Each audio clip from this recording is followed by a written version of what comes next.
We're at the Collegiate Esports Commissioners Cup. Let's make some noise. Oh, and it's gonna jumped into it. Corner judge is good for 1, 2, he needs more. They're doing even more here. You gotta touch the point. Mr. College walks it in. Toy Blank is gonna drop. Knife him. Right out in front. Yeah, 3, 2, 1, running.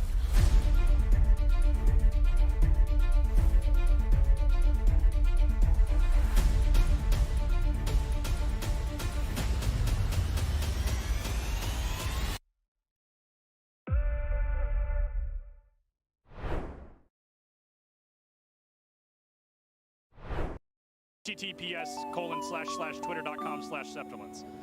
Don't put that in. I'll get in trouble. So that's worth it. Did I get too close to the camera on that one? A little bit too close. Should I back up a little bit? Okay, sorry about that. My bad. I've been awake for probably close to 32 hours. Like, I have to hold my keyboard the normal way, because if I do it, I feel like I have arthritis and I hold my keyboard like that. It blows my mind. I can never do that. This guy right here, he's got his keyboard off at an angle. His isn't that extreme. There's a kid all the way down on the far end who has his keyboard all the way at a horizontal. That's really cool. They're gonna be at that table right over there. Public information? Oh, I don't know. This isn't live, so it doesn't matter. It's not live, but you and I know. Yeah, we know. I'm not gonna tweet it. Awesome. What game do you play? Smash Bros. Who do you play? Is it embarrassing? Is it like Villager? Yeah. Is it Villager? Am I spot on? Oh my god. Is it the Ice Climbers? No. Is it Game & Watch? We're at the Collegiate Esports Commissioners Cup. Let's make some noise. Oh, and it's gonna jumped into it. Corner judge is good for 1, 2, he needs more. They're doing even more here. You gotta touch the point. Mr. College walks it in. Toy Blank is gonna drop. Knife him. Right out in front. Yeah, 3, 2, 1, running.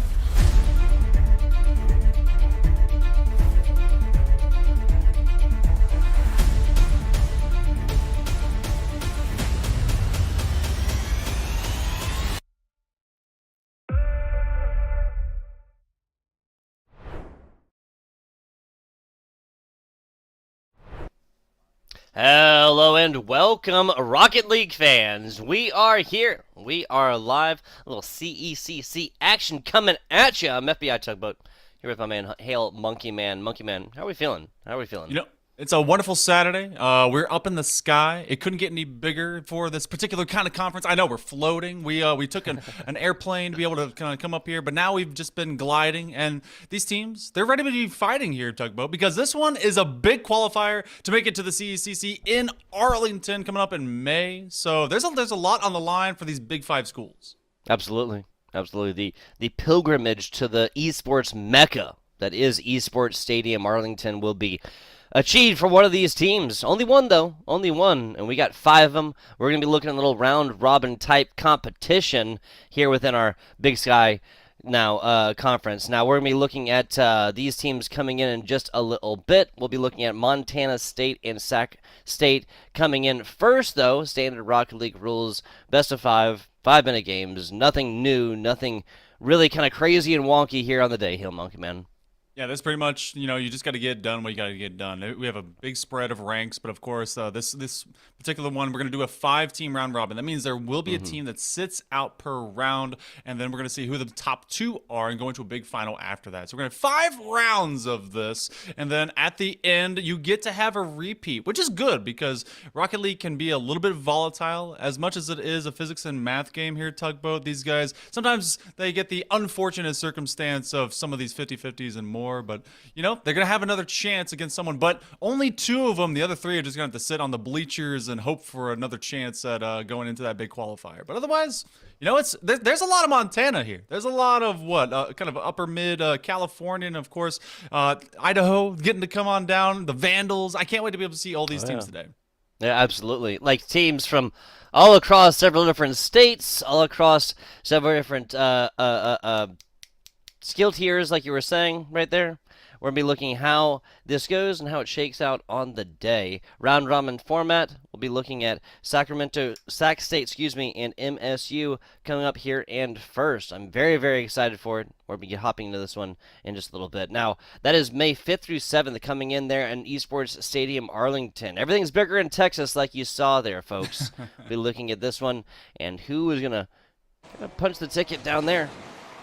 a little bit. Montana State, Sac State, let's get it going. All right, so the main draw is being consistent throughout the day. You have best of fives you have to do, and that is a lot of Rocket League to play because no matter what, you're playing 4 matches through all these 5 different squads, and then you have to be able to play at least 1 more. So that's in the realm of about 4.5 hours of Rocket League, just pure playtime, depending if you get hard swept. Shot opportunities slowly starting to come to fruition for Montana State as the Bobcats are at least poking and prodding first, but it's going to be Sac State that tries to return. A lot of dodgeball out in the midpoint, and so this one's going to crawl up higher. So, you know, just really kind of testing the defensive box right now. That's what it means here in the first game. Froyo, Chef, and gonna be the rest of the Montana State University squad. There's Chef now cooking with 1. That's Ham trying for this one, but not really gonna find anything on the other side. It's Young Ube, Raging Man, and Tortle, not Turtle, but Tortle, gonna be making up your Sac State squad. Chef trying to cook, but doesn't have a whole lot of boost, so did kind of commit. That means they better be trusting into their third man. Third man's got to be able to find it. Froyo, Frozen Yogurt, nice 1-2, and Tortle coming off of that sidewall tugboat. This was a great give and go, but it wasn't just done for the initial shot. Yeah, so Froyo tries to get this one, but it's going to prove yet again that ice cream is simply more tasty and delicious than frozen yogurt. Fortunately, not going to be able to get that one in early. Minute 15 in, Sac State strikes first. Oh dear. Demo. Okay. Yeah, they're gonna be able to protect it. And I agree. I like a little gelato myself. I don't know if that's like the super privileged, ice cream variants, but I live by it. It's been pretty good to me recently. But I like first it. 100. Yeah, first Basically, 100 seconds. you're flexing your benefit over other people by saying that. I get it. I like it. Just casually, it's both the treat and I get to have it and deal with it. Just. Yes, it's mine. Take your feelings on in Twitter, folks. We'll see you there. Oh my gosh. So far, Sac State, they've been able to really kind of find each other more often here out in open space. The Bobcats, they've been able to kind of individually extend this pitch. Really haven't been able to do too much offensively, more than just have it kind of float around from the perimeter of the net. See how this goes and if they can secure that perimeter. Froyo. Oh, not going to happen. My God, Ham with a block right there. Seemed like there was no player back. Ham proves it. Love to see it. Chef, left side. Plenty of boost to be spoken of, and just kind of gives this one on over to Tortle. Young Ube. Sac State was just given this. I'm kind of surprised right here because possession is just straight up given over, and then a 2/3 pitch shot ends up landing. Even though a couple members of Montana State have really solid defensive capabilities. 2-0 lead here for Sac State, 5 seconds outside of halftime. Ham looked like he actually outthought himself on that jump because he was originally running to the corner to try and make it happen, and then he saw that there was one member up to take that shot, and I think it was Tortle, but ultimately the touch never came, so kind of a half fake out. And then this is the awkwardness that happens on this back end too, just hanging on the goal line. I mean, this is Montana State. The Bobcats, they have great defense, and then they just kind of fall apart. Yeah, what is it called? Analysis paralysis, Hail Monkey Man. If you don't make a decision, eventually a decision will make you. Sac State now up 3-0 with about 2 minutes left. Now, we're looking at a situation. We got plenty of time. Okay, I was going to say we got plenty of time right there. Young Ube almost made this a 4-0. 4-0 at 2 minutes is basically a dagger to the heart, is basically a dunzo situation.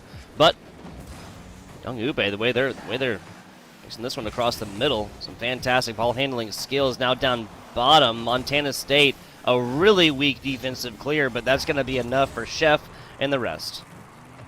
That soft touch actually ended up saving them because there was so much crashing of the net that if they had bopped that up with any airtime, the players that were rotating in through the Hornets would have been able to strike. And this is what I'm talking about. The speed when it ramps up plays in favor of Sac State. They're trying to slow things down, get these touches, but this ends up feeding off the 45. And Young Ube has been instrumental so far of setting up these shots just straight middle of the box.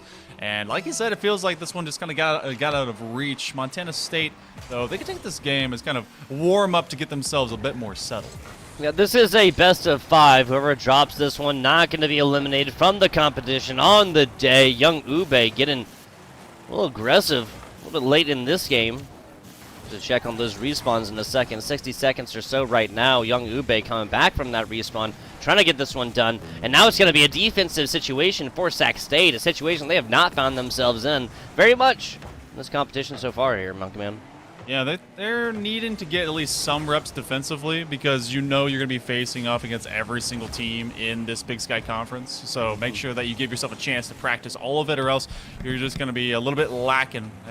But again, win the games you're supposed to. Right now, this one would be Sac State's to lose. 35 seconds and up 4, but it's game 1. Doesn't tell the entire story for this best of 5, and we've seen some great moments. Fleeting, though, have they been for Montana State. Got to see. I want to be able to get more out of both Chef as well as I believe it's Froyo, because Ham honestly has been keeping this team glued together. Ham, the main dish. No appetizer here. 5 seconds to go right now. We are staring down the barrel of a shutout in game number 1. Ham looking fine up top. Not going to happen, though. Sac State taking this one at a 4-0 scoreline. And then this really just comes off the back of time of possession, right? Like, straight up. This was Sac State that spent all of that time possessing the ball right here. Allowed almost no offensive opportunities the other way for Montana State University right here. And we can kind of tell how this one goes down on the day. Again, just a first game right here. But we might be watching kind of a preview of how the rest of this series will go. Yeah, we've got a lot of series that you're going to be able to see today. We have 5 rounds because there are 5 teams, and that means 1 is sitting out per round. And so we have a minimum, let's see, fast math, 18 games that will be played, a maximum of 30. So that's for us in the production booth to be like, okay, yay, or ooh, because we want to see some efficiency. We want to see some banger matches, and all of them are best of 5. We do not end this qualifier with a best of 7, at least from what I know. So that means you're in your steady rhythm of competition. And yeah, that was all possession based. It was Sac State really never giving up their backline. And even when they did, there wasn't much of a threat. And I want to see Montana State really be able to make use of those saves that they did find and turn those into big counterplays, actually moving up the pitch. Yeah, and that's really what it's all about at the end of the day, just transitioning something from a defensive performance into an offensive opportunity. And this is simply Montana State University that wasn't able to do that so much. Sac State just had this. They were able to transition. They were able to turn goals into nothing. They say you can't spin gold from straw here, Monkey Man. Well, I dare you to say that to Sac State. I believe there was a, what was the name? Rumpelstiltskin? Yeah, I think. Couldn't they be able to do that? Or was that straw? Is that yarn? String? I don't know. No, I think it was straw. Was it straw? Okay. I wasn't alive back then, so I wouldn't know. I don't know. I was not there. I was not there. Not physically present. Yeah, I need an eyewitness report at least. Yeah. But regardless, we do have at least Montana State. They started off game 1 early with some antics, and that's a bit of a fake out. It turns into an opportunity to the second man, though the third tries to press up Froyo. Looking for another just way to be able to maintain possession, but already the Bobcats being sent packing by Sac State, who's trying to attack from the perimeter. They're going to work these lateral edges. Lateral edges and more coming into this game number 2. It makes sense to change the offensive tempo of this game, of this matchup, as we're going in to a game number 2. Now, 60 seconds in and no scores on boards means an advantage. I would say Montana State University, this state, last game, they were down by at least a little bit with nothing else in the... Wow, my God, talk about a defensive performance. They get into that midpoint of that rotation. They're letting a strike come up, and that chef can actually bonked around. This is usually when they have a player that is primed up. Froyo and Ham there off the crossbar. Got to be mindful of this because young Ube, you called his name several times in that first game, was the one diming up chances for Sac State to crash the box and come away with points, which they did in quadruplet. So I was trying to think of triplicate. Is it just quadruplicate? I don't know. But I like it. I like it. I like where your mind's at. I like where your mind's at. Even if the word doesn't exist, we will create it.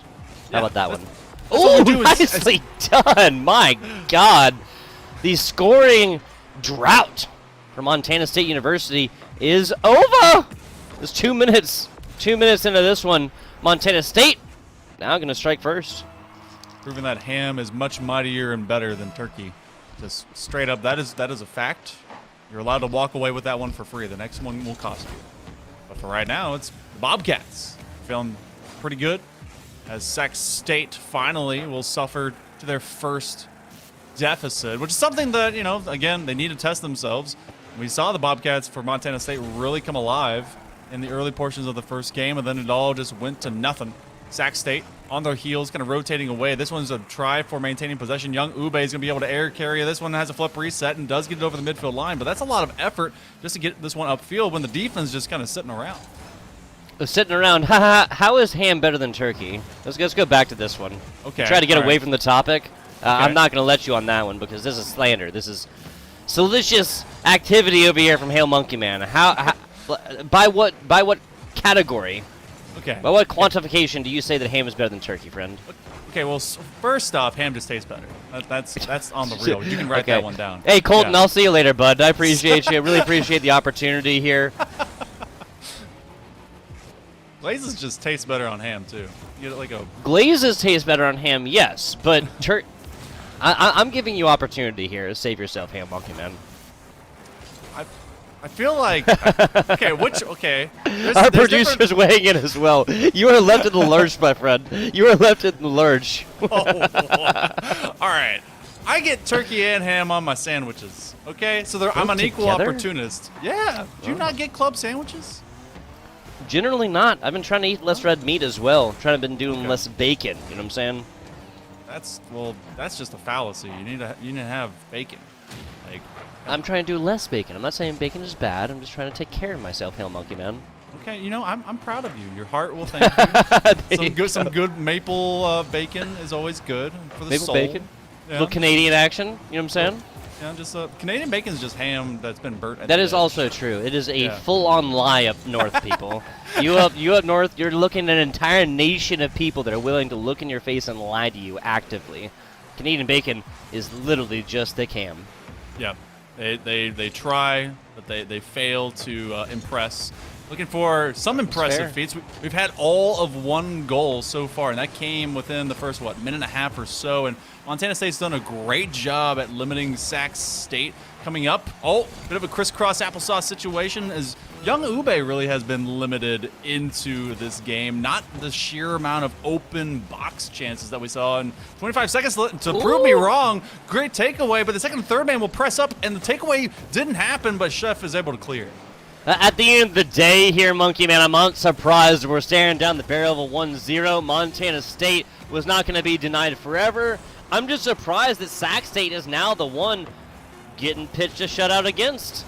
Might be a different situation from a 4-0 like we just saw in game number 1, but the result is gonna be similar. Montana State puts them down here in game number 2, and this just comes off the back of offensive opportunities. We're looking at 3 shots on goal to 4. This is a very, very defensive-minded game here in game number 2 right here, and I'm glad they're really paying attention to this, that they're paying a lot of mind into this, unlike you with your statements on ham and turkey.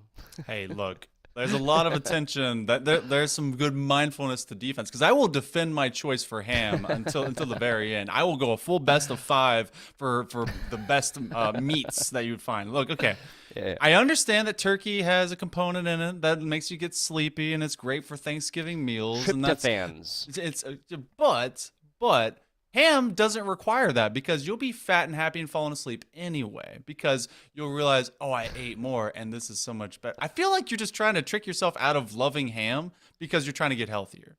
Just That's a decently fair statement. I didn't expect like the hardcore just like right to the heart here against the tug, but I guess that is a little bit right. I guess that is a little bit right.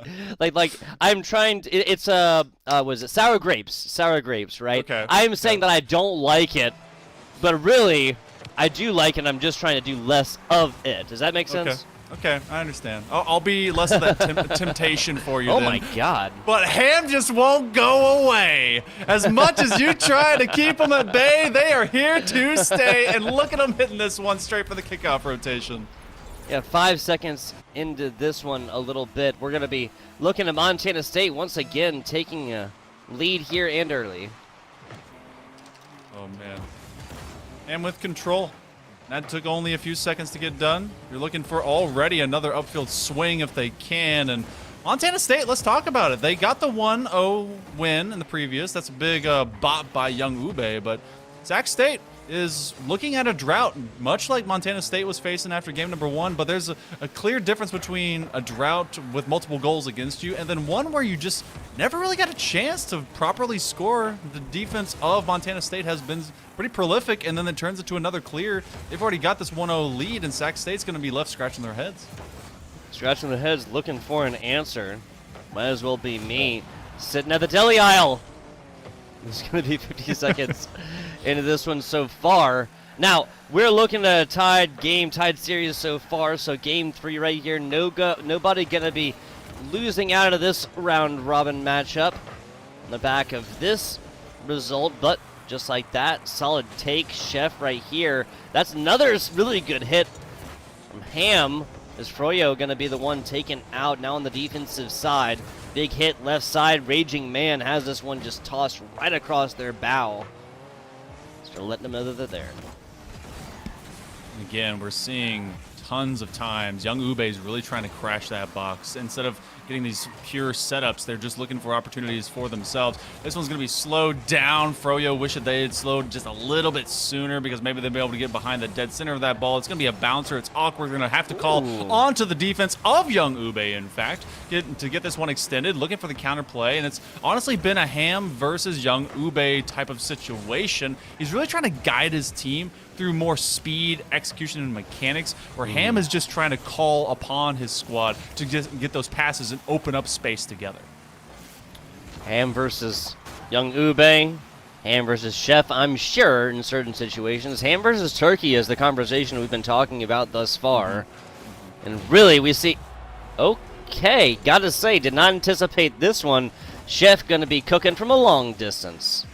Young Ube was setting up for the trap stop, and that one was just a bomb from downtown. Sometimes you just tell the chef to cook, all right? They just got to be able to make that simmer into a boil, and it went high temperature. So at the midpoint here of game number 3, we still see Sac State not able to plug and play and get another goal. So gotta really, at least even if you're still behind after the first one, gotta be able to cut through. Young Ube looking for a dunk, and they will find it. So this is a great first step. Yeah, so Sacramento State actually ends a 7.5. Again, folks, 7.5 minute scoring drought. Nothing past 7.5. That was just as flashy to really show this Sac State squad is not out of this one. Showing a little bit of life. Love it. Score difference of 1 is no lead indeed in the great game of Rocket League. We'll see past halftime how this one goes.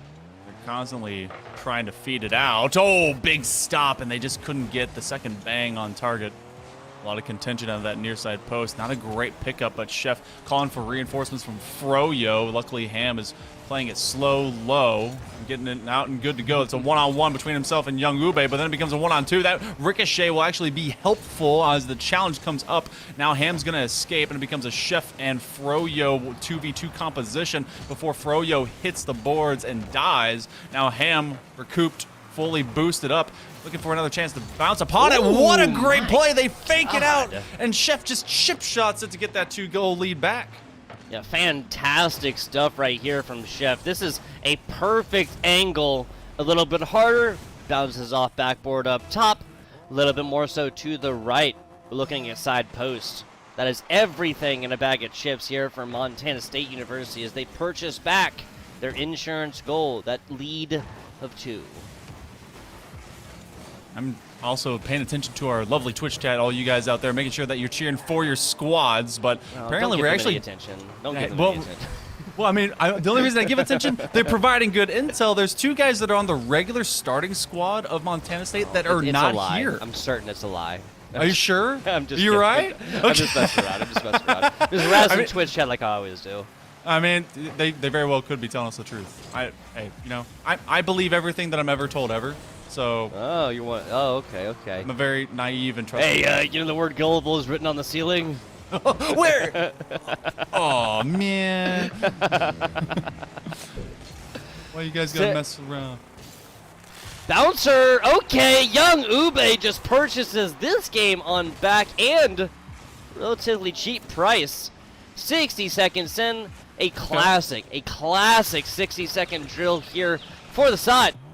Sac State. Less than a minute. Sac State got a chance to be able to grab this one from the jaws of defeat, or at least be able to put us into overtime, some bonus Rocket League. Turtle's not going to be able to adjust.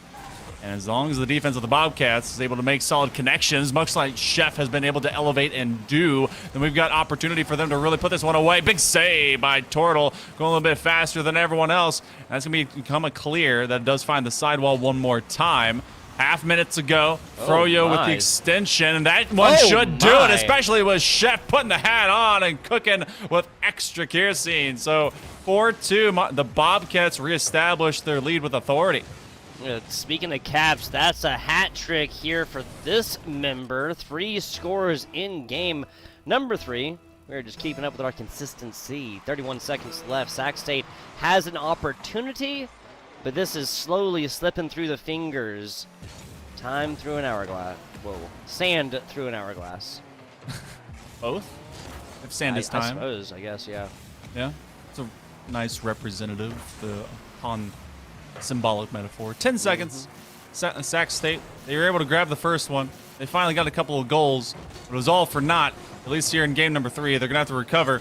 And remember, no one's eliminated after this one. You've got a long time to play, but this one is in fact done and dusted. Goes into the record books for the Bobcats, who've really been great at establishing themselves early since game number 2. We'll be going into a match point for Montana State. They're really trying to play some 0-second ball here, and they don't want to let this rule 0 go. Not against it. It's going to be a 4-3 game, a 5-2 game perhaps. Nope. We need to finish this one out 4-2. Montana State University has done it in game number 3 here and purchased themselves a situation where they're just looking at a lot better of a look right here, of a situation, of a scoreline coming into game number 4. We'll see how they go and how they deal with this opportunity here to close this out in 4. Yeah, honestly, this has been a team that's been able to recover and just kind of settle down. Young Ube was punishing them earlier on in game, especially in game number 1, whenever no one was really able to kind of recover after the initial desperate diving drama goals. You get great saves by Ham, and then everyone else just kind of was gone. Well, this is a team that now finds that save, moves it out into more of a passive space into the corner, and then is transitioning away. Young Ube is not able to just kind of dissect him like he did before, and it really requires Young Ube to be on point before Sac State is even scoring anything. Yeah, this is just a Montana State University has simply incorporated their 3 players a little bit better right here. They've gone forth, and they've always employed kind of like that closest player to the ball takes the situation, takes the role right here. Young Ube is definitely taking kind of that offensive role, and if Montana State University reads that here in this game number 4, then it's just a simple demo situation, right? Just simply taking out this offensive player over and over again to make a situation where Sac State cannot go forth and score reliably. Now, if that's read out here from MSU, then this might be a quick series. Kind of set them up at least a quick opportunity. Young Ube again, and everyone's being kind of stalled out. We had the Raging Man, who you've called out a couple times, but really just kind of disappeared into the woodwork. It's been Young Ube alongside Turtle to find these opportunities, and now it becomes Raging Man that has to be able to make this read. That's an odd bouncer, and making sure that it doesn't become an aerial strike over the box is Ube. But as Froyo misses, Chef fills the gap, and look how he's just kind of waiting on timing. That one was a very precarious touch as Ham comes over the top of it, but first minute of play, you said, really plays in favor of Montana State, and that continues to be true as they have the pressure right now. Pressure makes diamonds, as we all know here, Monkey Man. We'll be seeing how this squad, Sac State, is able to bring this one back as they are down in the series. Raging Man from the right side Gonna be angry about that one after they lose possession. Chef with a double touch right here. Froyo almost takes it. Young Ube across the middle right here gets this ball out of the source of danger, and now gonna be looking at their own offensive opportunity.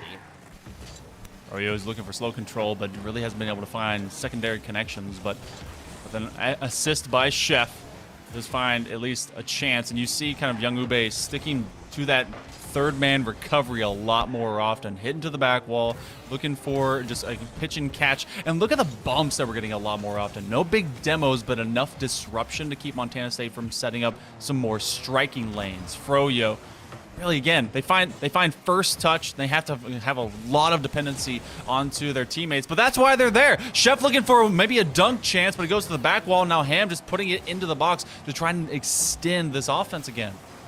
Yeah, fantastic looks there from Raging Man. Folks, we've had a 4-score game, we've had a 1-score game, we've had a 6-score game. What this tells me is we are absolutely running the gamut here between these two teams, and as far as total scores, I got nothing for you. I got nothing. Oh, a bit of a soft triple commit too. The halfway mark here, Tug. This one could end up being a 0-0 into OT unless they want to prove me utterly wrong right now. Ham, better watch out because that's going to be a strike back. They do leave the third, but that one's going to crisscross over the entirety of the box. A double commit coming out of the zone, but it's great chances to just move between these players from Sac State. They kind of set up, and then they're just cleared immediately because their third man's coming a little too far center.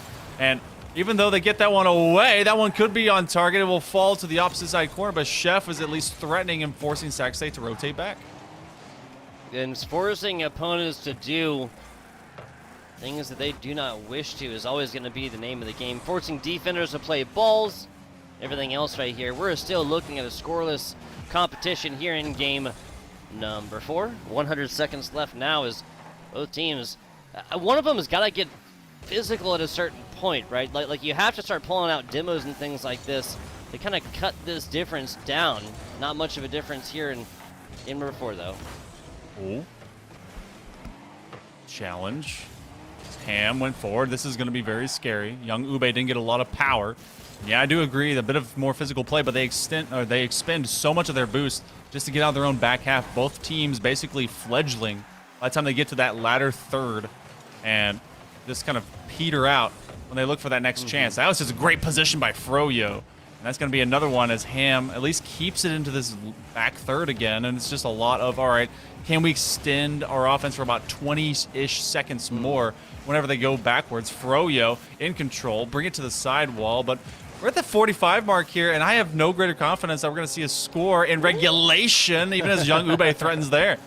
What was that there, Monkey Man? What was that? I was eating my words for a second. Yeah. Shot across the bow right there. Not going to matter. Just Sac State kind of letting them know we're still here. Just kind of letting them know. Ube, backside, defensively minded. Ham now across the middle, trying to get it done themselves. Go for the double touch. Can't quite get it. Froyo. Going to be a similar situation right there as now Chef. Going to be getting their own opportunity here. All 3 members so far have had like double tap opportunities on the offense. Chef! Too high! The double commit! Oh man, Chef and Froyo just both kind of came forward, double commit on this and sent this one way too high. This could be a Montana State 1-0 victory right now.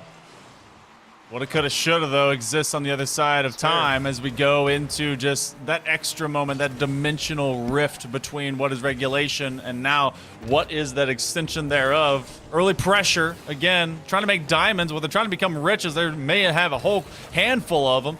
One last touch, and you saw Chef lurking around just to see if there would be a mistake committed by a Sac State player. The challenge will not be able to connect, but Chef has been pretty darn consistent. You say that. Chef looking for the finisher, and that one will be a bouncer that Sac State wished they hadn't made. Montana State take the series 3-1. Yeah, they're going to wish they had that one back. We're starting off here on the day. Big Sky competition, and Montana State absolutely flexing in our first competition. A 3-1 it was. This was just kind of a really weird game number 1. We look at outliers, we look at standard competition, what we expect. I think game 1 is more so of the outlier. That was Sac State that put up 4 scores, which of course is twice as many as they scored in the other 3 games, one of them going to overtime as well. Crazy stuff. Yeah. Crazy stuff. Yeah. The other 3 games, I mean, we saw 1-0. We saw this 1-0 that went 0-0, just nothing into overtime. And then we saw a 4-2. And like you said, that one was kind of just the likes of the Bobcats not being ready. On the other side of this current group, we do have confirmation. Weber State was able to take a 3-0 sweep over the Idaho Vandals. So, 3-1, 3-0. Remember, the tiebreakers come down to who are the top 2 of these 5 Big Sky teams. So they got to be able to make this be quick work, because the further you go, the less that plays in your favor.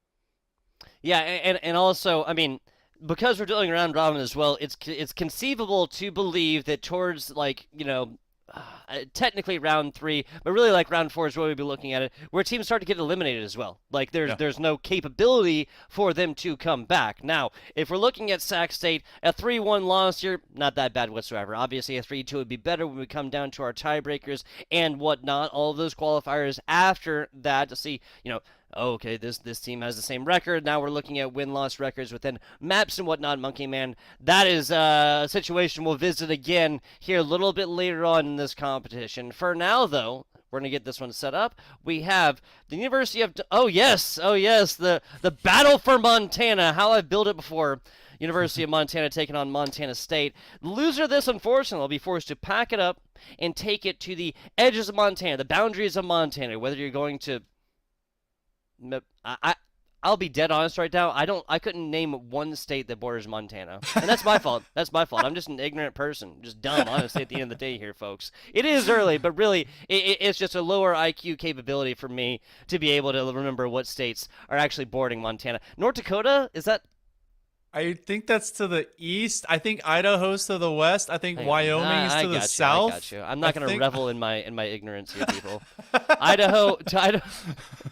Yes, North Dakota and South Dakota. Yes, thank God. Okay. We're going to go to a very short break. We're going to stop punishing you people with my absolute ignorance of geographical information in the United States of America. And we'll be back with you for more disappointments from FBI Tugboat.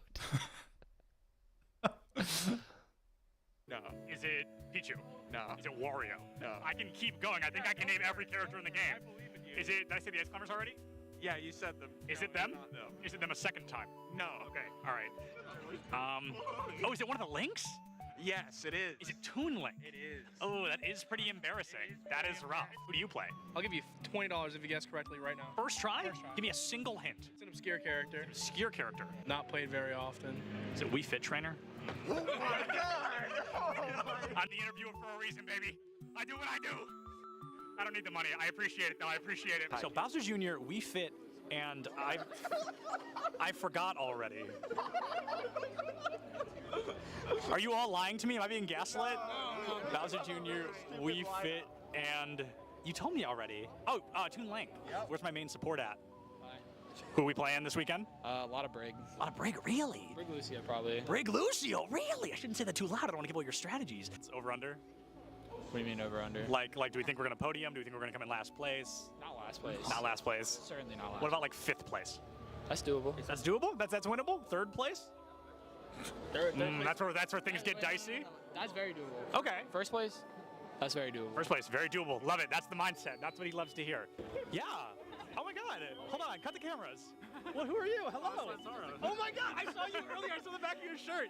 And I was like, I know that name. I know him. It's a quick play game. They Q-sniped each other at land. I thought it was a scrim. It's just unlucky. Are you actually a Villager player? Yeah. How do you feel about Villager being notably worse in Smash Ultimate than they were in Smash 4? I wouldn't know. You wouldn't know? You never played Smash 4? No.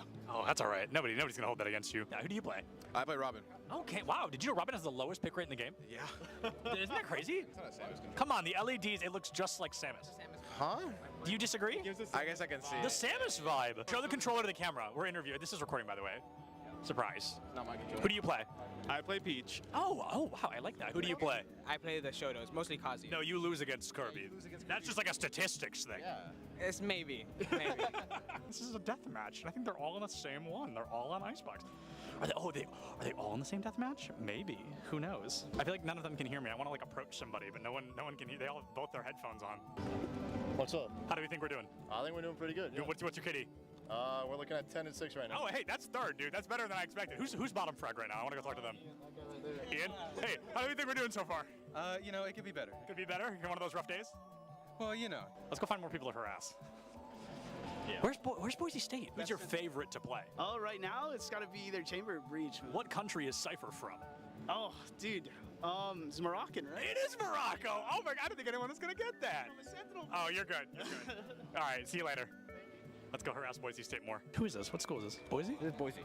Oh man, that's okay. Boise's still got really good odds. A Large Bagel, one of their tank players, Nerdy Bird, they're off tank. Both of them not here. A little bit scary, if we're being honest. Getting warmed up, getting ready to cast some players. No, okay, not cast. Interview. Change your mindset. Change your mindset. Words. No, but last words until we come back. Oh, okay. Because we're leaving. Enjoy. Oh, that was good. That was good. Anything from you? How are you doing, Polly? Awesome. Thank you so much for your time.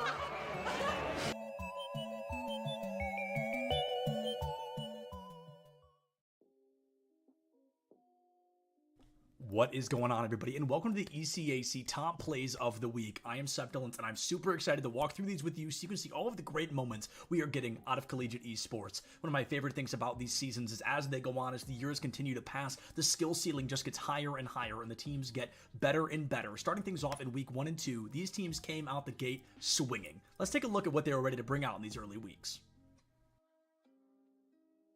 Valorant is a game all about risk versus reward, and Sin from NYIT wanted to show us just how much he was willing to risk to get that great reward of a round win. Sort of forced to pop off, maybe get a little bit more sniper play, but these direct tight angles make it tough. You have Axorus that actually gets a wallbang headshot onto Prime. Oh, that timing on the paranoia works so well. One enemy remaining. Yo, give it up for the util, bro. Sin's gonna pick up 3 into the site. It's a lurk on its way from the chamber, but unless you're gonna spam through this box, you're not getting anything done, and Panda won't even let him get that far. Super Smash Bros. Ultimate is a game that can be decided in milliseconds, and Waka, one of the best players from SUNY Canton A Squad, wanted to show us just what they can do with only a second and a single stock on the board. Cena, sledge option going to be charging forward smash, going a little early. They're not quite getting what you want. Drop shield after first hit of pick, getting hit by the kick. High percent. There is the stun into Claw. That Claw could have been charged for a lot longer. Oh my goodness, that's a forwarder into stage with the stage spike and then upping immediately after. What a sick. 1 point in Rocket League can never make a team feel comfortable, but Driftsy wanted to show us that not only was he going to pick the pace up, but he wasn't going to let his team down. Defensive test with flying colors, though they couldn't get out, and that is the important part at the moment. Clears a must for UA, and it's just not in the cards at the moment. Dripsy! Dripsy connects off the backboard! What a shot! I watched it unfold slowly! You stopped speaking at just the right moment. Valorant is often called a team-based shooter, but sometimes it can't just be about the team. Sometimes you gotta have those hero plays. Spec wanted to spray and pray and was actually able to save the day for SVSU, tying up the series 7-7. Hard B push here, 2 Omen smokes coming out. 1, Spec Oh just finds 3. What? Straight through the smoke? Oh, what, Spec? That's not legal, man. That's not legal. This is match day 2 of the ECAC League. You can't be doing that right now. Spec just goes with the call. Here in this clip, Fanshawe finds themselves with their backs against the wall, 20 seconds left on the clock, and they're desperate to take down Wake Forest. They don't have anything to get through this team, they don't have any weapons on the field, but with Jackie Moon in the wings, at least they had a sniper. Apparently. Guys gonna believe all the shots. Oh, a sniper! Jackie Moon from about midway through. What a shot right here from Jackie. Wow, good eye sniper. Yes, sir. Jackie Moon puts us on the right side. A little bit more to the left. This one would have been... here in this clip. We're going to get a great moment from a Pac-Man, and as a Pac-Man player, I was super excited to see it. We're going to hear a lot of praise from our commentators giving Mosey those compliments of choosing Snake against Pac-Man, a great counter pick. They were super excited to see a Snake on the field, but even without their blessing, Trollery does not yield. Approach, but like you said, he's trying to play this safe because losing his stock right now for Concord would be really bad. And, well, a little bit of commentator's curse there. We kind of willed that one into existence. Oh, man. Oh my goodness! What? Now I know what you're thinking. Oh, Septilence, how could that be all we got from weeks number 1 and 2? Please tell me there's more. If you like what you saw, you've got to go check out ECAC Esports on all social media platforms. Please see what they're bringing to the table. It is great collegiate esports week after week. On the bright side, folks, this is just the beginning. We've got the whole rest of what is guaranteed to be a great season ahead of us. Thank you so much for joining me for this recap, and I'll see you on the next one.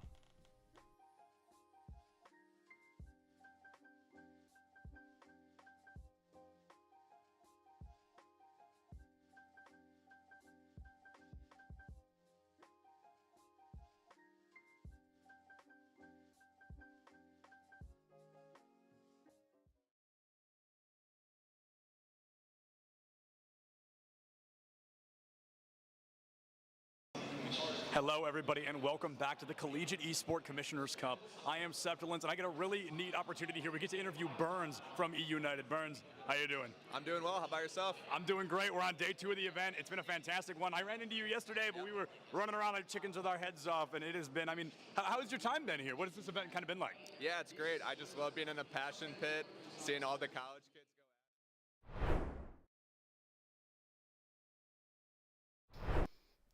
Hello and welcome back. This competition is getting just as fire as my sunburn here. FBI Tugboat here with Hail Monkey Man. Now, we're going to be looking at, staring down the barrel of the battle for Montana. Yes, the loser of this competition here, Monkey Man, is going to have their text messages read aloud by the governor of Montana all the way through next week. All 3 members as well. If you're a coaching staff, you better get deleting those text messages as well. The battle for Montana starts, well, I'd say right now, but in about 60 seconds or 90 seconds or so, whenever these players want to get a lobby. I actually saw that because Montana did, University of Montana, the Grizzlies did not have to play in the previous matchup and they got to watch the Bobcats, they actually added an extra stipulation. Not only will the text messages be read, but the loser will also lose their season passes to the only thing to do in Montana, which is to go to Glacier National Park. So, so you better be clutching those passes as much as you can and as hard as you can to your controllers as well. So, you know, this was the battle between the Grizzlies and the Bobcats. It's just wildlife being wildlife. Wildlife being wildlife. Yes, the battle for the 4th largest state in the United States of America. I'll admit to you folks, I knew that Alaska was number 1 up until about last week. I thought that, up until last week, now as of last week, I know that Texas is the 2nd largest state in the union. California, obviously, 3rd. Montana, out here, number 4. Big sky indeed. Big land as well. I'm not sure here for the 4th largest state in our union. Beating out New Mexico by a fat 26,000 square miles. Love to see it. Love to see it. Now, there's loads to do in Montana. There's loads to do in Montana, and just about all of it can be found in Glacier National Park now as well. Now, it's just funny, folks. Like, we were looking at, like, I literally just Googled Montana, right? And one of the things now on Google is the pros and cons of Montana. Let me list you the cons right here. Lack of survival skills in the wild, wild west, as if you're still filming the movie or something like that, right? Allergies to snow or cold weather. I did not know that one could be allergic to cold weather. The 3rd con, of course, lack of other Montanans, lack of other folks and whatnot, because, as we know, Montana is one of the least populated states in the union. We'll see how this one goes. Grizz and the Bobcats coming on in here for the first game. You got to think that the Grizzlies of University of Montana, they may be in fact a little bit cold. Hopefully, no allergies to it. They're already looking for chances to get hot, and that is happening right now. We do have a flip of colors because Montana State Bobcats were in blue in their previous match, and so Now they're playing on the side that they just were able to take the W from. Chef and the gang, great transition. While that one will be on target, it's going to be Hey Crew. It's able to get there in the nick of time. High Crew and the rest. Ham over here giving them the business. Going to be looking at 60 seconds in this competition. Very similar to our previous Sac State MSU competition. No scores early. No scores early. That was not the case early on in that best of 5 series as High Crew, Oki Finn, and AZ going to be going forth and do in battle. Oki Finn. It's a bit of a soft touch, and they actually do win these. And for the longest time inside of that first minute, High Crew was kind of the only one that was really taking those initiations to get that ball kind of moving into a threatening position against Montana State. But since then, they've really been looking for infield passing, missing a challenge there, and Ham is going to rotate away. Froyo has to persist and give that one back over to a teammate from the back wall because of that demo, but that turns into a banger the other direction, and it will be returned to sender by High Crew. Montana State really can't buy time on the defensive half of Montana. Yeah, so gonna be just outside of 2 minutes into this one. AZ coming up to a nice stop right here. Has to burn everything. Flip reset past the teammate. High Crew looks flashy up top. Chef with a more methodical stop. Oki Finn, and that's going to be High Crew getting bumped all the way across. You know, we've seen 0-0s today. In fact, I just saw a little bit ago. Oh, that's an opportunity, which will fall short of the post. They're going to try and bang it to the backboard, rotate through. A demo makes it happen. AZ from A to Z takes down Chef, opens up chances. And it took, what, 3 or 4 shots, but the Grizzlies finally get it done. Yeah, this is literally like, I think everybody on the side of the University of Montana getting an opportunity at this one. 10 seconds outside of halftime. We have a mild lead indeed here for the Grizz squad.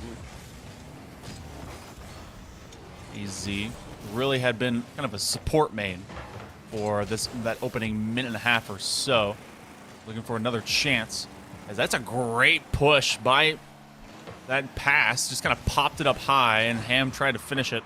But now you see the rotations by the Bobcats. Bears got to eat, but Cats got to swipe, and they've been doing that a lot at this ball.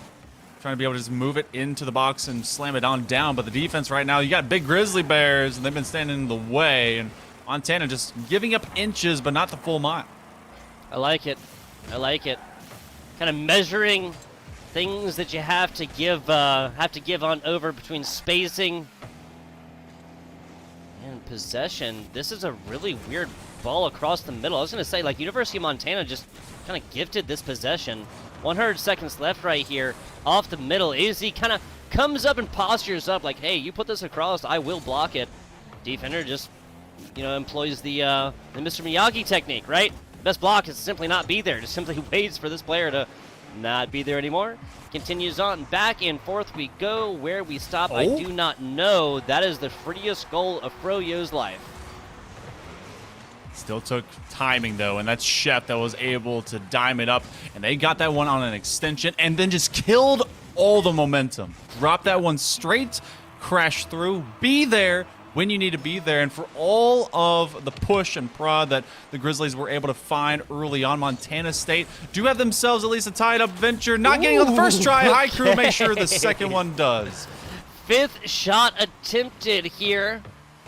On a minute 16 left, and that's going to be everything right now for the University of Montana. They stay in the trailing position for just a couple of seconds. A couple of seconds as was. High Crew says they don't like the situation. I'm going to go ahead and change their topography. Wait, no. Change your geography? What's the Jimmy Buffett saying? Change your... attitudes and latitudes. There you go. Sorry. I was waiting for the topography. I want to know what kind of new designs they're going for. High Crew, 6th one, and this is, again, free as free gets. Costco sample, man. Air that you breathe, water from the skies. Free as free gets.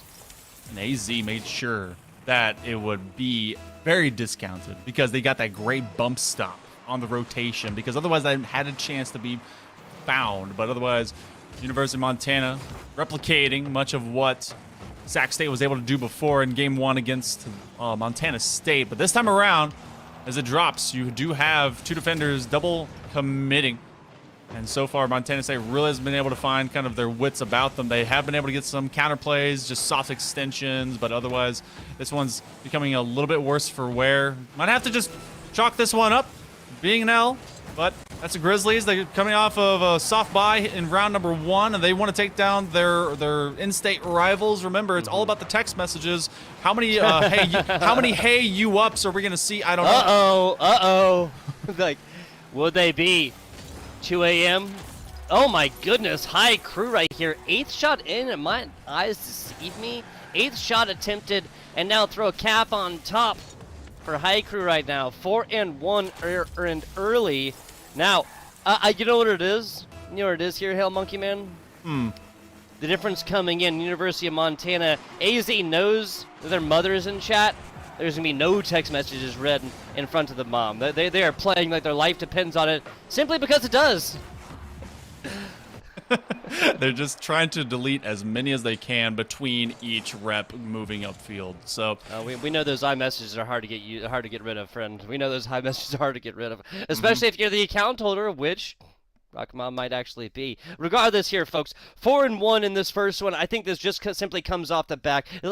We boiled this one down across like a very, very competitive and like back and forth matchup between MSU and Sac State earlier to like more methodical Rocket League right now. This is simply the difference between time of possession. Straight up, Monkey Man. This was University of Montana. This is the Grizz squad that simply spent way more time in the offensive third. Going forth, having possession, putting shots up. They say the defense wins championships. Folks, that's American football. That's not Rocket League. You simply have to have opportunities. You have to go forth and you have to pressure goals. You have to put these shots up frequently to go forth and actually try and take a competition. Now, we're looking at a 4-1 scoreline as well. I gotta say, I did not see like such a blowout as well. 4-1 right here. It scored difference of 3. I do, but only because check out how mirrored this is. Young Ube in our previous match, they were the one that opened up disruptive level offensive output in game 1, and that was a 4-0 diff over Montana State. 4-1, yeah, they're warmed up. They did take it, at least the competition pace against Sac State. Should be able to bring it to this round, but this is a completely different ball game. You have your in-state rival, and they're facing off against a team that is very fresh, straight off the rip, and High Crew was the one that was doing that. You're talking about 8 shots at least from one player. They will find a way, at least they have to find a way to kind of slow that one down. Double demo, awkward positioning. All the players from Montana State trying to figure out if they got to do the wave to find a connection on that ball. And AZ looking for another shot. That one's going to ring off the opposite side post. They almost had it for themselves. Yeah, AZ almost straight up put this one up for themselves. The double tap right there to the cabeza. Almost for the first goal in here. Now 60 seconds in, no scores on boards quite yet. Not definitely 8 for lack of trying. AZ looking fantastic across the middle. That was perfect handling, but just gets this one interrupted on the way. Minute and 10 in here. AZ now on over from the offense into the defense. High Crew, nice pop play on over. Gonna have 37 boost as well. Easy takeaway though from Chef after Montana State dropping game number 1. Almost a gifted goal right here, but Chef, again, let the man cook. Trying to cook. But they've been running out of steam as they get to that back wall, and then there's so many defenders just standing in the way. University of Montana, they still press, looking for a double tap. AZ, they do clang it off the crossbar, and it was a save, but it turns into a ricochet in. High Crew operating at a high pace and high speeds, and AZ, when they can't finish it, they definitely can. Yeah, seriously, 40 miles per hour is going to be something like, 55 kilometers or something like this for our Canadian folk. 3 minutes 18 seconds here into game number 1. The Grizz put this one up and early. Now a hit down bottom. Okie Finn almost covers this one up. Montana State has kind of been double or even triple committing offense and defense the past ways. Right across the middle. AZ almost gets a kind of fender onto this one. That would have been deadly though to tie this one back up. 20 seconds outside of halftime. For one more, and there's a couple good looks by Montana State. They actually had everyone rotating the right way, but they just weren't making that connection that ultimately was necessary to at least take a lethal strike. AZ playing very cheeky. Actually, no, that was not AZ. That was their teammate in Oki that was able to make a nice cheeky touch and bring it into the open zone where everyone was just fast challenging. Ham trying to slow things down, and AZ with a nice takeaway. And over the midpoint here of game number 2, it's as close as it was before. Well, only 1 for the Grizzlies, but you got to really see Montana State taking some level of kind of push. They had a tied moment in game number 1. Great extension. That's going to be Chef that does at least keep that one from finding a 2-goal lead. Yeah, so 2 minutes. Still plenty of time for Montana State to bring this one back, but off the back of a one-score affair in game number 1, getting quadruple scored against. Looking at a situation, Montana State simply got to bring this one back a little bit more. If I'm looking at ways that Montana State actually takes this competition, I'm just looking at demos straight up. This has not been an incredibly physical game so far, Monkey Man, and that is always that trick that you can kind of pull out from the sleeve here and go forth. Simply make the numbers in your advantage a little bit. Hardest part, though. Dear. Okay. That was a great clear, or at least put away to the corner by AZ. Hardest part about being able to get demos, especially at this pace, is being able to keep up with the speed and then find them in that rotation. Now, that's when they're tracking backwards. That does lean its way all the way to the goal line of Montana. So Montana State does at least disrupt this rotation. High Crew is left from the backboard, and they're challenging just above the box. So if they do get them, it's going to be in the most opportunistic moment if they can, or at least not allowing for Montana to have this just triplicate of opportunities, because they've let them exist for too long in their defensive half. Crash in the box. Oki Fen looking for another chance on that strike, but then everyone, look at all this space. They have so much time to recover and rotate. Oki Fen, solid play off the side right here. Bounce plays. AZ gets the tap right there, but that's just a little bit too high. Now across the middle, big boost on the way. I'm gonna say that's the insurance goal that goes forth and pays them the premium here. And 23 seconds left. Montana State, unfortunately, coming off the back. There's about 10 minutes, only 1 score actually made in. Hail, Monkey Man. It's been a while. That's the only one rocking through, and then just taking advantage of the read that you think everyone's going to make, and in fact, they do. They think that shot is going to be hot and about mid of the net. They just bowl it, stick it to the ground. Shot on target. Chef is looking for the immediate clang back, but because of the overcommit, this one should be able to put it off. We don't have much time remaining, and though a little bit of bullying is happening, Struck actually is here as well. So Montana State, they're going to be dropping down 0-2. It's going to be game, or match point rather, for University of Montana as the Grizzlies come out growling. Yeah, that they do. We'll be looking for some swipes back here from the Bobcats. That's Montana State University coming hot off the heels of a W there. And that was Sac State a little bit earlier. 3-1 victory that was in the first match right here. I got to say, it just kind of seems like Montana State University is just consistent. Like they have the game plan, and there's no shifting from that. You have to be malleable within the great game of Rocket League. And if we're talking about shifting game plans, so far, that's University of Montana thus far. So far, that is High Crew, AZ, and Oki Fen right here. Now, you and I even have seen University of Montana many different times, and generally, like, I feel like this kind of shakes out to the same sort of way. High Crew, super offensively. AZ, more of that support role, obviously getting some goals themselves, with Oki Fen more so playing the back role. Now, that's the only thing that bothers me about this University of Montana State squad, University of Montana squad, because this is a game plan that can be read out easily. If you're always trying to have a defensive player, then going forth and getting a demo against them will frequently unfold awesome offensive opportunity. Got to be malleable within the great game of Rocket League. We'll see how this battle for Montana does go. There's a 2-0 lead for the side of University of Montana. Text messages read by the governor. That is what's on the bill here today. Nicely done. AZ right here. We're all holding our breath there for a second. Everyone desperate to definitely not have mom, dad, maybe even current significant others know about what exists on that phone. And you know, you've got it backed up somewhere. You got to remember your password, your usernames. There's a lot of recovery, maybe some two factors that are going to be coming in. And you've been talking about this definitely has kind of a blueprint, a template in mind, but I would definitely say it's an adaptable one. You have Oki Finn, as well as ahead of Oki Finn, the likes of AZ, right here, proving my point. When Haikyuu is that hyper-offensive component, AZ can also fill in the gap off of chances that Oki Finn is setting up. So it doesn't always have to be one striker. They definitely spread the love. Beautiful stuff. Beautiful stuff. That's going to be the second here for the University of Montana. Super early as well. How this really goes forth and shows disparity from our first two games is that, you know, 4-1 game number 1, 2-0 game number 2. Very few of these goals happened within the first minute, even the first 90 seconds or so. This one's starting off a little bit early. If we're talking about pros, cons, Montana, I gotta say, I was looking through the list. Fifth on the list is that it snows heavily in winter in Montana. I almost expected the next thing on here. It rains a lot in Seattle. It's hot as hell in the desert. Other like very obvious statements right here. Is that a pro or a con? Which part is that? It's listed as a pro, but my favorite nicely done, a little walk the dog situation there for Struck. This one brought back.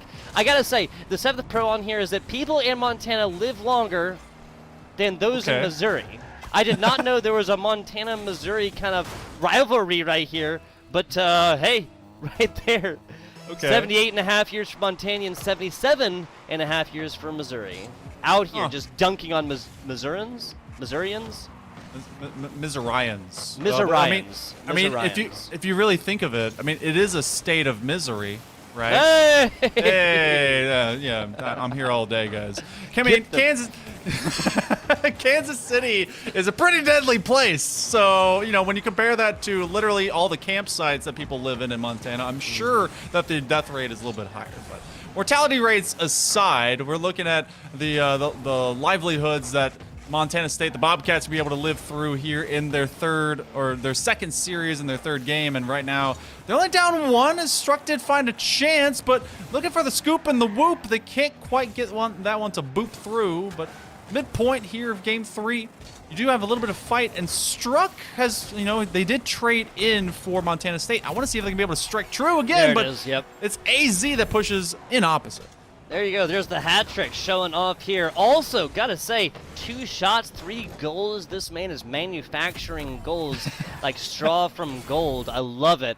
Rumpelstiltskin. We were talking about that a little bit earlier. The insurance goal now purchased for the side of the Grizz. 150% ability to score, which, you know, some coaches they hope for that in a cat poster kind of way, but truly it just exists for AZ. Great save though. Haikyuu proving they're just as defensive as they are offensive. Ham, nice soft touch, crossbar in and out as Haikyuu again comes up with another save. Chef has to be able to joust through. You were talking about the necessity for some more physicality, and they're just not able to persist. That one again clanging off the crossbars, and they're gonna have a 4th attempt as this one at least just skirts around inside the box. Montana trying to make it worse for the Bobcats, but the Grizzlies are just, you know, keeping that push going. Speaking of, 100 seconds away from a Montana State L right now. They gotta strike back, and they gotta strike back right now, and unfortunately this is coming off the back of a 2-0 lead. The shutout pitched in game number 2, because they tell me that hockey and baseball huge in the state of Montana. That's AZ with a home run as well. 4th shot attempted, 4th goal, and we call that one a Texas hat trick, even though, as we know, Texas ain't Montana. They are not, and they're also at times, actually a lot of the time, worse in baseball than Montana. Yes, so 100% yeah, which is unfortunate, because go Rangers, not Astros. Go Rangers. Haikyuu looking to go from end to end. Great dribble. Look at this one. Just takes this one straight off the nose and never lets go. Yeah, this is just kickoff opportunity right here. Montana State University has popped the top of their, what, no, I guess they call it pop out there, right? Not soda, not Coke. It's a pop. And Montana State has popped the top of their offensive. They realize that if it's going to happen, it's going to happen right now. You pour it all over the offensive. Defensive can be neglected. Redheaded stepchild. I've been told that whenever they celebrate big victories, instead of like spraying the champagne, it's just a bottle of pop. So Bottle of pop. Bottle of pop. Pop the pop is what they say. I'm sure that's said somewhere. So. I'm sure that those words have been spoken before, yes. At least at one point in human history. Ooh. Looking for a 1-2. High Crew again. Coming up with these stops that, are becoming big necessities for the Bobcats to get even just a glimpse of hope. But hope is just an illusion at this point. 30 seconds remaining. They got to get their offense to exist. And right now against the Grids, that is just tough to do. A 4-goal deficit that is just going to be too tough to climb, much like those Rockies out in the, actually, I don't think the Rocky Mountains are in Montana, right? No, it's just like upper mountains near Canada. I don't think so, right? No, I'm pretty sure the Rocky Mountains go from like Colorado into Wyoming. I am showing my absolute ignorance of Midwestern geography. I'm sorry, folks. Not exactly the shining point of collegiate education FBI Tugboat is, but a shining point of Montanian state rivalries here is the University of Montana. This is going to happen in 3 games. This might be a 5-3. It might be a 2, or it might be a 5-2. Might be a 3-5. Might be a 2-6. Doesn't matter in result. All the same. The University of Montana's text messages remain safe for now. For now, folks. For now. Maintain or watch your U up texts.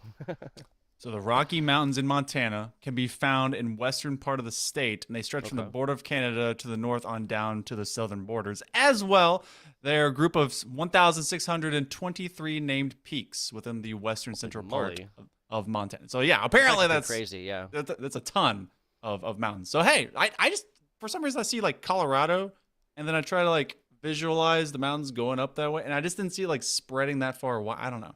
I'm just bad at maps. It is a mountain range, to be fair here, Monkey Man. Yeah, it is a mountain range, generally pretty wide thing. At least wider than I am. At least wider than I am. You know, a tiny bit. Yeah, exactly. Just a little bit. They got me beat. Regardless, a 3-0 victory.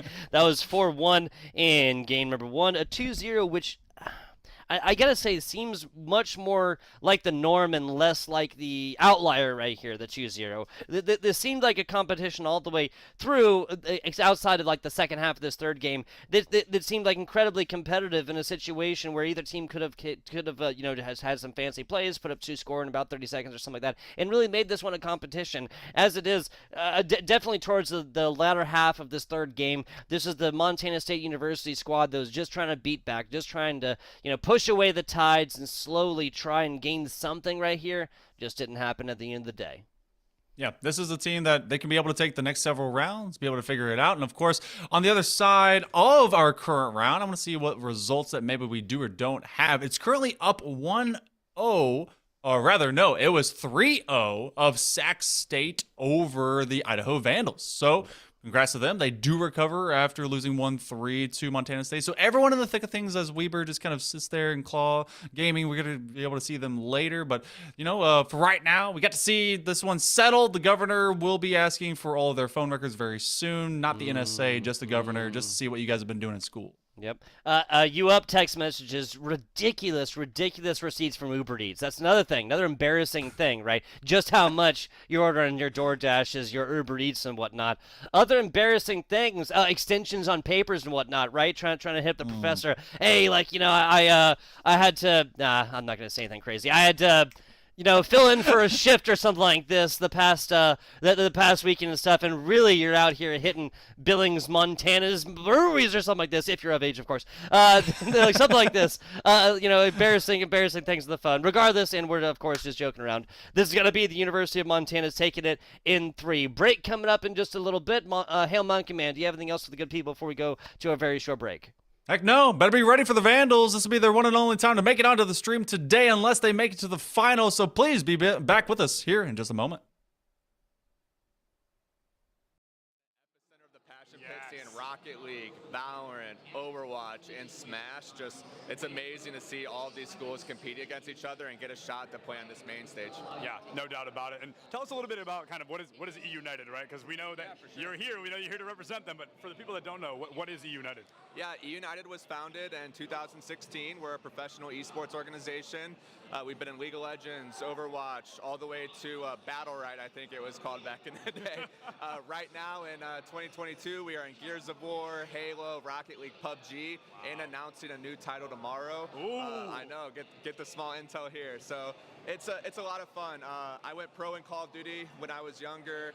I ended up playing my last event under E United, switched in 2016, and I've been the GM ever since. So it's a true blessing to be able to stay with an organization for as long as I have, and we love giving back to the collegiate community. I actually graduated from Full Sail in 2013. I was a little confused about the jersey. I was a little...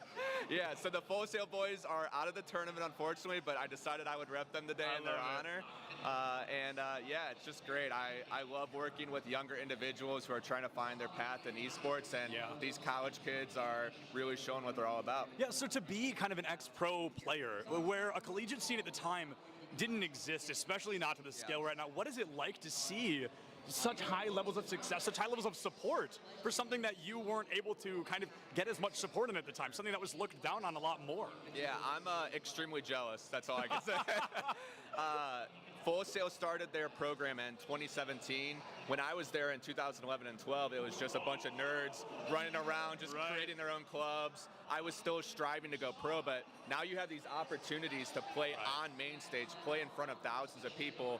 We just had locals back in the day. You would show up and play for like $200, $100. It was like lunch money. Right. Now these kids are playing for scholarships. They're playing for fame. They could pop off here and end up getting a sponsor for $10,000 or $20,000 from somebody. Right. So the opportunities are just endless at the moment, and I think it's just great that you basically can prove yourself and make anything happen right now. It's instead of kind of what you had gone through, being in college and also trying to go pro, these kids can try to go pro while being in college. It's hand in hand instead of those two kind of battling kind of matchups. So if somebody's trying to go pro, right, they're like, Burns, I want to be you one day. I want to be the GM of E United one day.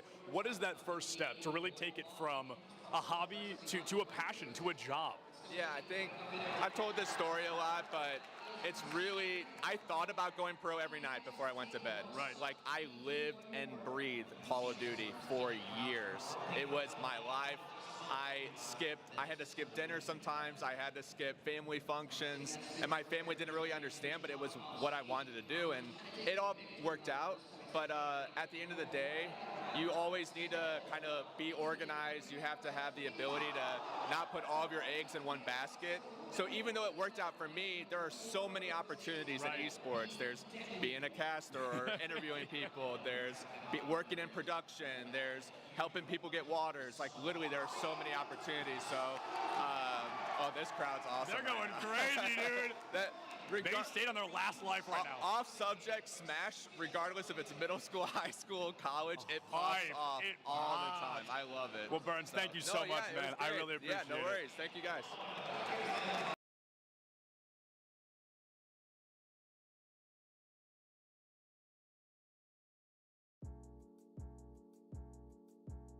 What is going on, everybody, and welcome back to ECAC Top Plays of the Week. I am Septilence, and let me tell you what, right away, if you thought last week's clips were great from weeks 1 and 2, your minds are going to be blown here in week number 3. Let's take a look at what these players brought to the table this week. We wanted a banger to kick things off strong in our 8th slot of the week, and let me tell you what, CU definitely coming in clutch. They're already up a couple of points, but they want to make sure they can walk away victorious in game number 1 with a pretty good pinch from Pancake. Yeah. Ooh. Another good shot. Pancake with that shot. Oh, get your syrup and your chocolate chips out, because this pancake is looking tasty. With only 60 seconds on the clock, the University of Kentucky was feeling great. They'd already won a fight, Midtown was within their grasp as they only needed to secure one more fight win to full hold Bryant University. But Klaus knew, sometimes it's not just about winning. Sometimes it's about sending a message. Okay, they've got to move. There's the initial hack. Klaus down like the cat among the pigeons. And There's not a lot of coming back from that one. The fawn, it's... RPI found themselves with their backs against the wall on bind. They were 2-round losses away from losing the map and the series being tied up 1-1, going all the way to map number 3. They needed a hero. They needed somebody to guide them to the promised land, and it was Moses with a 3-piece that secured the deal and won them their 9th round. Good team. Southern Arkansas will make a free and clear take on the site unless Moses able to lock it down with a 3K. It's all up to the singular Briani, who's nowhere to be found. IETP, that must have been, he just walked through. CU did such a good job this week that we want to highlight them not once, but twice. This time the attention pulling over to Lyric, who gives us a great aerial coast-to-coast play and seals the deal with what looks like a 0-degree goal to put CU just 1 point further in the lead. Oh, that was beautiful. Beautiful aerial goal. Could have said it better myself. Look at how Lyric creates space. And the accuracy. Does it get any better than that? It really doesn't. For this next clip, we're jumping over to a Smash crew battle where things are looking good. All 3 players alive on both sides, and Bounce with 3 stocks against their opponent, Sam Kalta. Bounce finds an amazing snipe off stage to guarantee Sam's first stock be taken off the board, putting Bounce's team in the lead. Unlike Very high. Oh, but that nice neutral B off beautiful stage. snipe. You love to see that one. Week number 3 was the week of Rocket League, the week of CU in particular. Lyric, just when you think this team can't come out any stronger, finds a 3-second goal against CMCC that just showed the dominance CU was willing to come out with here in week 3. We are 3 Oh my god. seconds into game You don't get number much better 2. than that. That was awesome. Oh man, that was beautiful. Ceramics, pedal to the metal right there. Foot on the gas pedal. With a 1-round lead on Ascent, Suni Canton was feeling a little bit shaky, and it was up to Lil J to make some big moves. You got dash. Not gonna go for it. Get all the way out of that one and fake the dash away so they know about him close. Well, the rumor will give it away. Let's tuck the nade though, so definitely gonna stay alive. Party's Okay, over. good. All right. Spike down B. Jinx, bro. You owe me a soda now. Love that. Oh, the timing. I like the gust. One enemy remaining. Yeah, man. Ace. Classic Lil J ace on its way. Happy to have it. 5-3. Sunny can't. Things were looking bleak for the University of Kentucky on the 5th and final map, but the momentum started to shift when Klaus decided the chaos needed to end a little quicker. Who just won't be able to survive on the point all that long. Yurik finds Rimru. High noon for 3 for Klaus at the last possible second to secure a cap and buy them a stay of execution. And with that, folks, ECAC highlights of Week 3 have come to a close. Let me tell you, it's been a pleasure getting to reminisce on all these fantastic moments with you. Check your posture, drink some water, don't forget to love each other, and we'll see you next time.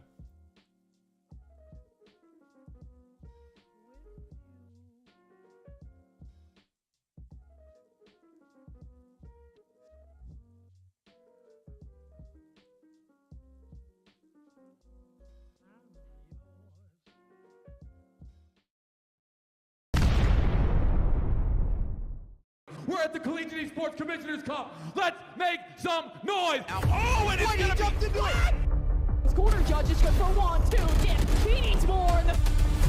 They're doing even more here. You gotta touch the point. Mr. College walks it in. Toy Boy is gonna drop. Knife him. Right out in front. Yeah, 3, 2, 1, running.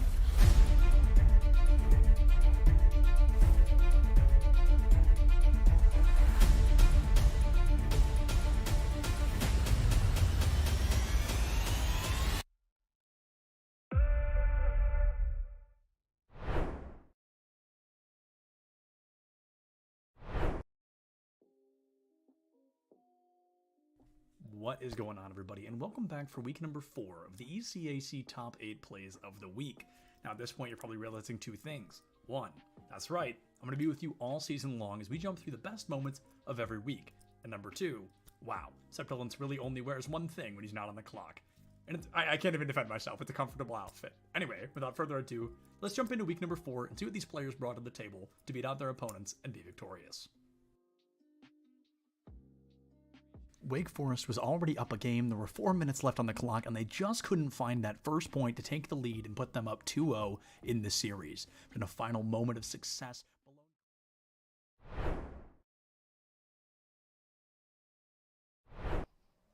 Oh, brother. Oh, we got embarrassing stuff here. The end of the Montana State University rivalry.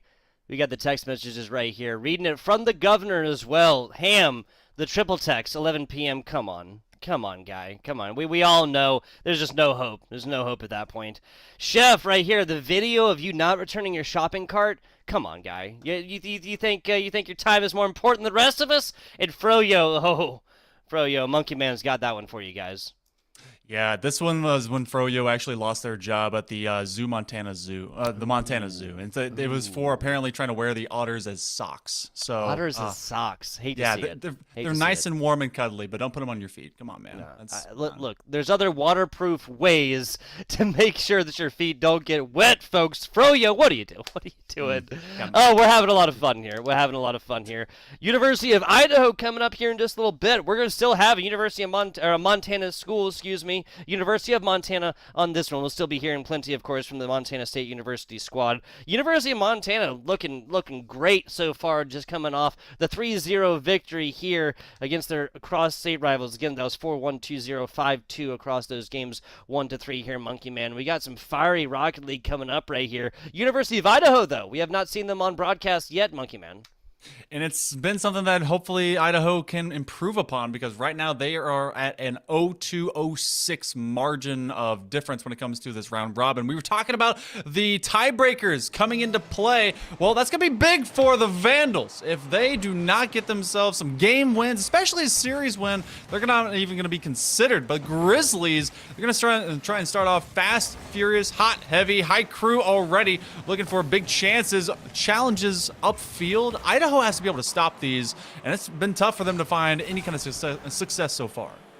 Yeah, so we're looking at Jack, Boofless, and Weedle coming on, Weedles, excuse me, plural, coming on in here for the University of Idaho. I gotta say, that's probably the best logo we've seen so far, right? The Vandal Esports logo. High Crew doesn't care about your logos, doesn't care about aesthetics, cares about numbers, the numbers, Mason, and points on the board. You definitely tell University of Montana theirs is made more for baseball. Riz, like the way the swirl happens, that one's definitely like baseball in concept. I do like the Vandals. That's very esports driven. Has the cool, like, it's kind of Viking horns, but Vandal is like way different. I think like the Vandals and the Visigoths. Again, folks, I am not a smart individual, and I've been many years outside of college now. Boofless, oh bro, hate to see it. Hate to see it. Heartbreak Hotel has been checked into, folks. The occupants right now at the University of Idaho, as they are behind after Boofless gets the most open net situation that can be gifted. AZ returns fire with one of their own. They're Boofless in Helena, much like Scoreless in Seattle out here. Outside the first minute. Just, I mean, so far, Montana, they were kind of given a gift of a great counterplay off of this, that whiff, and they're looking for another chance. So Weedles, which, by the way, top tier starter Pokemon, maybe not the main starter, but over in the bug section. So if you want to go find them, get that bee drill. They've been trying to drill for a few shots. Look. Come on. It is great. Bug Pokemon starter. Come on. It's great. What's your favorite starter? Now you have to tell me. Showing the age here a little bit. Of course, it's Charizard. Okay. All right. Of course, it's Charizard. Charmander gang, rise up. That's fine. I do like fire starters. All right. I'm with it. Fire starters, we'll see how this bonfire does go, because University of Montana, the Grizz squad, these Bears, putting up a solid one so far. Okie Finn kind of gets this one popped up. The pass doesn't quite connect on the other side. Now, a little bit of the University of Idaho offense. Another opportunity, and AZ just pretty much finds an open net. Great extension. They win that one over the midfield. We haven't really seen Idaho put up a fight to that back line. Weedles does go up, but they're kind of caught in no man's land, and they're looking for Boofless to be on that rotation, but it's just a little bit too slow. And this meander, this execution isn't there for Idaho right now, and Montana has really been able to just find this speed. And how often have we been seeing it and saying it about AZ? Because originally we thought it was kind of a lot of high crew. Well, Okifin doing the same thing too.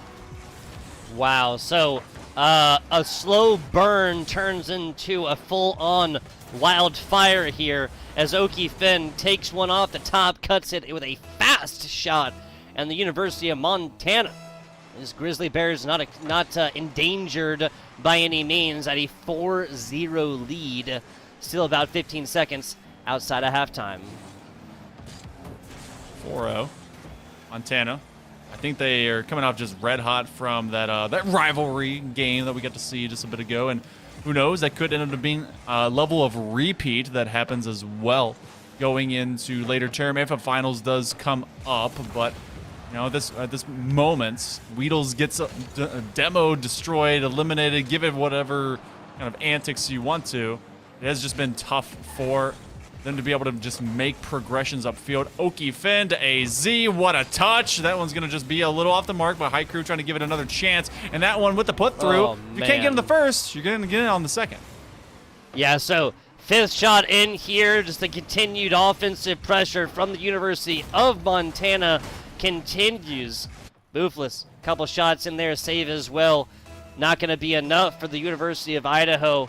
A little bit early, 2 minutes 7 seconds. That's enough time to bring this one back, Monkey Man, but at the end of the day, it's going to be incredibly hard. Be very difficult. Honestly, when you see a 5-0 in game one, you kind of just start to say, all right, we got to get into our progressions. We got to see what can we find to disrupt this flow of Montana. And often this game is written away. We got 108 seconds left. Idaho, Vandals trying to at least find a way to entrap these Grizzlies in the cage, but these guys are very much outside of the zoo and all the 51 different species that you can be able to find over into the zoo of Montana. Make sure you go and check it out, because apparently the animals out, they are loose, they are wild, they are free, and they are roaming all over. I love the slow play by AZ, who's really been given a lot of chances just to kind of get creative into this defensive box. Yeah, so 75 seconds or so left in this one. This is more of a situation that University of Montana has purchased, where this is kind of just a situation where Idaho just wants to find one to go, right? Put it in a doggy bag, put it in the fridge for later, either eat it, or if you're like me, you know, you forget about it for a couple weeks, and then you just throw away rotting food into the garbage and feel really dumb about how much money you've spent on food overall in your life. It's a constant cycle here, folks. It's a constant cycle, and it's one that University of Idaho is unfortunately going to be going through here if they do not find that one goal at least, and the shutout does get pitched. 5-0 is a brutal one as well. High Crew actually blocking AZ's defense. Okay, well, hey, doesn't matter, right? It doesn't matter if High Crew blocks their opponent's shot right here, AZ on the backside, because University of Idaho is still going to put this one in. Okay, sorry. No, that was Okifin. I thought that was Jack O'Brien that actually got the last touch on that one. You could tell they were trying for the pre-jump. So just blocking a little bit too much, but they are just still bulldozing, and now maybe going for the fake play, see what they can practice from distance. Though they gain possession, they aren't able to just at least connect upfield for some of those more difficult compositions. Flip reset, High Crew going for the challenge, but 15 seconds to go. The Vandals, well, the good news is no matter how much you win by, it still is just one win, and those points don't carry over, as they're going to have another set time to reset going into game number 2. But game 1 with authority, the Grizzlies, will they find a 7th? Wow, okay. Yes, they do. Yeah. 07 right here. James Bond coming on in here. 007 for the side. University of Idaho, unfortunately, can't quite find one a little bit early. Bird moat there at the end on the goal animation. The University of Montana really does put a solid foot forward here in this game number 1. They're coming off the back of a fantastic win against their cross-state rivals, against that Montana State University squad. They're coming off the back now of a 7-0. The shutout pitch, not just a shutout, like a very high-scoring game. You know, a massive difference, obviously, between a 0-7, like a 0-2, 0-1, something like this. Yeah, I have seen people go down into a Brazil or 7-0, something like that. In game 1, I've seen series turn right around. Do I expect that out of this one? It's going to take some work. It really will require Vandals to stop just full-on challenges and wins being gained by the Grizzlies. They have been able to own the midfield, the sky, and everything in between their goal and then where they want to go score. Yep. It's been so tough. And the Vandals, I know they have the capability. It's just a simple matter of getting there before the Grizzlies can. But Grizzlies, they're ready to continue just dominating this entire state, which shout out over to Vendor Cascas as they're able to tell us all about a fun fact. The nickname of Missoula, where the University of Montana resides, is Zootown. So, got a lot of animals out there. Zootown. Okay. Zootown. Yeah. Interesting. Never heard that one there before. Zootown. All the animals that reside therein, right? AZ gonna be trying to walk the dog into this one. Can't quite get that one so far.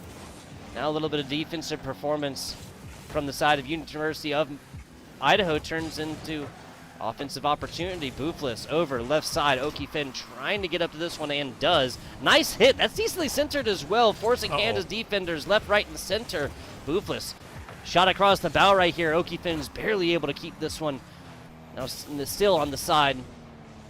Idaho's defense. Good challenge. Oh, will they crash the box? Looking for an extra opportunity, and they will bullet time this one to the top shelf. And what was Idaho keeping track of all these attacks? They do end up with a soft or hard double commit. Boofless trying to get there, but as Boofless comes from behind, just can't quite connect. So it is University of Montana with just a hard push to be able to get through again. And, it's the tiniest bit of difference that then is just made so glaring for Idaho to have to kind of fix. But they've done well through this first minute and more. Big shout out Utah Grizz in the chat. Baked potatoes, that's their only statement. I like it. I like it. I can't disagree with it either. Can't disagree with it either. A potato will always be a form of food in its various forms of preparation that FBI Tugboat can get behind. My Irish ancestry coming out right there. It's good old. You got your chives. You got your butter. Oh yeah. You got some cheese. Oh yeah, cheese. The cheddar. Yeah. Sometimes if you are or are not Tugboat, maybe some bacon bits. Hey, come on! Now you're getting too crazy. Now you're getting. Oh whoa! Too much. Too much. Looking for this one, Idaho. Got pitched a shutout against. That was almost perfect there. Weedles threading the needles. Not quite going to happen. Boofless puts this one up. Kind of abandoning that one halfway through is Jacob Bryan.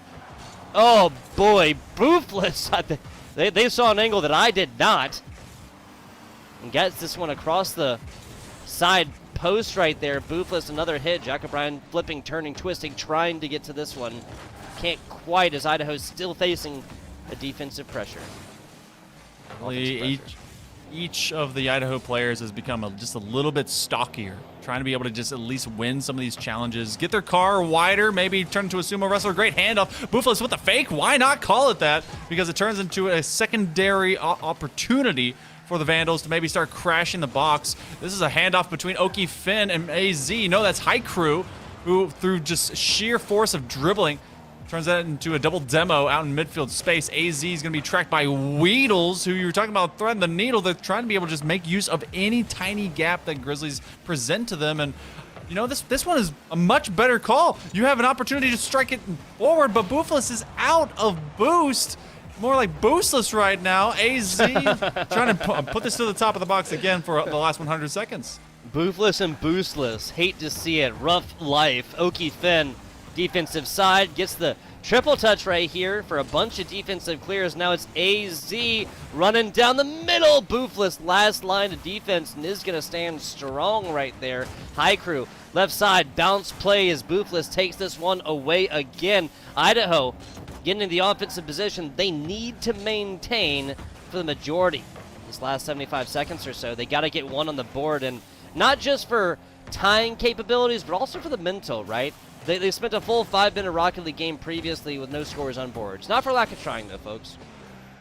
And they've had a premium amount right now. And Buflis has always been that one that just is near sidewall with a chance to be able to put into the box. But now you have no support faculties between these guys because they take one touch and then hope that someone is crashing down. You can kind of tell that no one is getting that timing and the communication to really be there.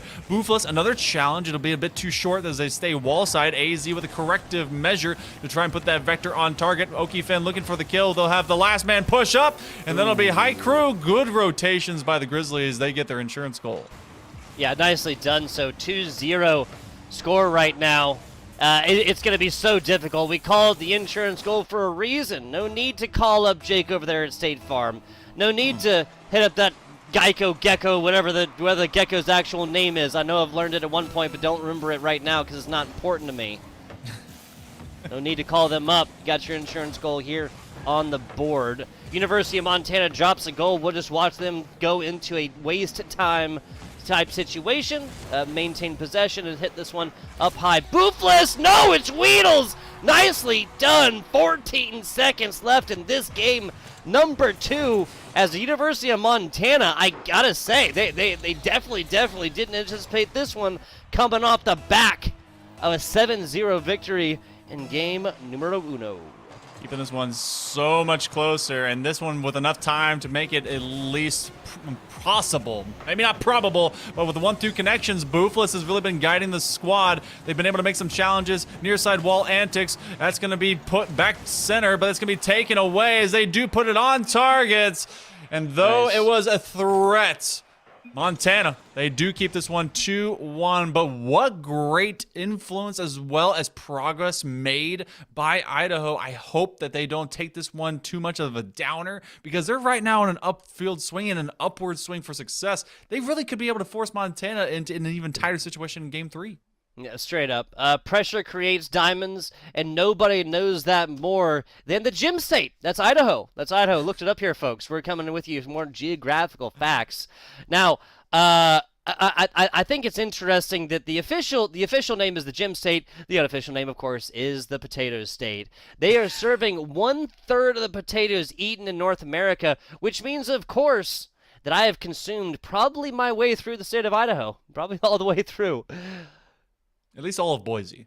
Yes. I mean, let's be real. If all of them are right there, we've eaten the state capital. Yep. So, hey, maybe there's a chance. And definitely could be able to see that, especially, I think Buflis created the same play about 4 different times in a row for the Vandals. And then they finally take measures to crash and go and get it. Now, that was made possible by sincere amounts of consistent challenges that are won at the perimeter, and that can be taken advantage of by the Vandals if the Grizzlies do not stand up a little bit stronger. But they've recognized that Buflis kind of is that playmaker. If they can get away from them, this one might be all done and dusted. But, that's why we have series play. It's game number 3. Montana looking for another sweep if they can. Yeah, coming off the back of that 3-0 sweep, cross-state rivals. Looking at this one, yet again, a little bit of pressure here from Montana and early. A little bit of demo action, too, as well. So, going to be looking at a situation where this might get a lot more numerous with demos and whatnot more. Buflis, seeing how awkward that is, somehow backflips, makes a connection as the Grizzlies are looking to just take advantage of 50-50s. Buflis and Jack O'Brien in the same exact spot, but Jack O'Brien will elevate first. Buflis is going to rotate away, and that actually gives them an extra chance, an extra look. At least sky it. 1-2. Okay. Wow. That was a shot and a half. Yeah, they heard that one in South Dakota? Yes. Okay, sorry. I will admit I almost had to look it up again. But yes, no. Cross borders. Cross Nations, University of Montana right there with an absolute banger. High Crew takes the lead for University of Montana decently early, about 45 seconds into this one. AZ just walking the dog all the way in. This is a super dangerous situation. Jack O'Brien reads that one, gets it out. The source of, oh boy, Trying to do a bit too much, but when you don't quite know if your teammate is ready for it, Boofless was going to be there to make the second approach, but it's that awkward moment. The ball is dropping right next to you. You know the next bounce is going to your goal line, so you're going to make an attempt, even if it's a bit awkward. That's something that has to, in that moment, just chemical reaction be a little bit faster. And unfortunately, it ends up diming an opportunity over to the Grizzlies, so this becomes a 2-0 early. Boofless putting it out to midfield. Weedles and Boofless, really those two have been kind of the main sense of security and success for Idaho, and you get these upper field, upper sky, big sky plays coming out of the Grizzlies right now. Big sky, a lot of clouds, a lot of sun. Oh my god, Oki Finn. I don't even know how they managed to get this one in. Defender's basically right there, but this one's just so fast, yeah. So Weedles kind of challenges up for it. Jack O'Brien gets nothing more than a front row seat to the third goal here for the University of Montana. We're looking at 12 total scores across these 3 games for U Montana, and only one side of the Idaho squad. Great possession play to be able to fake out from kickoff and get that one all the way up, but they, again, just trying to be able to practice that when you can. Grizzlies don't come away with a 4th point. This does create an opportunity now as Weedles slows it down. Boofless keeps it there, and Jack O'Brien, they just kind of squeezed up a little bit. I don't know if that was Boofless or Jack in the wrong position. This becomes a 1-2 to be able to push in, and that's just navigating traffic. That's me trying to get off the interstate and move over into those suburbs, and Oki Finn doing that easily as they just can't quite make a connection. Yeah, the good news is University of Montana, they don't have to worry about that one too much. I know that Bozeman is getting more and more populated by the day here, folks, but traffic, University of Montana, about as common as snow here in Nevada. You know, I've been having so many snow facts. I didn't know that people could. It's not very frequent. We live in the desert. I know, but like, don't you get? I wouldn't be just talking about so much snow in Montana. I caught the initial thing. Is there not like any part of Nevada that gets any snow? Nevada, first of all. Second of all, okay, my apologies. Yes, there are mountains that there's. I mean, the Rocky Mountains. Man, I'm just like flagrantly throwing my ignorance around on broadcast here today. I believe that the Rocky Mountains do extend into Nevada. Yes, I have also only been here for about a year and a half or so. So again, if you can ever excuse ignorance, folks, I'm asking you to do it right now here for FBI Tugboat, because I would at least admit. Oh man, that's an own goal, isn't it? It was going to go in regardless because the defender was gone. Boofless had made this turn. It missed as it went low, and it was... What was that? I mean, yes. It was. Yeah, it was I hear you. Yeah. But, yeah, it's... What? No, you got to tell me, why is it Nevada? That's just the pronunciation. I believe it's a native name. Ah, okay. So I've just been wrong. It's like how Colorado is like technically like Colorado or something like this. What? I'm sorry, Coloradians. Folks of Colorado, I'm sorry, I do not know how to pronounce the name of the state like technically, but I know there's not just Colorado. Wow. Redneck showing from FBI Tugboat here. Hey, that's a lot of Texan too. Look, we call Colorado, okay? Is it not Colorado? Is that just how it should be? Colorado. That sounds like an esports team, doesn't it? It kind of does. Colorado top 90s, I think, is what would be in. There you go. Yeah. Upper 90. Love it. Love it. Miss them. 60 seconds. Oh my.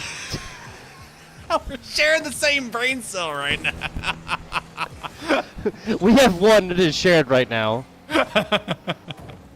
Separate mathematical quantities on the same just thought process, and it's being overloaded. We don't have enough for geography or math, but we got time. Well, but it's dwindling for Idaho to make a statement, and honestly, going down 0-3-0-9 might be kind of a death knell for them. Yeah, I mean, this is a shot made in every 7 seconds. That's just to tie this one back up. This series is over.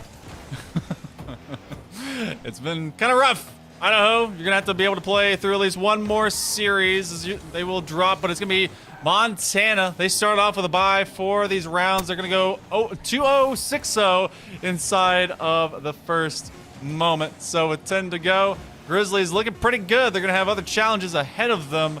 So for this moment, this round comes to completion, and it's another sweep. Big Sky, they're showing there's just a little bit of parity with the main squads in this conference. 5-0 game capping off this competition, a 7-0 on into a 1-2, on into a 1-5. Monkey Man, before we move on to the next match, I really want to talk about this one a little bit more, like kind of how this one happens, because on the day as it's happening, it kind of seems like game 2 is more like the norm, you know, not necessarily the outlier, but that's 2 shutouts pitched here for the University of Montana. I mean, you know, 0-2, 0-1, 0 even 3, it's kind of like, okay, like this could have gone either way as it comes up, right? Especially 0-3, you know, maybe you pour it on to offense, you get that third score in the last like 10 seconds, something like that. But a 0-7 and a 0-5, try to help me make sense of this one. So 0-7-0-5, you have that just spur of the moment. That's the energy that always comes out from your initial start. I always talk about game 1 is not won by the team that is better exactly, but the team that's ready to start the series. And if you have that energy, that is when that just becomes such a dichotomous performance.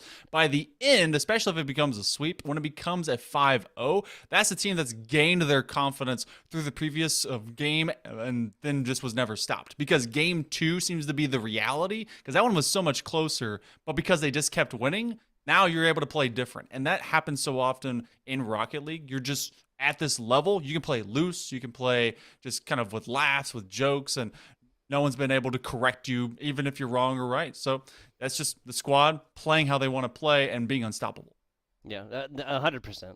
I have to agree right here. This was just a lot of pressure from the University of Montana earlier and later throughout the mid of this competition. This is a Idaho squad that was able to come forth, really put up an interesting and exciting game number 2, but series is going to end just the same way. Perhaps, Monkey Man, it's because Idaho is just such like a weird shape, honestly. When you're talking about like shapes of states and whatnot, you know, you get like you're aesthetically pleasing, right? California is just a, you know, the one good thing I can say about California, right?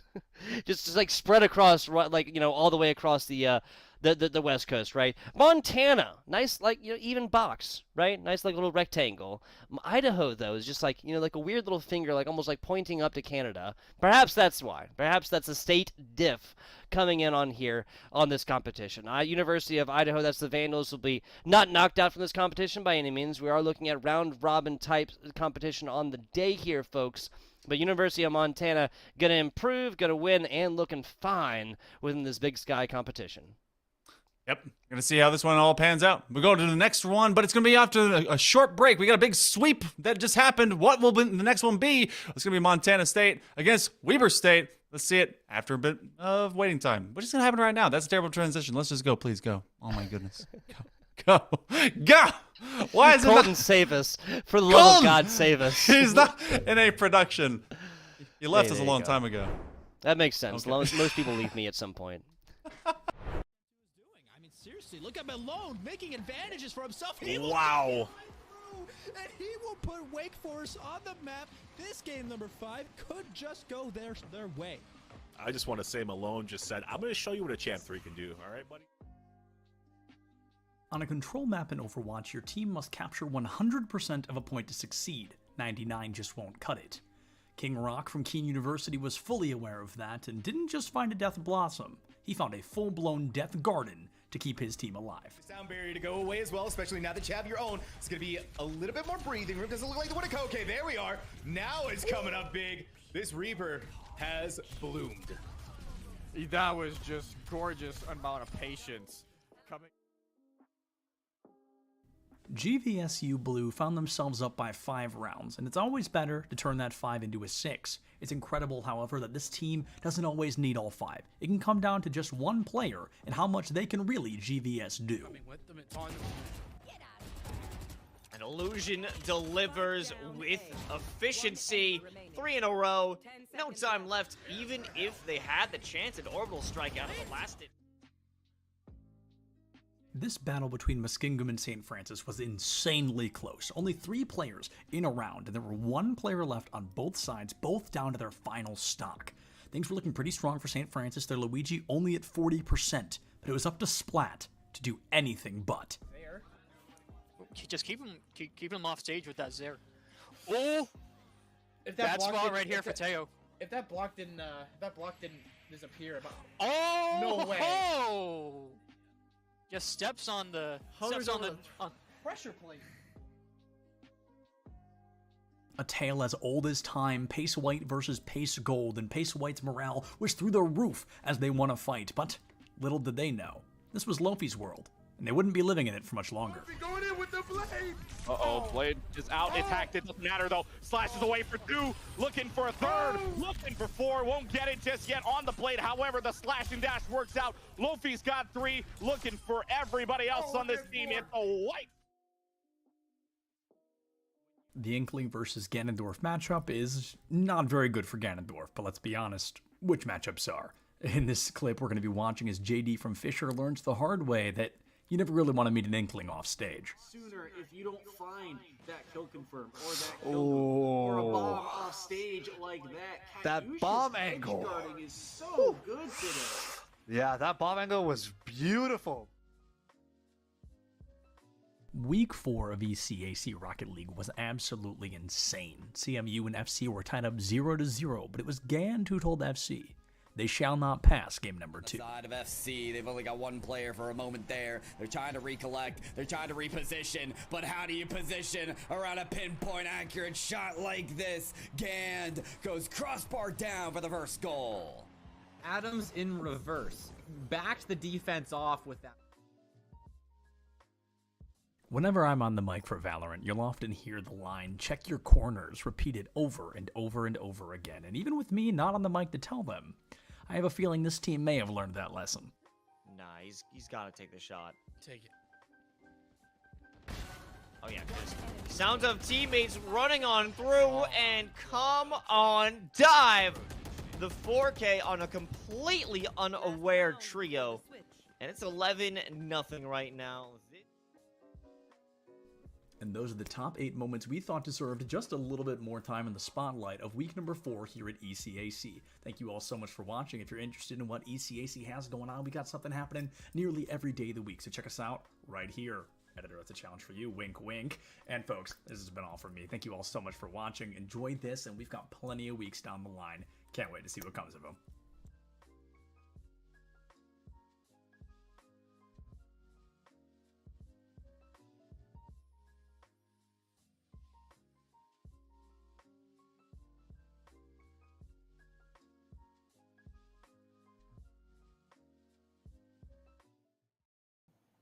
And there's so many other jobs as well that can translate out of this experience in esports. The only path is not just as a player.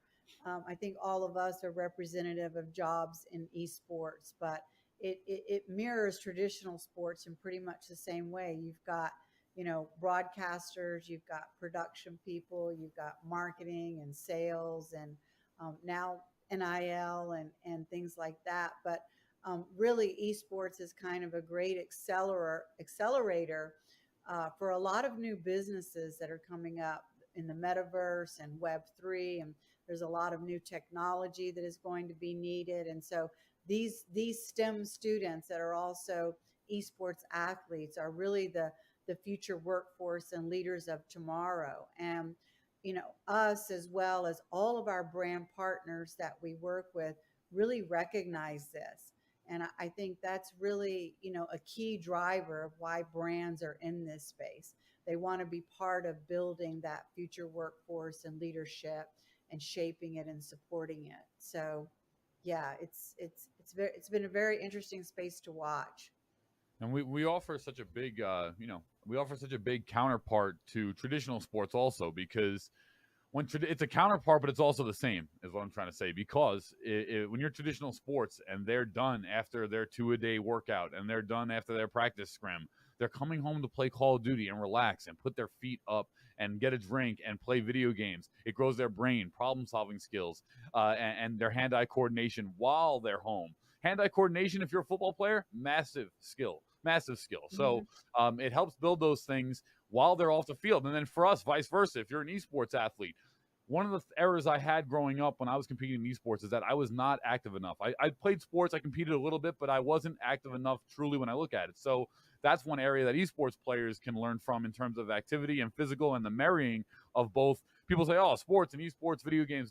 Not really. We're just kind of the tech industry's competitive form of competition, as to where traditional sports are more physical, hands-on. So I believe in the marrying of these two sectors and that they actually live together while also being counterparts.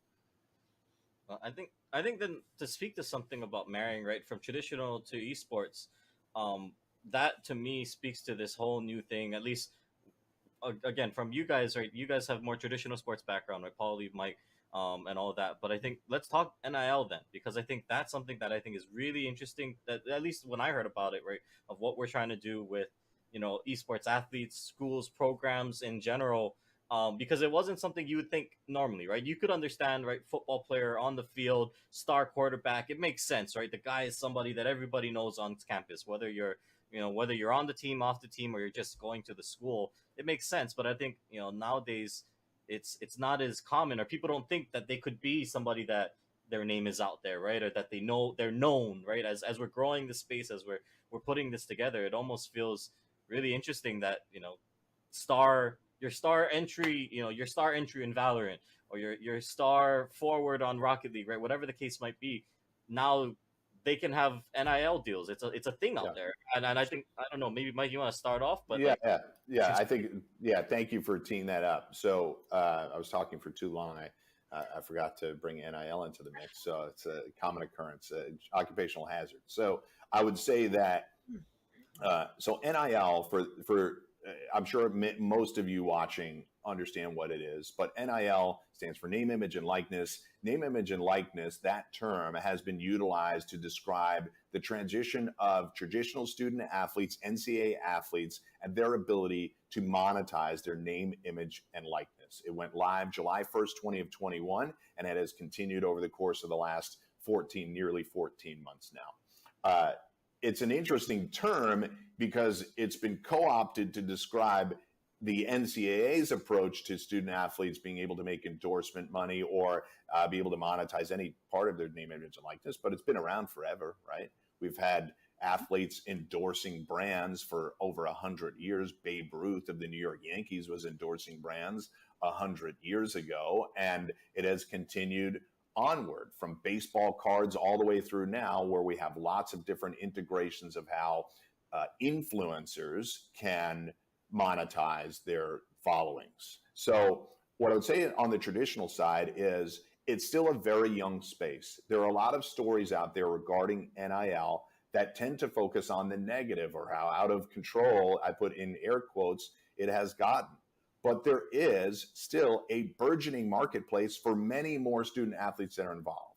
About 17% of NCAA athletes are currently involved in NIL, but 65% more than that want to get involved and are curious how to get started. On the flip side, brands are challenged with a few different things in the space. There are 10,000 professional athletes in the United States. Once July 1st, 2021 hit, and you dump every NCAA athlete into that space, that's another 500,000.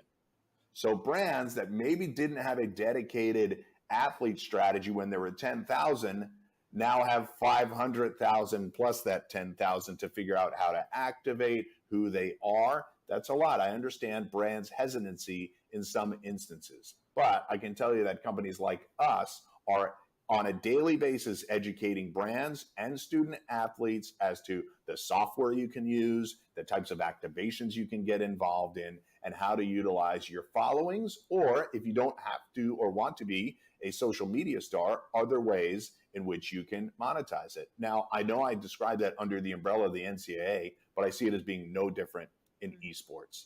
I think there are massive opportunities for people with followings to be able to use that and connect with brands. I think a company like us can help you to do that. And then beyond that, we can make sure that those transactions are safe for you. I think there are opportunities, not just at the individual competitor level, but at the program level to have a sponsorship go to that. I'm sure some of you out there listening and watching already have deals like that in place, but I think we can continue to enhance, augment those deals and make them more comprehensive and make them. First of all, I think product deals are perfectly fine, but I think we can get beyond that and grow some of these deals to a greater extent. Paulie, thoughts on that? Yeah, what you said is right. So I'll put it in for layman's terms here for just the esports players, because I talk to so many of our athletes that compete in our CECC series that are currently still in college. And basically, when Mike Blewett says NIL, what he's referring to is just very simple. If a brand or any sort of anyone wants to use your school's name or your brand or anything with you, there is a deal for you that can be put in place, whether it's product deal, whether it's a paid endorsement.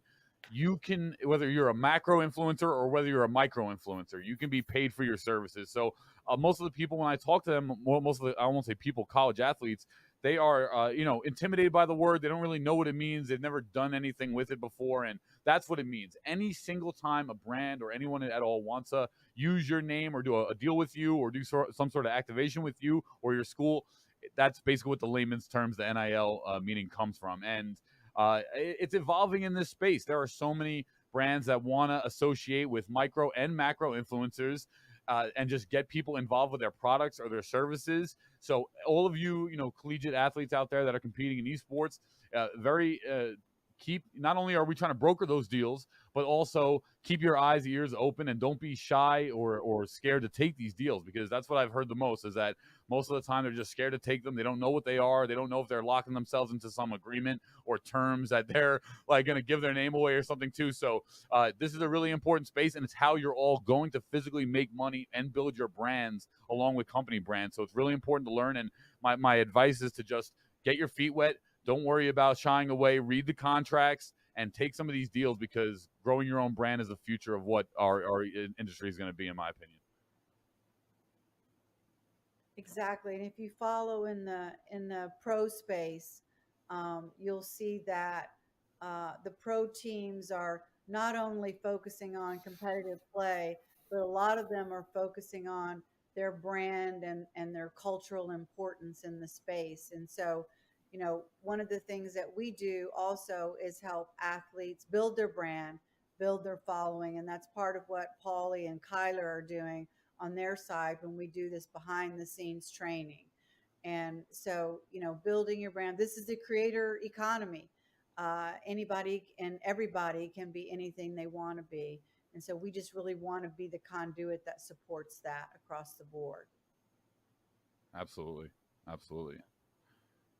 Yeah, I think so. With that said, thank you everyone for, I think, great insights in terms of, for any of you that were watching this and maybe had questions about, what is Esports U, what is CSMG, who are they, what are they doing, what are our plans, right? Well, we know we kind of tried to make a bigger splash in the spring, and we're excited to bring more stuff with you guys for the next year. But I think maybe as we close out here, I know we're slowly approaching on time then, but maybe let's go around the room with everyone here of just what's one thing that we're all excited for this next upcoming year. I know we touched on our plans and a lot of things, but if anyone had to speak, if you had to speak to just one thing of just what has you excited for us as a company, for us as the collegiate or college esports space, right? What's one thing that has all of you guys excited? And maybe we'll start with Mike, since our traditional sports guy, and we'll let Mike speak first. Sure. So I would say many things on the traditional side, but I'll focus on esports. And I'd say the thing that I'm most excited about going forward is, after yet another year of us doing a round of events, I'm excited that more schools will understand exactly what we're doing with our regional events and culminating in CECC and getting more schools involved. I think schools will be more excited to compete in our events because we've established it over the course of a year, and I welcome any and all conversations with getting people involved. I think for me, I'm most excited about like the schools and conferences. Mike, that's amazing. That's so exciting. I'm also excited about the brands that we're starting to be able to get involved in this. In our Commissioner's Cup in last May, we had over 14 brands, blue chip brands, participating in our event. Barbasol, Microsoft, CDW, Morgan Stanley, New Street, Air Force. And so I think brands are really starting to get excited about being involved in college esports, and we're offering them a platform that not only gives them, a big event, a big yearly event, but also regular daily programming where they can have exposure in front of this audience that they want to build affinity for with their brand. So I'm super excited about seeing the brands get on board and help grow the space along with us. A rising tide lifts all boats, and I think that's probably one of our mottos here at CSMG and Esports U. We're growing our brand, but at the same time, we're also really growing the college esports space as a whole. And that's our goal, for it to be a healthy ecosystem for all parties involved. Yeah, I agree there. And I guess for me, obviously, always seeing the collegiate esports space elevate. Coming from a competing, this didn't exist when I was competing, and just to see it now in literally within the last 5 years, probably really come to fruition and start just blossomed out of nowhere, and now becoming a space and seeing everyone, schools, players, productions, companies all elevate together has been really, really nice to see. But if I was the most excited for one thing, it would probably be the city where we're going to land for CECC 23. I'm really excited to know where we're going to be. There's a lot of great cities. I mean, I personally would love for it to come to New York, despite whether we got a positive bid or not. I want it to come to New York, but I just think the atmosphere in New York when you throw an event here is just super magical, especially in the summertime. But either way, I'm really excited to see where it lands. Tons of great cities, tons of great opportunities, and yeah, who knows? And I think that's going to be the most exciting process for me. Absolutely. I won't speak to anything. I think I'm filling Paulie's job on this one because Paulie's more a panelist than this one. So, normally Paulie's the host, and I don't know. I think me personally, I'll just say something real quick. I'm just excited to keep telling your stories. If you're a student, if you're a program, let me know. Let us, reach out to us. We just ultimately, at the end of the day, we want to tell your story, and I think that's what has me most excited, because now I think we're getting to a point where people know us. I hope you guys trust us, and and we just want to keep expanding and growing the space. So with that, Paulie, I won't make you do the weird thing where you got to toss to yourself, unless you want to do that. I don't know. Actually, you might have a free way of doing this. All right. Let's test it. Yeah. Okay. All right, How do you want to throw yourself here? Well, that's going to conclude here the future of collegiate with CSMG and Esports U. Thank you so much to Angela, Mike Blewett, and Kyler Tandel for hosting our panel. And now back to myself for the day 3 of the CSMG Coaches and Director Summit 2022. Hey everybody, and welcome back to another ECAC weekly highlight clips. Now, I feel like I've been saying this every week, but this week in particular is full of some really unique kind of once-in-a-lifetime plays and clips and moments, so I'm super excited to jump into it with all of you. We're kicking things off with one of my favorites, Overwatch 2. University of Albany finds themselves back against the wall, 1/3 of the point already capped, but with a lot of great communication and a little bit of teamwork, they're able to snipe this fight back quickly. Controlling these fights, and now are able just to go with the blade. It's gonna get one, gonna be able to get a few with the cleanup as well. It's just near team kill gonna come out. There it is, Moose Milk getting taken down. Clip number 7 almost takes us back in time to Super Smash Bros. Brawl, where we would see Diddy Kong versus Meta Knight all the time. But unfortunately, EJJ from St. John's is about to find out that Benedictine was not kidding around. Great catches Billy with the carry. Oh, almost gets the Nero shield. Oh, 5. Yo. Oh my God. Ooh, and not enough height. Yep, that was really well done by Kid there. Number 6 here in week 5 is going to be an amazing play from Wayne State. Amatsugachi finds a huge needle thread and guarantees the first point goal for Wayne State against their opponents. I've seen this play before. Amatsugachi just waiting for the ball to plummet down in the zone, the scoring zone that is massive dunk to get Wayne State on the right foot.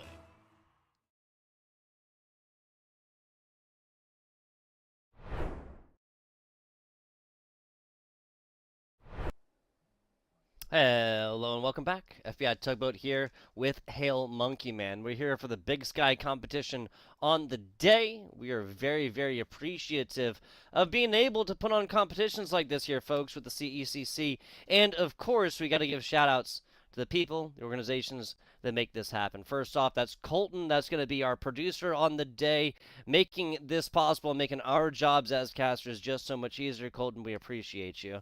As well as all the TOs and whatnot behind the scenes, everything else, getting that one done. And again, making our jobs as casters so much easier. Now, the organizations as well, the CECC Last Chance Qualifier is brought to you by the Zip Chair and Dream Seat. Now, as the official gaming chair for the NECC, you guys can head on over to zipchair.com to elevate your gaming chair capabilities today. Now, you can check out their websites, their social medias as well, and everything else here. Now, Hail Monkey Man, let's hop on in to this one. Weber State taking on Montana State.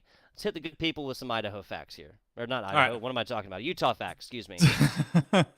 Well, Utah, I've only been to that state once, and that is a very, very salty lake. So I don't recommend it if you have high cholesterol. So you know, either way, I haven't done much in Utah other than just kind of fly through on my way to Montana of all things. I went to Helena. That was I think it was like a high school freshman year trip. So pretty place. But right now it's one of the main contenders as an undefeated team running up against this currently kind of 1-1 squad. And I'll be honest, we're looking at the standings, we're looking at our first 3 rounds completed, the 4th one coming up, and a lot of this competition has been sussed out. And it comes down to, if Montana State can win this, then we have a ball game between several different teams. Same thing on the opposite side with Montana playing against Sac State. But opposite of that, if Weber wins this and so does Montana, the next one pretty much decides it. Yeah, exactly. Just giving you guys a breakdown. Now, of course, you can go over to the Battlefy, post that in chat and whatnot, and you guys can follow along with us as we go. But yeah, Weber State, University of Montana Maroon, they are hands down up there at the top. Now, the Montana State University Bobcats here, kind of chill in the middle. They are 2-1. See how they go on the day. Excuse me, they are 1-1 after their bye week, right? And we'll see how they go through on the day. MSU Bobcats coming on in here. Montana State looking to get something going. A little bit of bounce play earlier. Sad Boy Juice. Okay, we're picking horses, right? As far as our favorite names, Sad Boy Juice gonna be taking it down for me. Yeah, that's one of the top tier names. I mean, you do have Ham out there, but I know how you feel about Ham. Yeah. Nova just coming out. They're red hot like a burning dying star, but that was Rivers that really just kind of put a great bank off of that corner. So Montana State, they know it's up against them. They know they need to win. They got to be able to go it over, and this is pretty much a cat fight right now. And it's been this team that has shown that they can recover off of a bad first game, but this is also them just having to be able to go against the pace of play from a hard striking offense. You know what I just realized? All like culinary-based names from Montana State University as well. Yeah. Chef, Ham, and Froyo, frozen yogurt. I like it. I like a tasty treat, and from what I understand, a little bit healthier for you than your classic creamy ice cream. You know. It does Don't take taste your better. nutrition tips from me, though. let me make that a big fat disclaimer right there. 1-0 lead here for Weber State. Utah, known as the Beehive State, which I did not know, and I think is pretty darn cool. My family and I are apiarists, meaning that we keep bees and have for many years. So the Beehive State out there in Utah, love to see it. Oh, an open net right here. Sad Boy Juice. He don't like my recounting of facts. Yeah, that's all juiced up as Nova was just looking for a chance, and I love that Sad Boy Juice already looked for the turnaround instead of just rotating out and kind of going straight up lane. They curled back in, and it's to the top of the box right on time and on target to be able to force us into another 2-0. Here for Claw Gaming, making it 3 from the kickoff rotation. Nova just put that one on target and kind of forgot about it until it went through. Champagne Supernova, not just an Oasis song, folks. That's Nova off the kickoff right here. 3-0 lead for this Utah squad. Now, State Bird for Utah. It is not the Utanan? Utan? That sounds... Mutation. It's mutation. Mutation. There you go. Not a mutation, but a mutation. The state bird, the California gull. Who'd have guessed it? Who'd have guessed it? Barring their state bird from another West Coast state. Who'd have guessed it? It's a gull? Like the a California gull. Yes, like a seagull. Huh. In Utah? In Utah. Who'd have guessed it? Who'd have guessed it? They do things by their own pace, I guess, down there in Utah. Up there in Utah, I should say. Coming from me, from Nevada. Up, down, side to side. For me, it's very west. Boy. Okay, so this one's very much gotten away from us. So we were hoping, and still very well can see that there's a lot of offense that has to be accounted for, especially because we've seen Weber State really dominate when it gets into just running up the score.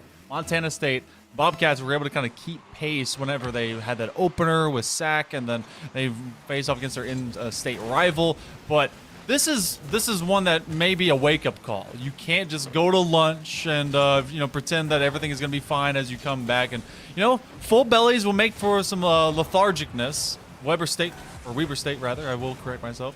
They're just going to keep running it down because right now they have not seen any other reason to be afraid of this defense. Yeah. Just like plastic surgeons in Utah should not be afraid as well, in Salt Lake City specifically, because Salt Lake City, Utah has more plastic surgeons per capita than any other state, or any other city, excuse me, in the United States. Which, if you take a trip out to California, just seems very unlikely, but, hey, if Google says it, then it has to be true.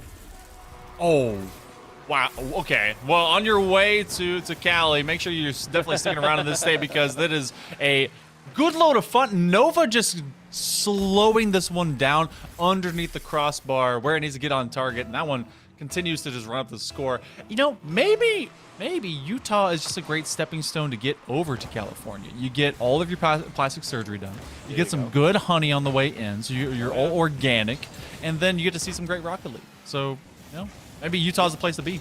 And you know what the best part about all that is? At one point, you get to leave California. Yes! 2 minutes left in this competition. They say that Utah is the second driest state in the United States after Nevada, but it has been an absolute monsoon of goals here for them in this game. Number 1, Montana State just looking to strike back at this and try and turn this donut, this 0, into a breadstick, into a 1. Chef. Everyone's been very culinary themed, but Montana State is currently starving for chances to just be able to get on the offense. Ham into this 2v1. They have a chance to be able to make that one bang, but even when they get it, they just fall a little bit too wide of the post. And that was one of their best looks, if not probably the only look we've seen permeate and come about for Montana State. The Bobcats really living on just hopes and dreams. Chef with another chance tries to get it away from Nova, who just makes solid connections, and they are just so confident for their lateral movement that just go up, wait for the read, and they've just done it so easily. Yeah, so speaking of reads right here, 60 seconds left on into this one. Gonna have to open up the book and try and find something. Wow, an undercarriage shot right here. Another one, but Weber State gonna be able to deflect any offensive opportunity that Montana State tries to put up right here. Absolutely feasting. Weber State is, just like the rest of Utah and their Jello consumption. Because as we all know, with a larger ratio of population that are of the Mormon religion and they do not consume alcohol, apparently there is a large sweet consumption in the great state of Utah. I think that just makes sense. I didn't know. Utah residents also eat twice as much Jello. So yeah. There you go. I was waiting for it. Yeah. The perfect Google pitch right here. Yeah. Oh my God. I like it. The Google find for this. They eat twice as much Jello as anyone else on the planet. On the planet. On the planet. Not United States, not North America, not the Western Hemisphere or something like that. On the planet here, green Jello. That's a Utah thing, a Salt Lake City thing apparently. Here's another one, just like Weber State fried up Montana State here in game number 1. The first Kentucky Fried Chicken was not open in Kentucky. It was opened in Utah. Huh. Who'd have guessed it? Who'd have guessed it? Okay. I color me surprised. I know I look like a cherry tomato right now because I'm sunburned, but color me surprised. They're also apparently known for, I did not even know this existed, pastrami burgers. Pastrami burgers. That's, All right, all right, Weber State. All right, Weber State. Yeah. Get out. We're cutting out this craziness. What's going on here? What's going on? This is a whole thing. Pastrami burger. Yeah. Huh. How does? I don't know. Like, what did it just be a sandwich? It just, well, apparently it's just they consider it a burger, even though like pastrami is like a thin meat, right? Or do you thick cut pastrami? Yes. No, pastrami is definitely a thin meat.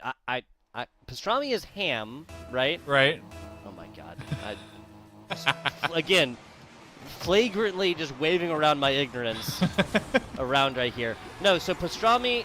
This says, oh wow, really, really early goal here from Rivers. This flood might be starting early here. Now, pastrami is a food originating from Asia Minor, usually made from beef brisket. Okay. I thought it was ham. So wait, it's a beef? I didn't know pastrami was beef. Okay. Hey, if Google says it, it has to be true. That's very There's true. One thing I've learned in the past 4 or 5 years is that if it's on the internet, it has to be true. Yes, that's the only truth in all of the internet. Is that it is real.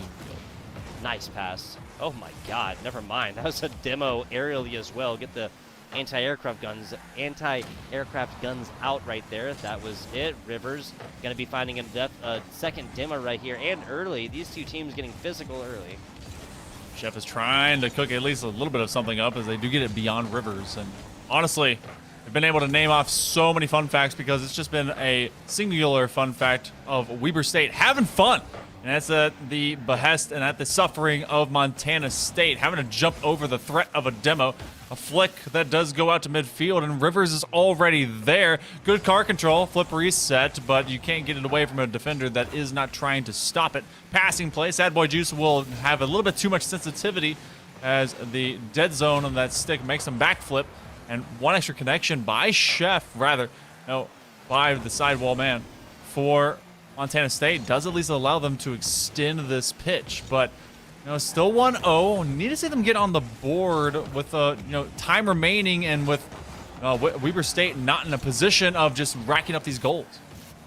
Yeah, so this was a 6-0 in game number 1 all the way of Weber State. Now 90 seconds into this one, we have a much more clear-cut, even-handed competition. Shot down bottom. It struck for Montana State University. Now, MSU, that was Ham and Chef earlier. Now the second one for Sad Boy Juice. Hopefully, this is going to be a good one here. Hail Monkey Man. Hopefully, even if Montana State University loses this, given their culinary-themed names, Chef Ham and Froyo, if they choose to go to Weber State, then they can pay their tuition in produce and meat if the year was 1931 and 1932, because at one point Weber State did accept meat and produce for tuition instead of money. Why? I have no idea. It's an incredibly interesting story that I don't have time to get into right now. I'm pretty sure if I were to caution a guess, now you said 1931? 1931, 1932. Oh, Great Depression. Yes, right? there you go. Yeah. That's right in the middle of all that suffering. So I'm pretty sure if money really didn't matter, people were just trying to survive and stay afloat. Yeah, and at this point, that's the same thing for Montana State. Haven't been able to get a goal, and the 1-2 connections they have been able to drum up have been very well timed. Nova can't get beyond Struck, who will at least get a piece of that ball. Playing for the hook shot by Sad Boy Juice in a great position to play on a neutral 50. And then Ham will chase from the midfield. So, 1930s, you can be able to actually pay off your tuition. Not quite a boomer moment because they weren't alive yet, but it is tough premiums to have to pay. I guess baby boomers would have come, like literally the term comes from the baby boom after World War II. Yeah. I was looking at 1931, 1932. I was thinking like, oh, it's like because of rations and stuff, because of the war. Nope, definitely Great Depression right there. Monkey Man was a good call. Good call. Nova. Oh, sorry, go ahead. No, the only reason I even know anything is because my mom was a history teacher. Shout out my mom. She's pretty great. Shout out to the moms. We've had plenty of moms in chat, right? The University of Montana has consistently enjoyed a mom boost, a mom buff, if you will, so far. And there's going to be Montana State. You speak on their rivals, they will show up. Now a 6-0 game in game number 1 with about 100 seconds left here in game number 2 just turned into an incredibly close competition. Has been more of our same pattern. Game 1, it opens wide. Game 2, it starts to close. Game 3, depending on how this one goes, if Montana State is able to kind of end that suffering of just cyclical suck, then hopefully they're able to get themselves in a position to keep the game 3 within reach. Looking for the double tap, the third man, or the second man not there, as they were hoping to finish this one, but look how long these rotations are for Weber. They are sending one up, keeping the last two just a couple back. It's just individual chances. Yeah, just individual chances so far, kind of spelling out how Weber was able to go forth, take advantage of game number 1. That's a different situation here with 60 seconds left in game number 2. As we know, a lead of 1 is no lead indeed in the great game of Rocket League. Ooh. River's looking fine up top. It's the first time I've seen a river flowing through the air. Gonna get to one of those Sky Islands, which is apparently where Utah really kind of lives. They are able to exist in the big sky. Oh, that's a great takeaway, and the immediacy of that challenge. They're gonna be able to put that strike on target. Ham, maybe it was a handoff to, but he's just too ham-handed. Now with less than a half minute to go coming up, Montana State, they want to crash the box. They want to be able to end this supremacy that Weber State has been able to push up with, but it's awkward rotations defensively. Better watch out. Yeah, I guess we can't really be too surprised. University of Idaho, Montana earlier started off their series of the 0-7 banger and then got to game number 2 at a 1-2. Who'd have guessed it? Can't really be too surprised when you use the past to predict the future. 1 second left. We got a little sudden death type situation. Doesn't choose to play it. Weber State gonna be taking this one on in a game number 2 situation, pushing it on to series point. Or series match point? Same. Series point? Same thing. Yeah, whatever. Yeah. I guess the key that we see right now, this is complete mirror to what we saw before. 7-0, what was it? 2-1, and then ended 5-0 in our previous series.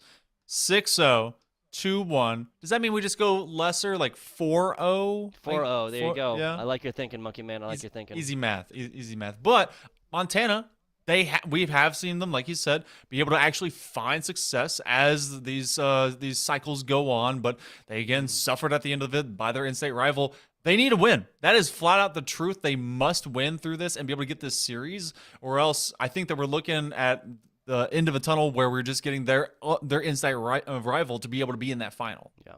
Yeah, and an update for you guys. Sac State Green has dropped 3-0 fashion to the University of Montana, so they're going to be sitting real pretty going into our round number 5, round 4 ending right now, of course.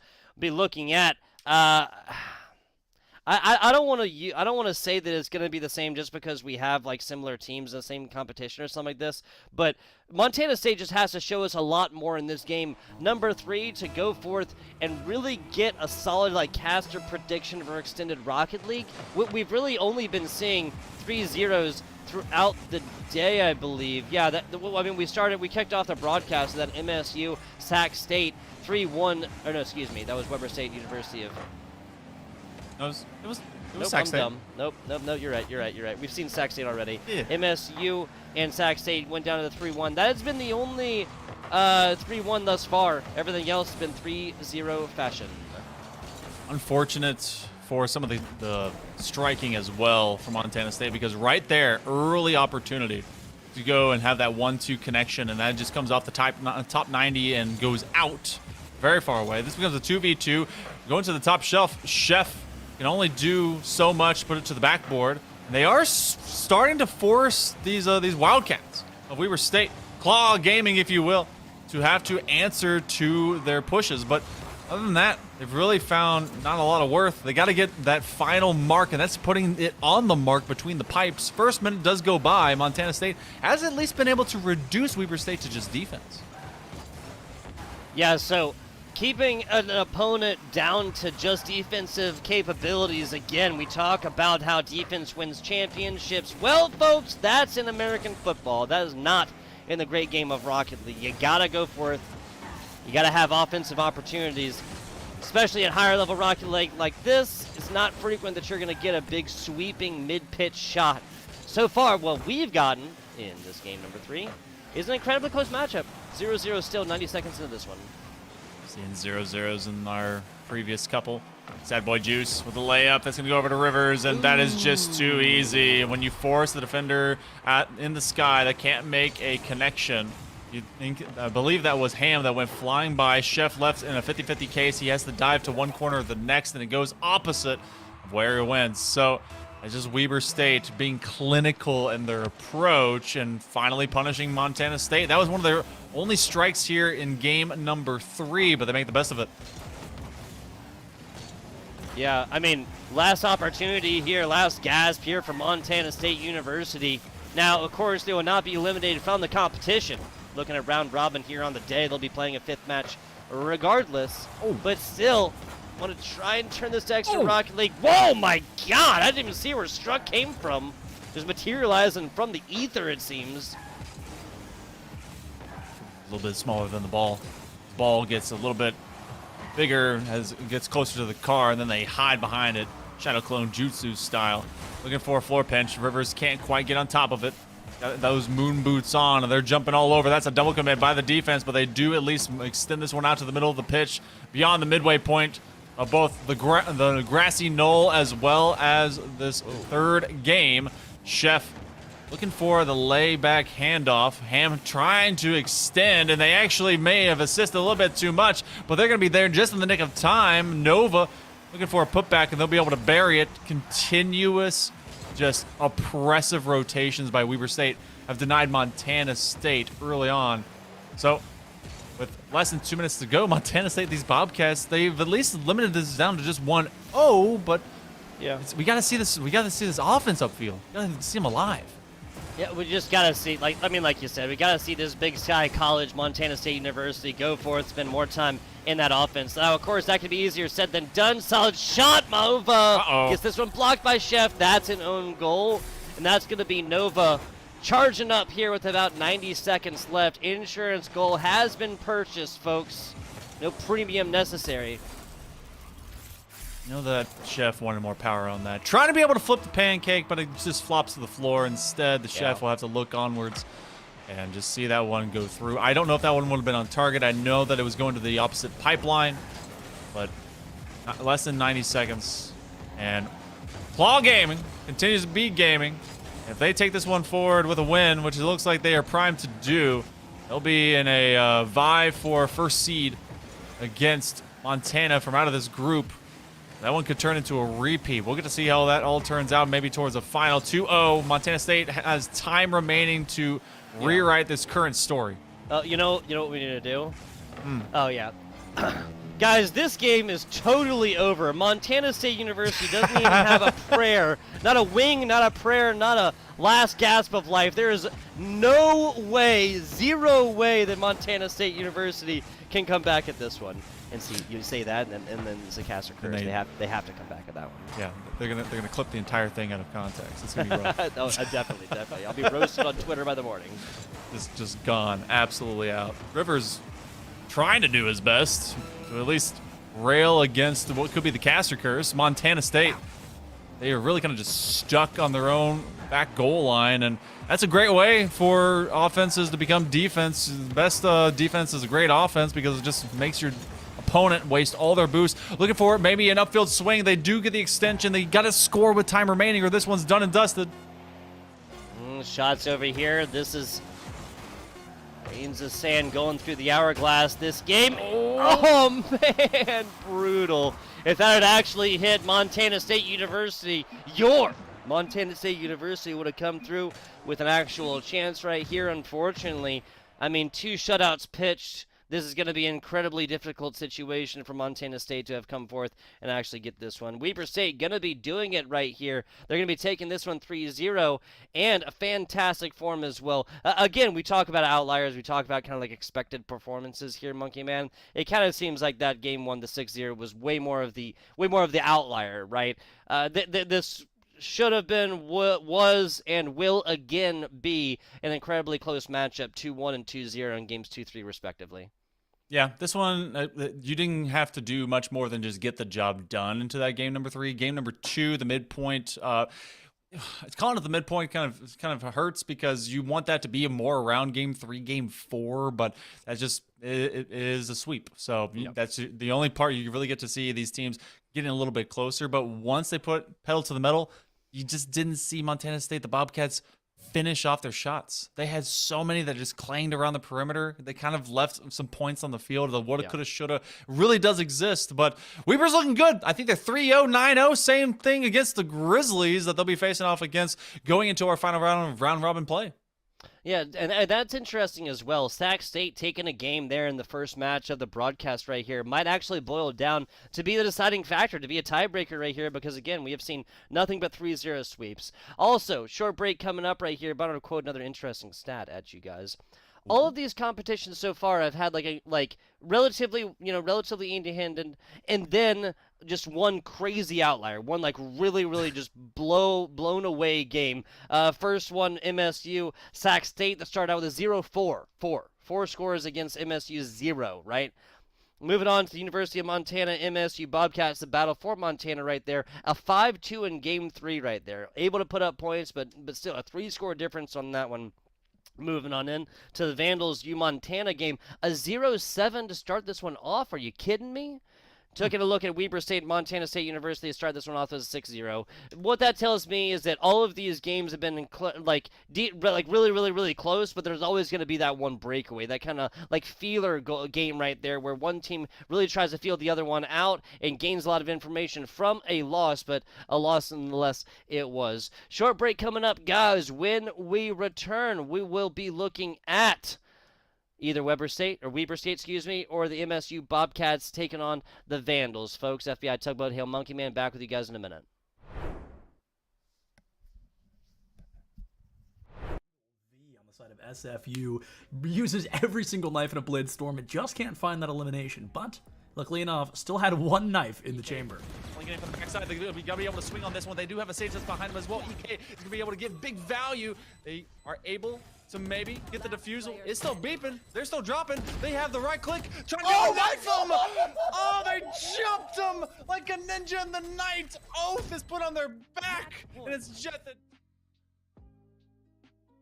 Sometimes as casters, we get a cool opportunity where a player's name matches up really well with what they're about to do, and I can't think of a better example than Bad News being the one to deliver that game-winning goal against Keen Blue in the 4th game on the side of Wayne State. For him, double tap every time. Massive goal for Wayne State. I mean, there wasn't even really a mistake. I mean, they had a player up for a potential shot, but the double tap opportunity that Bad News gave himself.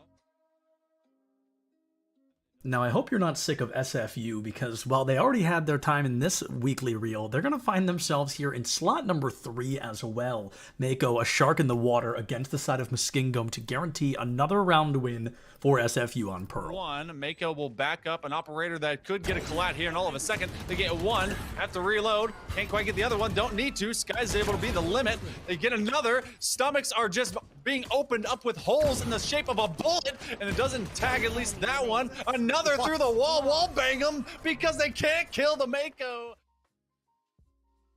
Using an ultimate in Overwatch 2 can be incredibly dangerous. If you miss your ultimate, it could put your team in a very poor position, but with a little Riz from Shiz, he kicked the door wide open for his main tank to come in and save the day. Now you don't even have another chance to recalibrate yourself. And the big EMP into the shatter! Oh my god! That EMP shatter was devastating! 6 seconds left for Sumter to try and touch. There's not going to be a recontest. Now, for this number 1 highlight of the week, I think anybody watching is going to know right away. Ridley is not a popular character in Smash Ultimate. So you know when you see 2 Ridleys going head-to-head, something incredible is bound to happen. That's what I would do. Yep, and then you sit and just take that up smash. Such a strong and potent kill move. Oh, we're going for the offstage gameplay. There's the stage spike from the neutral air. Holo is a monster. They live that. They live that. And now Holo has a very even game to play from. Minixo struggling to stabilize, air dodges in, we're seeing but then the goes for one of reverse. their own. They do the same exact thing. Oh, Minixo gives Holo a taste of their own medicine. And that brings week 5 to a close. Thank you all so much for watching this with me and getting to share all these moments and relive all these hype, fantastic plays in the ECAC. It's been a wild ride. We've got insane weeks coming up ahead as we get closer and closer to the end. The caliber of play gets higher and higher, and these players, they just improve and impress week after week. If you want to keep an eye on it, feel free to follow on all of the channels. If you want to follow me, it's just Septilence. You know where to find me on any social media. Thank you so much for watching. Check your posture, drink some water. Don't forget to love each other, and we'll see you next time.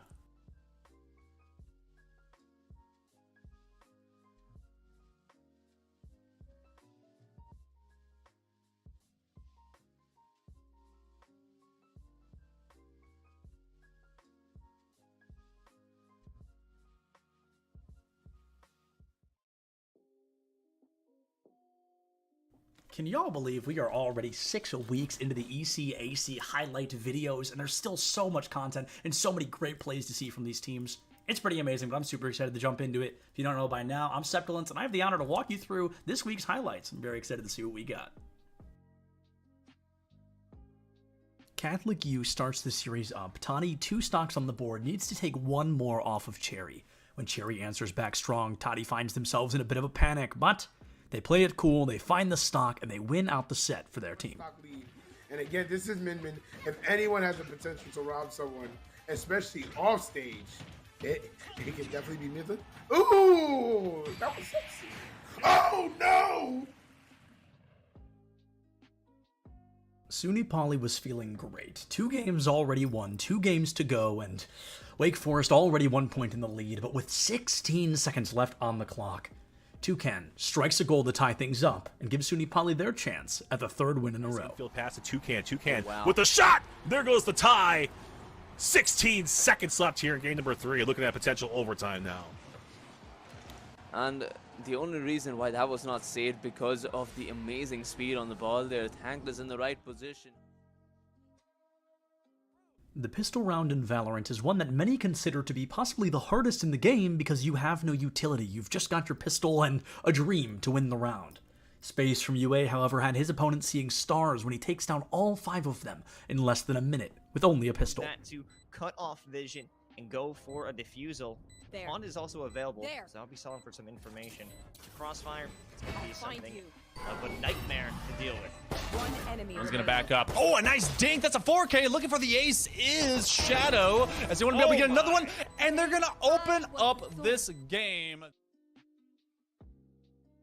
For clip number 5 here, our keen-eyed viewers might notice that clip number 7 does in fact spoil the result of this one, but does not make it any less interesting. Suni Poly, things are close, but in the final half of this game, they close it out aggressively against Wake Forest. Go ahead and push it through. Of course you are. Had plenty of boost as well. Why not? Wes has just been a mechanical nuisance for the defense here of Wake Forest. If not extending the play, getting some of these individual. With a great EMP Death Blossom combo, Southern Arkansas was feeling fantastic. 1 member of the opposing team already down, 4 to go, and they could cap that first point. But they're about to learn the hard way that nothing shines brighter than the suns. Out onto the field. This might be good enough for Bellarmine to be able to hold on, but no. Both the healers! Suns! No way! You just went right up into the back line and hit the fatty shatty from behind. We were trying to do the same thing, but Suns... Yoru in Valorant is considered to be one of the worst agents in the entire game, but Rusty, clearly a big fan of Yoru just like myself, comes out quick, gets a 3v1 victory, and secures the penultimate round for UA. Hurry. Does OCM first, able to turn 1 from boxes, will be able to counter strike. No, where are you looking? What? Oh my goodness, Rusty's able to do it all himself. Where in the world was that second man looking? This upcoming clip absolutely deserves this 2nd place slot because, as you know, these clips are usually about 30 seconds to a minute, but Percival did so much more than we'd ever be able to fit in 1 minute, taking all 9 stocks off of the opposing team before losing 3 of his own. Timing on the up special from Little Mac. A potential KO punch is going to whiff here. 4-1 and 2. Little Mac is off stage. There's the Nikita. Air dodge is going to get caught. He has no jump. He's catching it with the drop, Nikita, and the down smash. But he's still alive. He is living. 1 read there from Little Mac is going to take that's the neutral air. Our number one clip for week number 6 is easily my favorite. We're about to watch Priz get a 5K, a complete ace with the Odin. The clip itself is great, but the camera work makes it so much better. Enjoy this clip. And there you go. Okay, so they're systematically clearing. You love to see this, but they're running into 2 Odins. This definitely isn't a fun time for anybody that's involved. Priz gonna find 1 here in Boathouse. The ping's coming out. Priz gets the collapse. Priz finds it. Priz finds 4. Can he get the 5th? The ace for Priz coming out with the Odin. Just camping out in Boathouse. He has a campfire. He's got some marshmallows and some graham crackers, and he's making s'mores out of Stonehill. And as all good things must, week 6 highlights have come to a close. Folks, it's always a blast to get to walk through this with you. So if you enjoy what you're seeing, go catch it live. Go check out ECAC on all their main channels. If you like what you're seeing here, feel free to follow me on my socials. It's just Septilence everywhere. Thank you so much for watching, folks. Check your posture, drink some water. Don't forget to love each other, and I'll see you next week.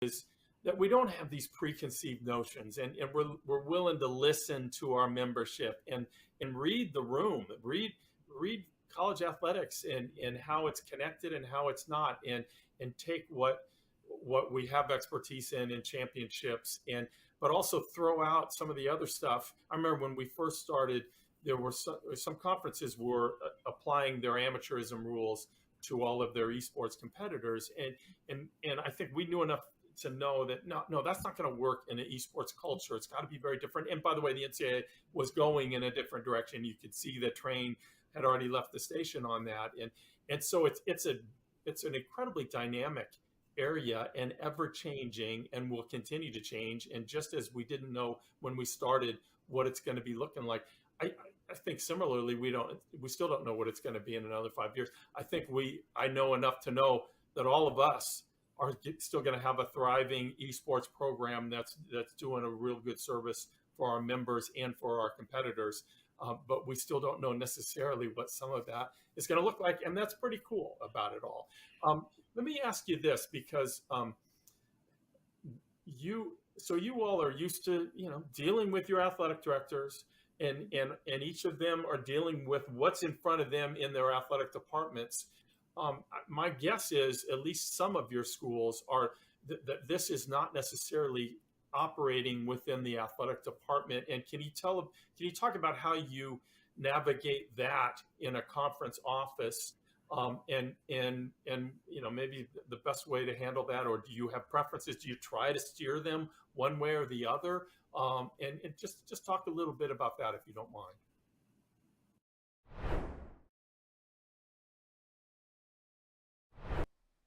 Hello and welcome back to the last chance qualifier for the CECC.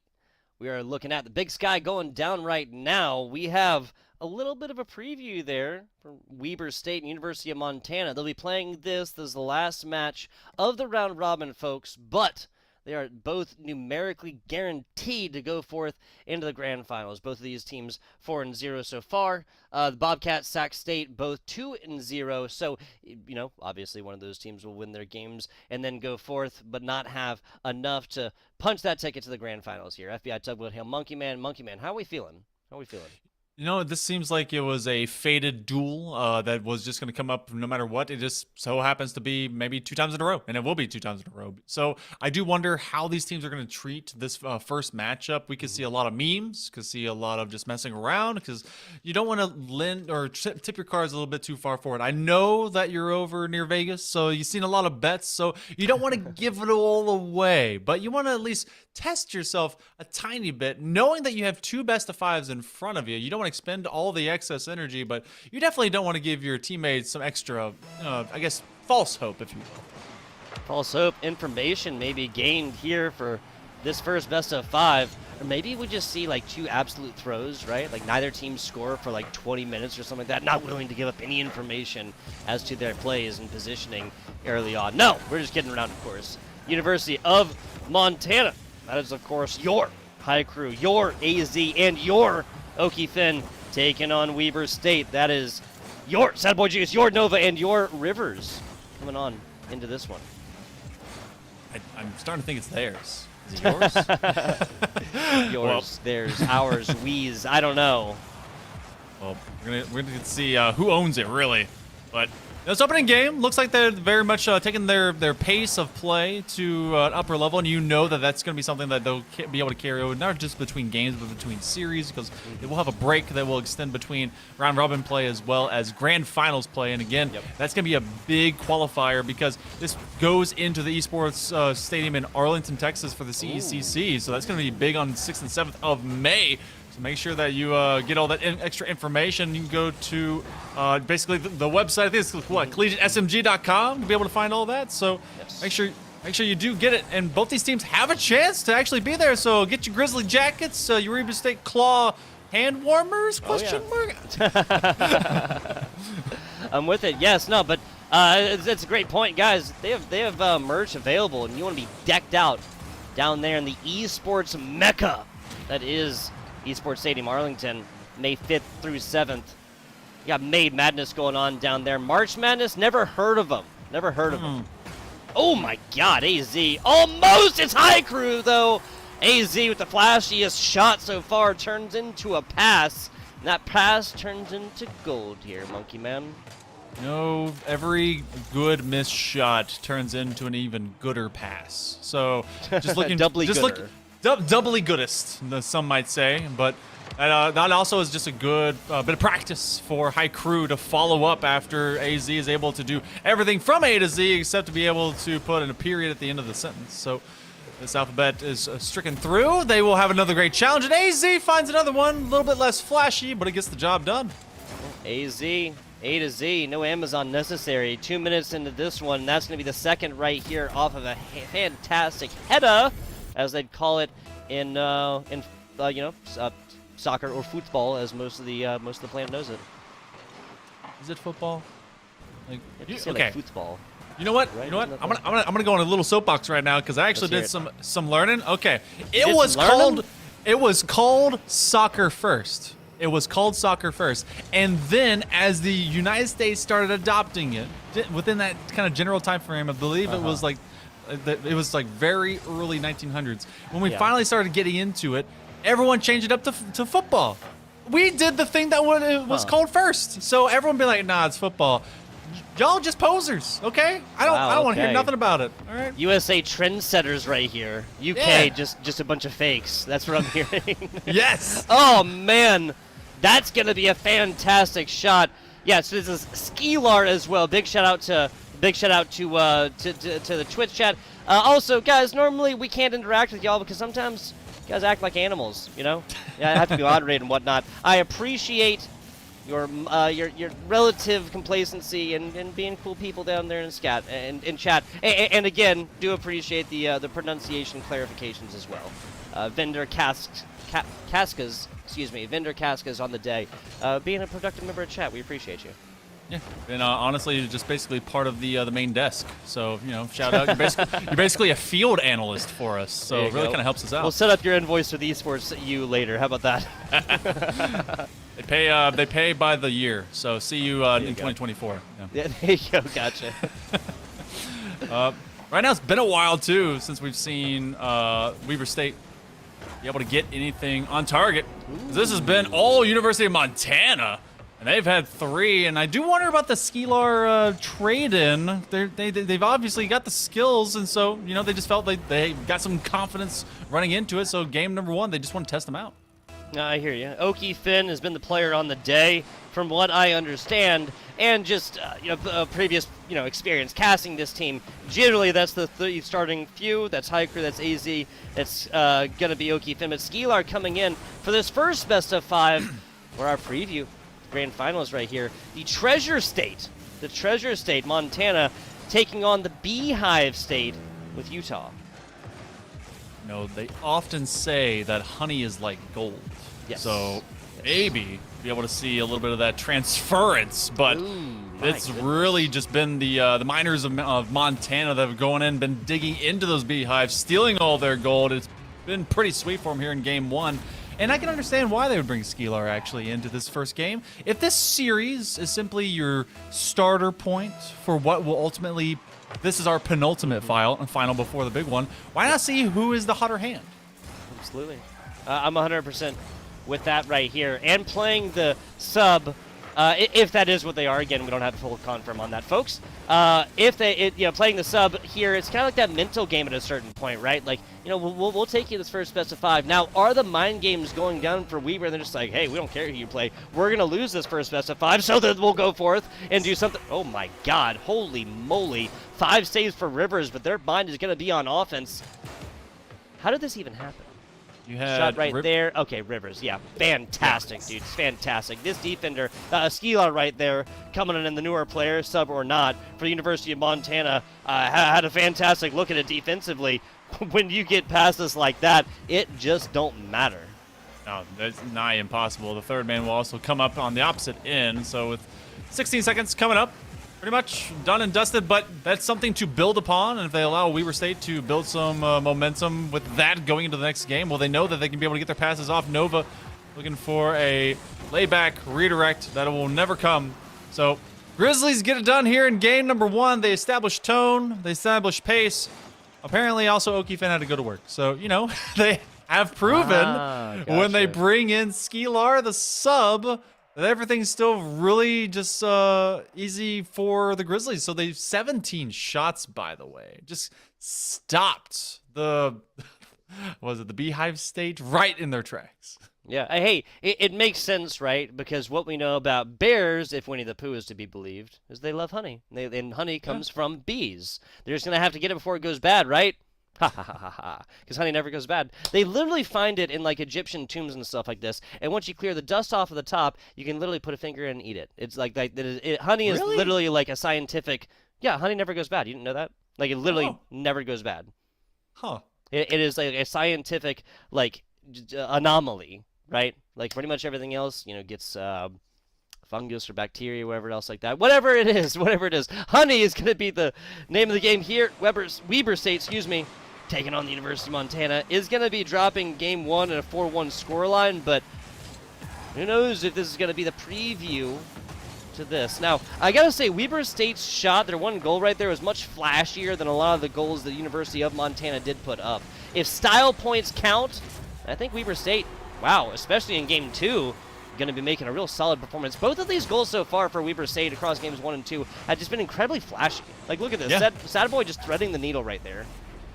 And that was made possible again by who? Rivers. Rivers was the one that got the score before and the only goal for Weber State in game number 1, but they were an obvious component to be able to get off that challenge. Looking for a double tap, and both these teams are going to be taking their looks and be taking some extra pot shots to see what they can get away with in this first game. Well, sometimes it's also punishing the Grizzlies for just not being ready.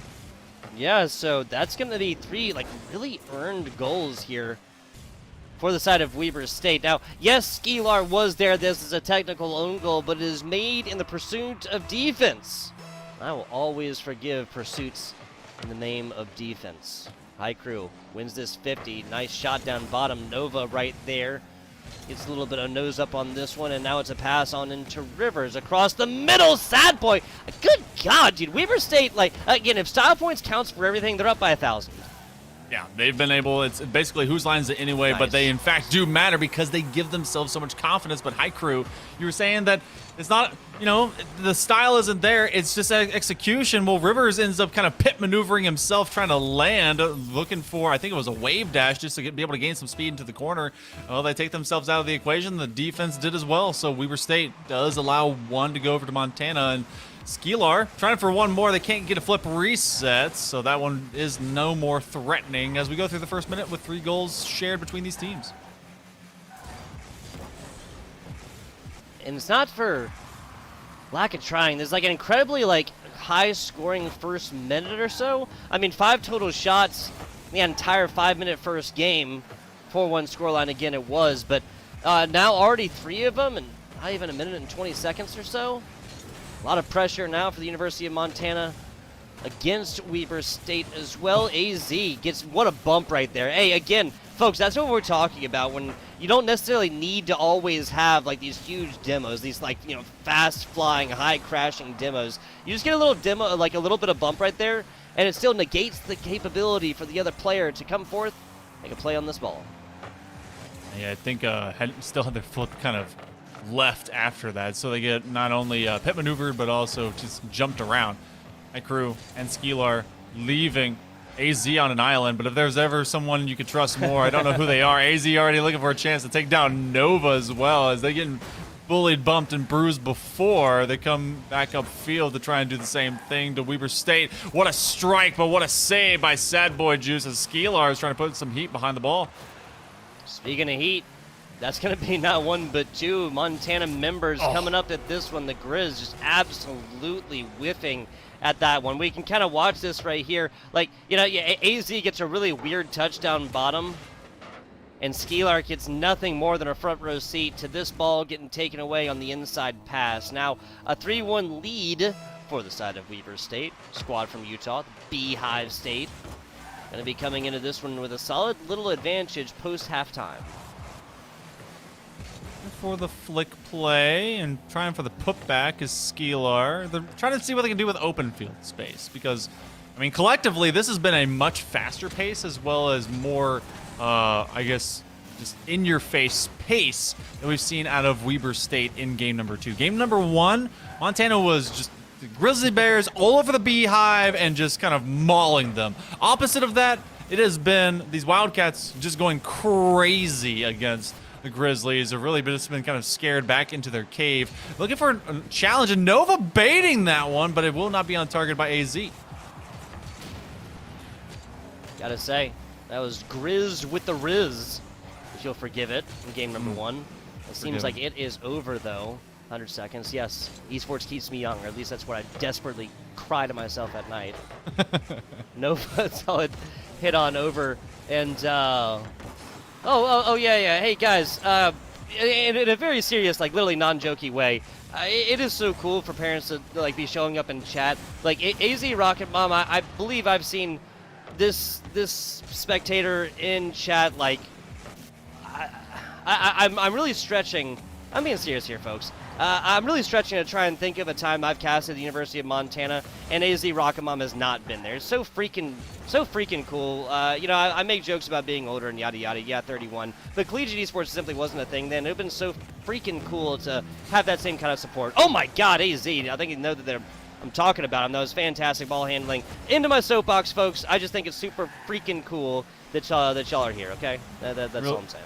Really is. You have not only your collegiate programs that go behind these students and what they're going to do into their clubs and even more into their curriculars and their academics, but also the parents and the families that are behind them, the friends, the family. And we talk about the friends, family, and fans that are out there, but it's real. It's there. It's you. And you're the reason that these guys want to succeed and for themselves as well, and you help them along the way. Talk about success.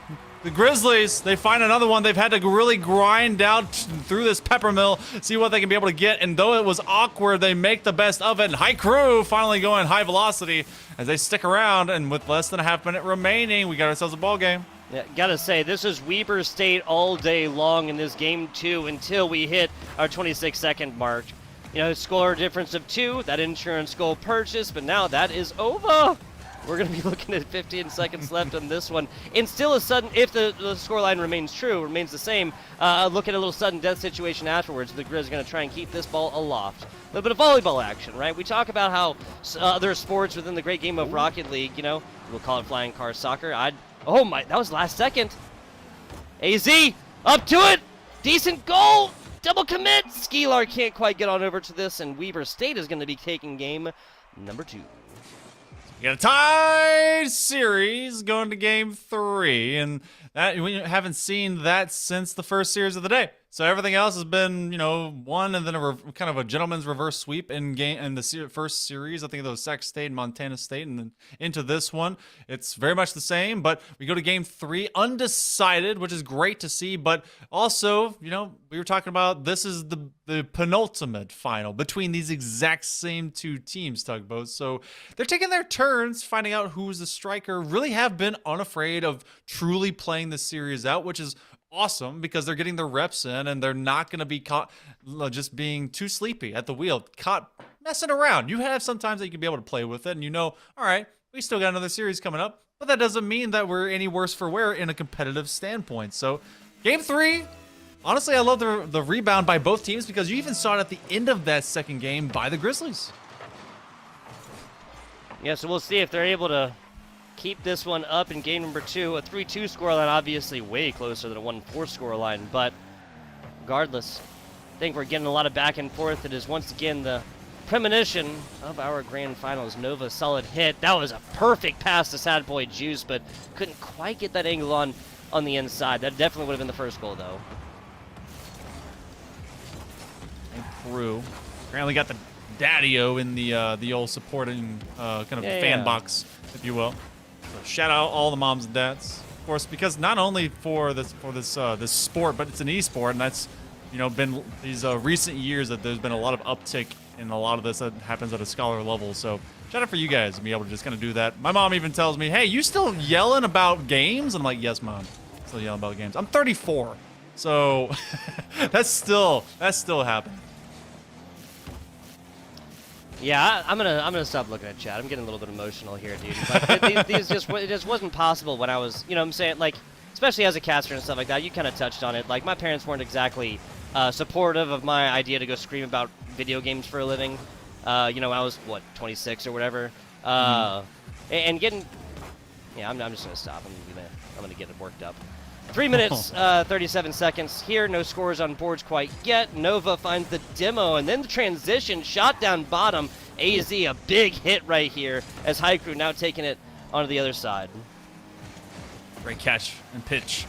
Maybe even a pitch and catch. Oh, no. They take it away from their own teammate.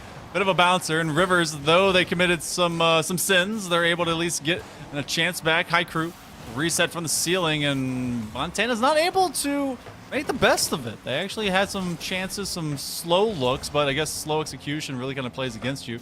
AZ left in an awkward situation, but it's going to be a great leap of both faith as well as saves by Haiku. Looking for an extension, calling for the 1-2, but great intercept, and no one's at home. The recovery for the defense has to hit for the Grizzlies, as we're left with nothing apiece, and that's because both are struggling to get away from the challenge game.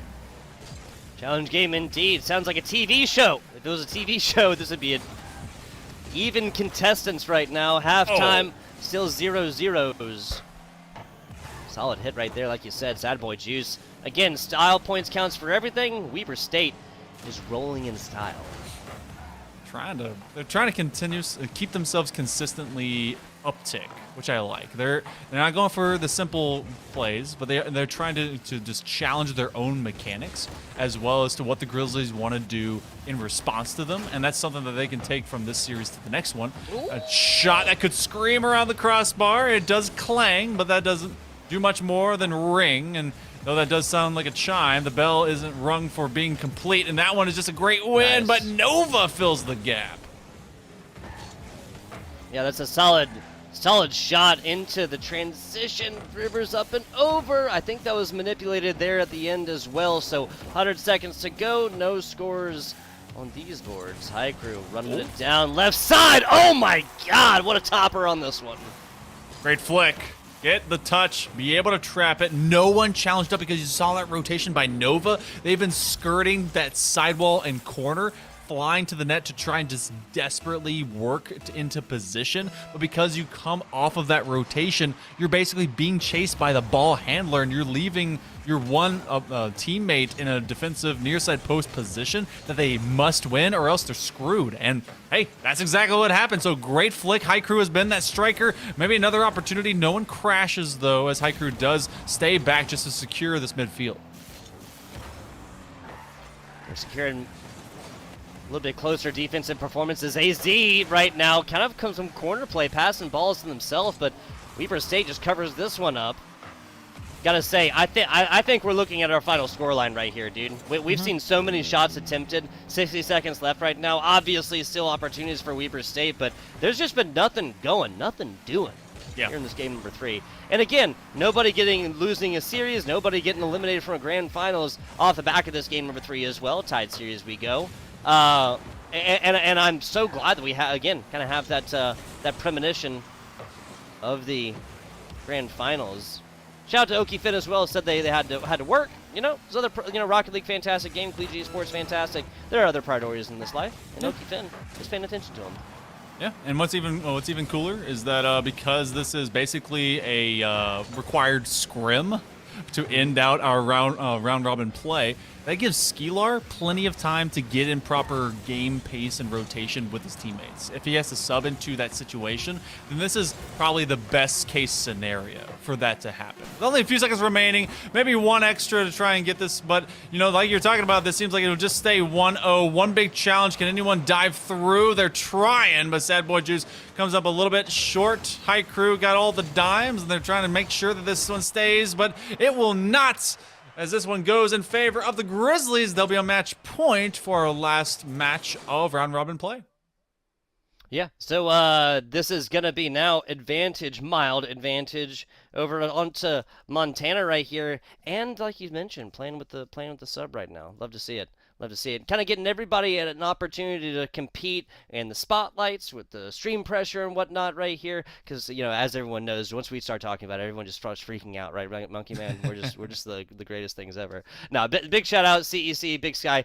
Folks, in case you're just joining us and whatnot, the winner of this will punch that ticket on down to Arlington, Texas. Yes, they tell me everything's bigger down there in Hell, Monkey Man. One of these teams is going to go down there to find out. May 5th through 7th, the full-on competition, CECC. And, Rocket League hands down, obviously, the best esport out there. But also, we're going to be looking at Valorant, we're looking at Overwatch, we're looking at a litany, a laundry list of other esports going down there May 5th through 7th in Esports Stadium Arlington. I've always called it, that's why I say, the mecca of esports down there in Texas. Yeah, they do everything bigger. There's a lot of competitions, and they're actually doing some other competitions that won't be part of the main foray of esports that are coming through all of these awesome qualifiers, and maybe even some that will be happening and be joining the collegiate atmosphere and ecosystem that you guys will be able to get scholarships to play whenever you go to your secondary education. So, really cool. Ooh. Hey, 2 seconds. Our producer didn't even have time to transition over to it before Sad Boy Juice was just giving him the juice. Okay, no, sorry. I thought it said that a player left right there, so I do believe that is going to be legal. Yes, that's going to be a legal goal right here. Weber State, hands down the fastest, and also had some of the flashiest goals on broadcast those so far. I'm going to say 2 seconds, definitely the quickest. Ooh. I think that's the fastest I've seen ever. I don't think I've seen a 1 second goal. That would have to be like a bullet from literally the crosshair. Well, it'd have to be two players on the either side pinching, right? Yeah, and I haven't seen a lot of those. I have seen it, but it's just still taken 2 seconds for some reason. So yeah. I can't think of a time that I've seen a 1 second goal. No, 2 seconds, pretty much about quantifiably about as good as you're gonna get it. Big thanks, UMT Mom fan. I said I was gonna stop looking at chat. Damn near brought a tear to my eye earlier, but I guess I'm just a liar. Sorry, folks. Love collegiate esports. I'm glad that you guys do as well. 12 years, rain and snow watching soccer games. You don't have to worry about the snow out here in Vegas very much, but rain I can understand. Rocket League, warm and dry, best spectator sport for parents. Also, I mean, I got to do actually, there's a middle school competition out in California, and we were doing Overwatch first, and I was thinking about how to describe it and stuff like that, right? Given a year and a day, it'd be hard to describe that to somebody who doesn't necessarily play. My God, AZ! Excuse me, you notice that whenever I go on my soapbox, AZ is just like, okay, shut up, Tugboat. Let's get back to the Rocket League. There you go, AZ tying this one back up. Anyway, just to finish my point, I could have a year and a day to explain Overwatch, and some folks out there may not still understand it. You know what? This is flying car soccer. That's how I've described it before, and that's all you really need to know to understand what is going on. They pick up little things to go faster sometimes. If one really fast car hits another, then they get a demo. That's it. Flying car soccer otherwise. To me, the best way to describe Overwatch in a general sense, it applies to, I think, the majority of game types, as this one nearly turns into a defense that wants to become its own offense against its own net, and a lot of pressure has been brought on by the Grizzlies, but it's a bunch of people trying to push a thing in a direction the fastest. Just trying to just quickly or trying to go to another place the fastest, faster than the other team. It's like an airport. Yeah. Everyone's just trying to get somewhere the fastest. It's just a bunch of individual traveling. So, yeah. Well, this. I mean, I sit sometimes in like in airports and stuff like this, and like I'm just kind of beholden, just bewildered in a good way by the ant farm, right? Just everybody kind of going off and doing something right here. Nice bouncer, AZ yet again. I'm sorry, AZ doesn't like the soapboxes. You know, but apparently they do. They wait for you to be on the soapbox, and they want to get clean, and they're doing clean things by the takeaway underneath Nova as they get to the wheels, but they just take the ball and just slam it down. So good bouncer, and you know, it's just wait for the tie to happen from Weber because it's probably going to, and then you're just gonna summon AZ. I mean, shots. You say yes, Nova. I'd say that's rather dirty. He didn't like it. Didn't like how that one ended up. 2-1 lead now here for the side of University of Montana. On the sidewall, as we reach the midway point, game number 4. We've only seen game 4s once today. This will be the second time. Grizzlies in a position series-wise to take a win. But again, in case you are just joining us for the first time, this is all of a precursor to a repeat. This is the penultimate final, as a grand final will be both of these teams here momentarily, but we have to complete round robin play, and that just how math be do sometimes. So, that math be doing. Math do be doing. So do AZ doing. There you go. Hey, that thing be thingin'. AZ right here. Nicely done. Talk about the takeaway. Nova tries to put this one up and over. And yeah, AZ, fantastic shot. None of this happens without the teammates, of course. That was Skilar with the pass. 1 minute, 51 seconds left on this one. Montana takes this. This will be our first series in a 3-1 fashion. Weber State, excuse me, comes back at this. We'll be looking at a little best of 5, boiled down to best of 3, then boiled down to a one and done for our preview of the grand finals. Won't have a... Ooh. They're not going to have the luxury of the best of 7 either, which is an interesting kind of prospect to it. They're going to have to do it all in soft form execution. Nova ready for that upfield swing, though, as they're going to keep this one close. This is how you make a statement as well, right, Nova? Like, put it right on the nose. Like, hey, you know, Skilar, you can do whatever you want with it. Doesn't matter. Still going to be a goal here for our Sunday driver. That's Nova. 3-2 right now for Weber. Even if Weber drops this. Again, I just... Like, I'm not saying the University of Montana hasn't, like, earned their goals and nothing like this, but Weber State just is literally, like, stretching this thin from absolutely nothing and finding goals still like they find lint in their pocket. You know, you guys really got to get that lint out of your pocket, okay? Just, like, got to get the lint roller and just kind of get it out there. You know what it is? If you do large loads of laundry, that yields more pocket lint. Just all this stuff coming off. I always knew. Well, it gets caught up in there as well, instead of getting caught in the dust trap. Oh my God, Nova, okay! 4th shot, 2nd goal right here, 3 saves as well. Just seems that Weber just wants to stick around. Montana, you gotta put this away, and Nova, they're finding ways. Like, if Rivers is getting shut out, Sad Boy Juice steps up. If Sad Boy Juice and Rivers are going away, Nova then suddenly becomes the highlight reel. So, great individual effort to be able to open up chances, and that's just how they're making it happen. You were talking about its flash, its style, its pizzazz. Montana's executing so well that it's boring. And that's, you just, it's forgettable. Weber State, though, is having those moments of pop-off, of peak.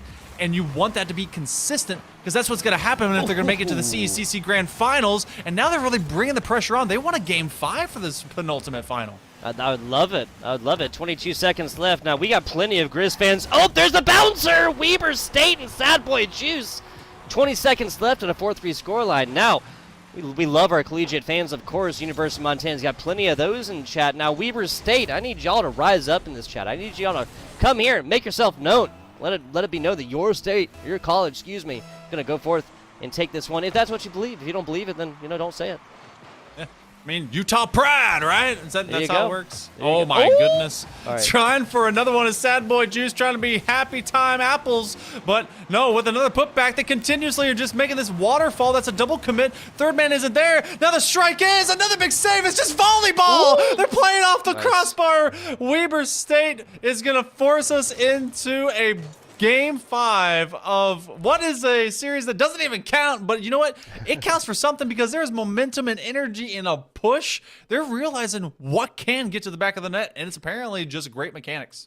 Yeah, seriously. Weber Stage is putting on a clinic as of right now. Nova right there really turned it up. Super hot there in the game number 4. We're going to be looking at the game number 5. And on a day, I mean, I'm here for it because on a day, you know, we've seen pretty much only 3-0 sweeps.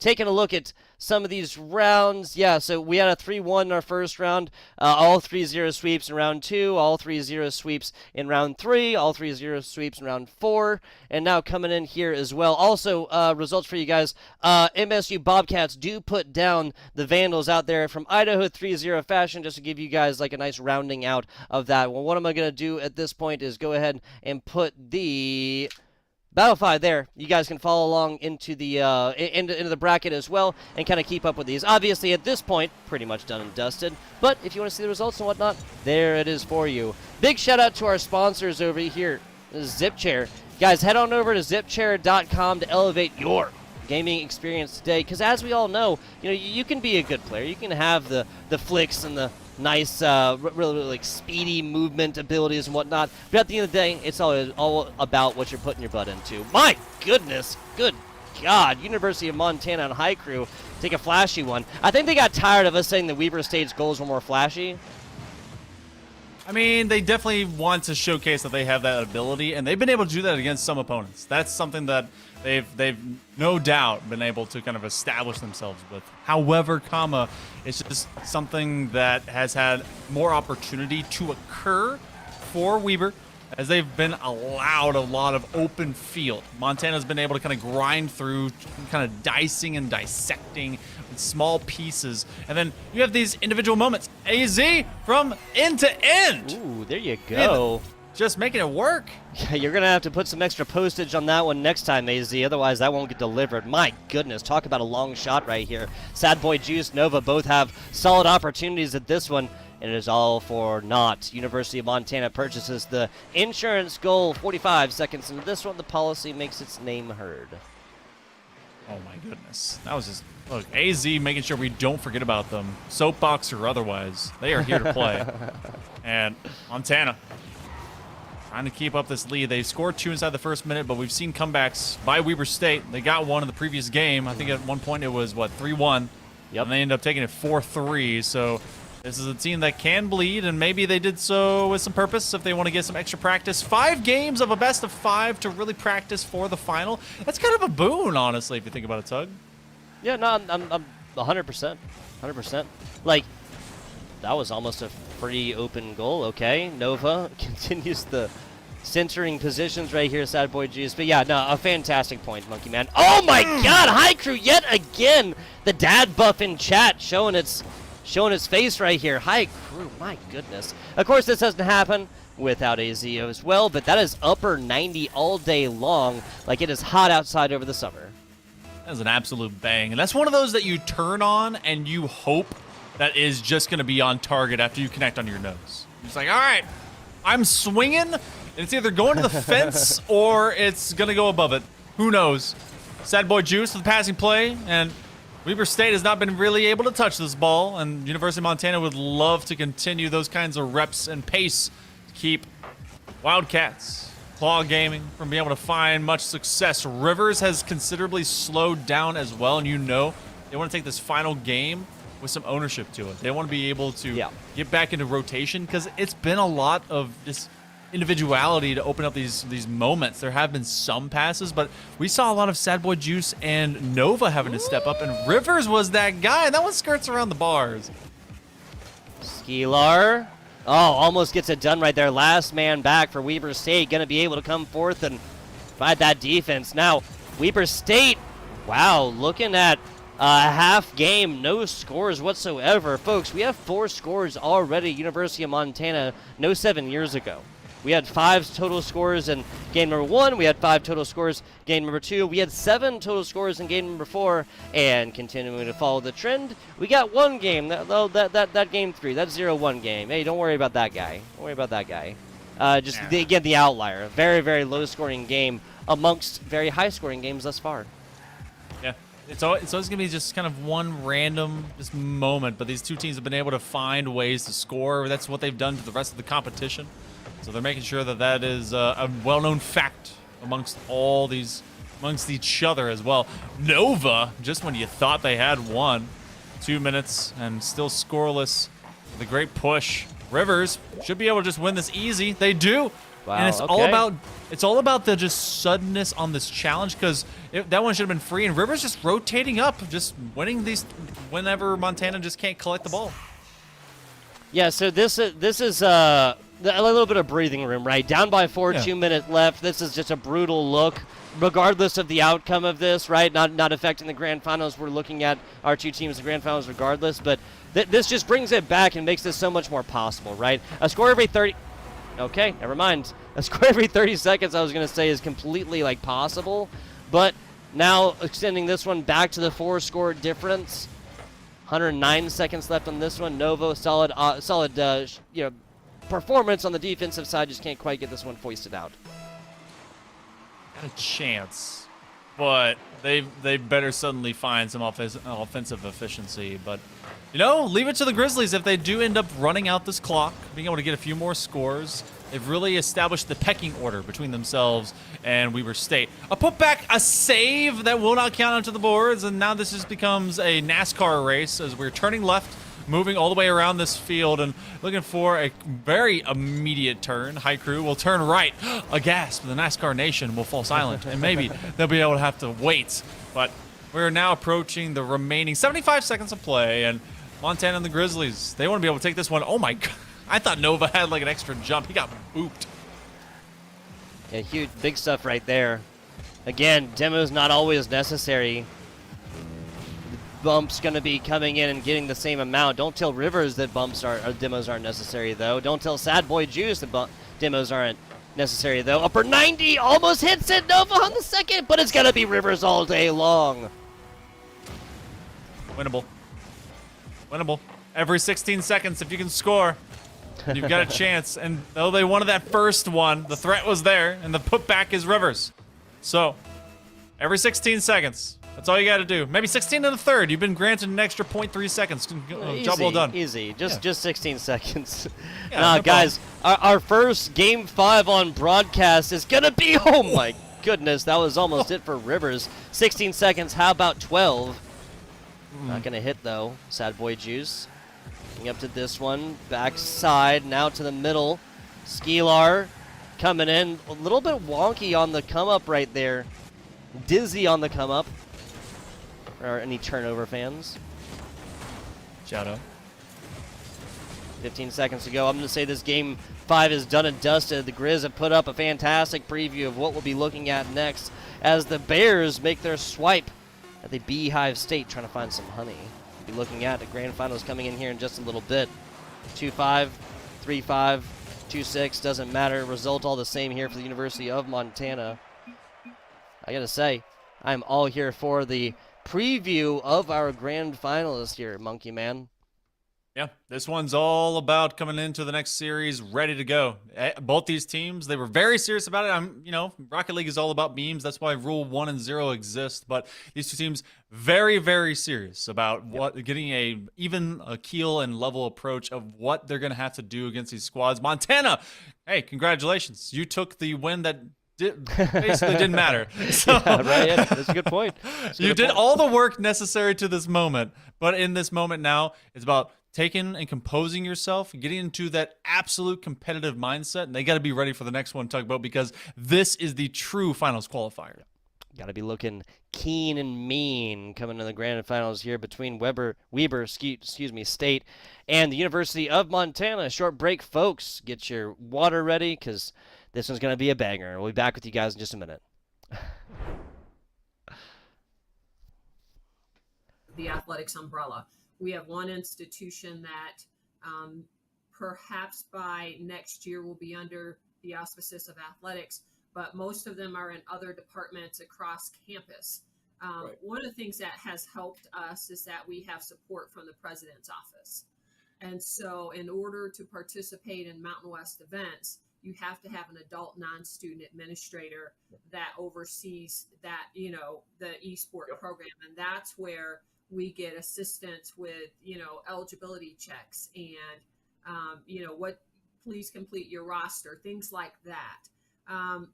I don't know in the future, and it depends on, who's sitting in the athletics director's chairs, whether or not more esport teams will go under the umbrella of athletics.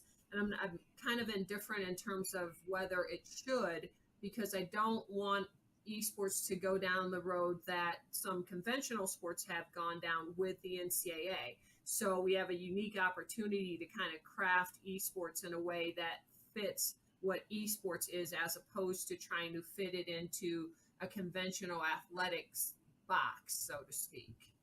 Right. I think the success of our program and getting participation is exactly that. The fact that we're not tying it in necessarily to athletics and NCAA eligibility. Like Carolyn, we probably have 3 or 4 schools that are under athletics. And I know it puts them in a difficult position sometimes trying to make some decisions. I got a request recently to consider allowing part-time students to participate during this year, because some schools struggle sometimes to fill out all the games that they want to play with us. And we held off on that for now. We defer to the institution and say, what's your policy for those that are under student development or activities? What's your policy for allowing students to participate? And if you certify that they're eligible under your current policies, then that's good for us.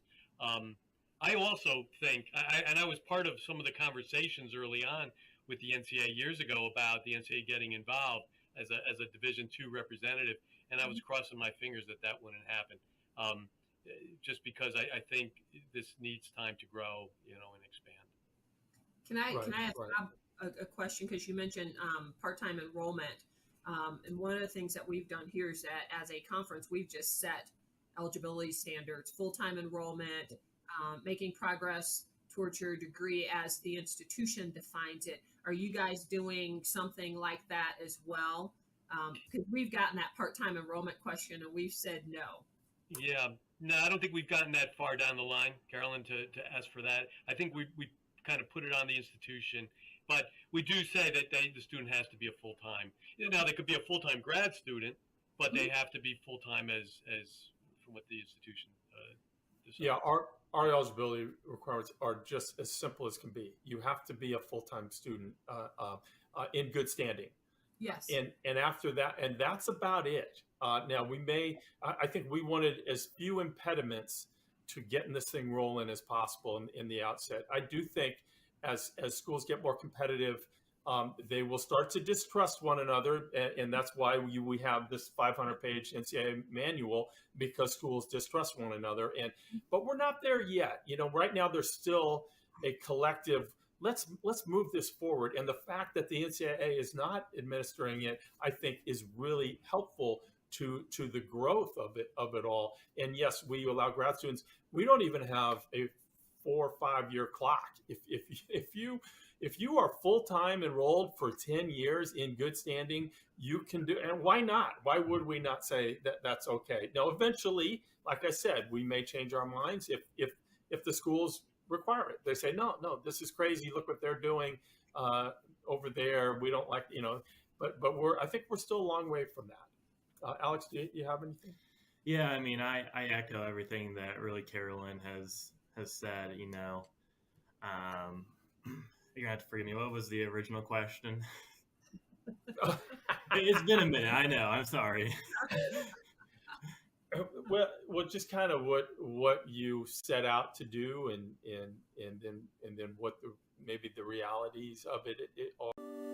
I can't say that. I'll get in trouble. There's one for each game, so teams this weekend, somebody's going to have to explain to TSA why they're coming home with an extra trophy. Fine. We're fine. This is going to be great. Why is everybody staring at me? I'm not even doing anything yet. Is it because I'm in a suit? It looks nice. It's new. I'm stressing. It's all right. We win these. We absolutely win these. I've never seen us lose these. I love him. I don't remember his name. What is going on, everybody? And are we ready? I'll start over. Okay. What's going on, everybody? We are here at the Collegiate Esport Commissioners Cup 2022 in Atlanta, Georgia. The players are just now entering the arena for day one. A lot of them had the opportunity to be here yesterday to get jerseys, to get familiar with the area, and to get to know one another. But today, the friendly gloves have to come off, and they are all here. Earlier,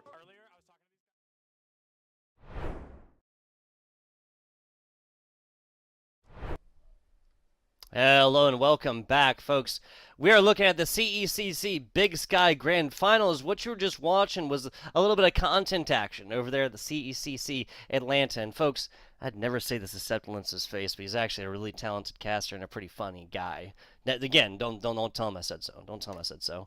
We're going to be looking at Weber State, the Wildcats, coming on in here against the University of Montana, the Grizz. Now, this is just a Map 5 barn burner at this point. We haven't done it yet, Monkey Man. Got to pick horses. Got to pick horses. If I were to pick horses, honestly, we've seen a lot of Montana today, both state as well as University of Montana. Pretty much the Big Sky dominated by the fourth largest state in the entirety of the United States. And Weber, they brought about a lot of good striking, and maybe, just maybe, they did bring their most serious moments. And I do recognize that they put a lot of style and, of course, some pizzazz into their shots.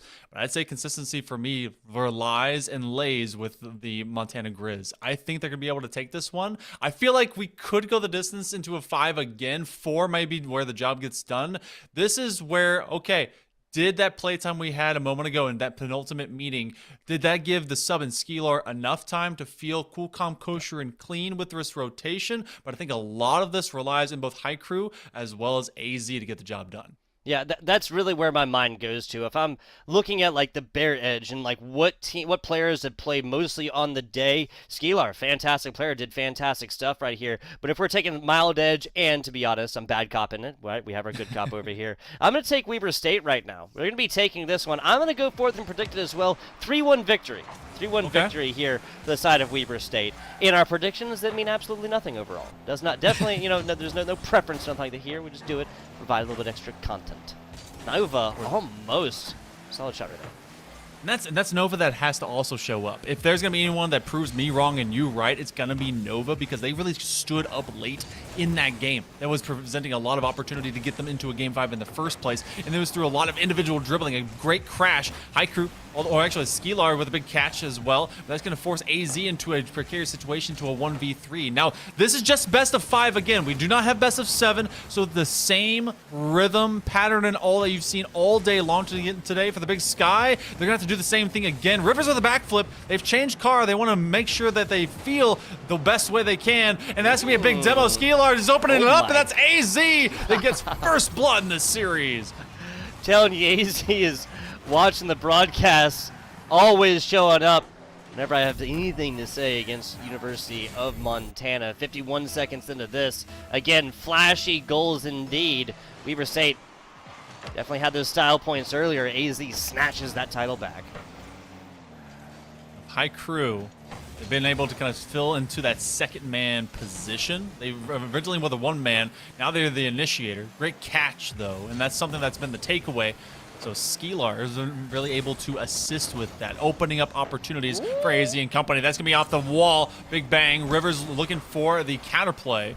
But Skelar will be all the way back. And so University of Montana, they're not giving up free space at all. Weber State is going to have to earn every inch. Yeah, seriously. Any inch given here will result in a team taking a mile as well. You give a mouse a cookie, they're going to want a glass of milk, AZ. No. Nice block right here. Perfect transition into the offensive third. Now, right side, that's going to be Sad Boy Juice trying to bring this one out. Pop across the middle right now. High Crew stops it, drops it right back on over towards the Weber State squad. Now, AZ taken out ever so momentarily, though. They'll be back. We're back to a full 3-3, Monkey Man. Really haven't seen the Wildcats find much more than kind of these drop-ons into these open zones, and they're getting some demos. This is going to slowly start to deplete as they yeet. Get rid of the players, delete them from the equation, and make those variables a little bit easier to figure out. AZ looking for a slow 50. That one's going to be put slow again by Sad Boy Juice, and Weber State is really starting to grind out the defense of Montana, and this Grizz is going to waterfall down. Skelar can't find a piece of it. It's very awkward. They could come with a dunk, another waterfall approach, but you saw the other two attackers rotate to the same side zone, so that actually completely takes the momentum and all the wind out of the sails of Weber State. Yeah, unfortunately right there, what looked fine, flashy, and fast turns out to just be another opportunity that yields in nothing thus far. Solid hit right now. Rivers forcing the rotation of the entirety of this Montana squad. The Grizz forced play defense in a situation they really have not spent a whole lot of time in this game on the defense thus far. We'll get shots attempted afterwards for you guys. More. High Crew will commit. Skeelar left in a 1v3. This is very scary because that's exactly why it comes off the interior side of the post. Now the counterplay. Will they be able to punish him? Rivers looking to the backboard with 150 on the clock. Still all of one goal. The Grizz, they've been able to get the first one that whizzed on through, but Weber State with 100 seconds remaining really have just not been able to find a single moment to be into the back of the net, even though they got one about halfway in. 90 seconds right here. Can't be surprised that this game has been incredibly close here after a Game 5 barn burner in that best-of-5 series early. Now, that was a really, really dangerous infield pass from Weber State. Fortunately able to clear this one out. Nova actually beats his player up to it. Sad Boy Juice, second hit. No, it's High Crew yet again. Throwing epic on top of that save. I love how slow that defender was able to just kind of exist behind the ball, because if they had gone crashing through thinking that it would be a hot shot, they would have missed completely and maybe would have assisted in going in. Instead, now you have Montana still maintaining a 1-goal lead, looking to crash themselves. High Crew, no, Skeelar gets there first. High Crew with a follow, but they just go sumo wrestling against Nova in the midfield. Game number 1 into this best-of-5 just has rendered us all of 1-goal tugboat, and Grizzlies, they're trying to make sure that their counterplay keeps Weber State just at arm's length. I gotta say, you said High Crew, no Skeelar. It sounds like an order at Starbucks or something like that for their new seasonal drink. Hey, can I get a High Crew? Hey, you hold the Skeelar. Hold the Skeelar. Oh my God! Speaking of High Crew, Skeelar, the handoff, and again, High Crew, no Skeelar also sounds like some weird anime. I would definitely watch this season. High Crew will be the last one on deck. It becomes a one-on-one. The counterplay doesn't happen. They're just trying to be able to stretch that space into a 2v1 to this corner. Game 1, not quite decided. Up for grabs, top shelf, and out. It's gonna be a great clear. Wow, okay. And that one does land on the grass. So, Montana, they got one. That's the one that got the job done. 1-0. That's it. Yeah, I got nothing changing in the ways of predicting horses or predicting the overall winner, really, of this one. Incredibly close best-of-5 series earlier yields yet another incredibly close game for this best-of-5 for the grand finals, folks. I am unsurprised in every way, shape, and form the University of Montana, or either of these teams just won by a single goal right now. It's pretty crazy and incredibly, again, fast, flashy, and fun Rocket League action here in our grand finals. We'd expect nothing else, though, Monkey Man. Yeah, it's not exactly like we can say that there's any one thing that needs to happen, because we saw the demos that were happening inside the box, but they were doing them after initial touch. They were, if anything, they could do them as a proactive demo opportunity. We saw them trying to ruin the defense by just working from lateral corners and then getting those demos to slow down the recovery to counter out, but they were only getting them one at a time, and then they ultimately just couldn't get around the defense. And then there was one good strike, and that post just didn't like him. So the fourth man came in strong too. Yeah, exactly. Always got to say that. Now, guys, we're in Game 2 of this best-of-5 series. Weber State fans in chat, are you even there? Do you even want your team to win? Let's hear you. No, we got, in all seriousness, we got an earlier one in here. Oh, come on, I saw it just a second ago. Weber State back. Yeah, Zest RL. Other fans of Weber State, let's hear you, because I can't hear you in my Twitch chat, all right? 16-ounce High Crew, hold the Skeelar, please, says replay. That's fantastic. Rivers, again, not liking the skin they're in and changing up from a Fennec to an Octane, just a little bit of body difference. And, you know, that means they're trying to find that magic. Sometimes things just hit different even when they're hitting the same. And you know they just want to feel that they can be able to get these on target. It takes 2 to tango as well as get a save, because they're now crashing the box. And Claw Gaming is trying to claw their way in. See how that one goes. Shot across the middle. That's decently on point. No, the angle not going to be true. Sorry, I totally misread that one, folks. Down bottom. Oh, no. That's going to be Sad Boy Juice. Gets absolutely booted from the bar right there. Again, no demo necessary. But just got the double hit from 2 different players all the way into goal. Again, it's like, hey, here's your offensive opportunity. Well, that's no more. Melts like ice cream in the sun. Minute and 6 seconds into this one. No scores on boards. Sad Boy not going to be able to hit that one. from first 75. Montana, remember that we got, what, an early score around this mark, maybe just a little bit sooner, and then the rest was just trades of offenses just trying to be able to move their way upfield. Looking for a redirect. Not going to happen in that cherry pick position, and Weber State still collectively left in their own back half. Nova's going to burn through nearly their entire tank, left in a one-on-one. How do they play this one? Slow and low. No, even and go. They're trying to be able to make it straight into the middle of the net, and now the follow-up strike. Rivers will be on target, and the great follow-up will put the Wildcats on top. There you go, that's Rivers with the flood. Fantastic job, and this is really just off the back of Weber State coming forth, and again, just flooding the box, crowding the box right here, pushing goalies and whatnot, and University of Montana is caught rotating. See how this one goes. Again, folks, I would not be surprised if we're looking at what is very similar to our final score line, 0-1 in game numero uno, a game one that both of these teams played just categorically different from the previous best of 5. There was only a one-score game in one of those earlier. Everything else was 5 or above. Total scores, that is. Finally finding their parity. Look at that. Oh, the setup by Skelar. They had such great ball control before. Now they're trying to keep the collective that is Weber State just kind of comprised and forced together like an amoeba trying to just slug its way around. Now Skelar has really been activated. They've honestly been coming alive in this latter third and into the midpoint of this second game. That's when they needed to happen, especially at a 1-0 deficit. High Crew looking for a chance, and it will all be inadvertent. They challenge the defense to answer, and so they do. High Crew, high shots. It just makes sense here, folks. The High Crew, no Skelar. I'm still laughing at that. It's halftime into our game number 2. A lead that Weber State had earlier does get demolished. Now an initial demo as well. High Crew is going to get another one off of kickoff basically as well. 9-second goal. We're what? You rewind time 20 seconds. Weber State is looking fat and happy.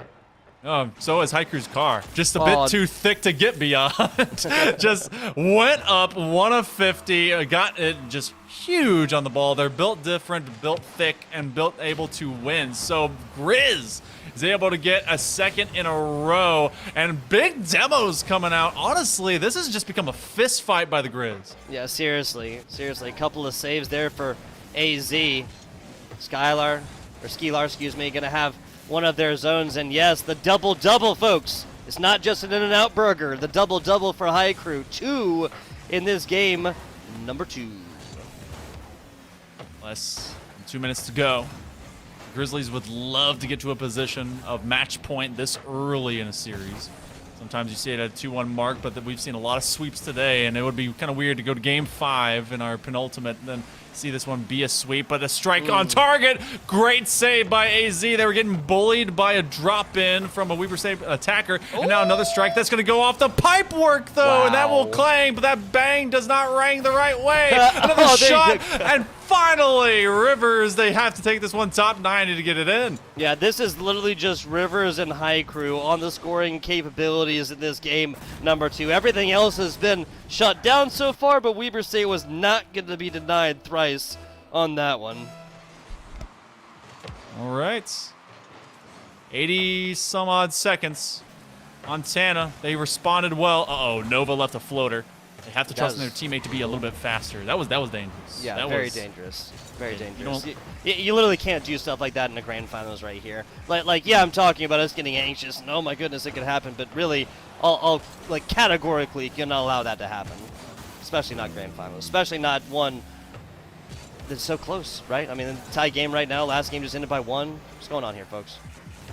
Weber State recognizing that they have to get this win, because anytime that someone has gotten 2 up today, they have not let it go.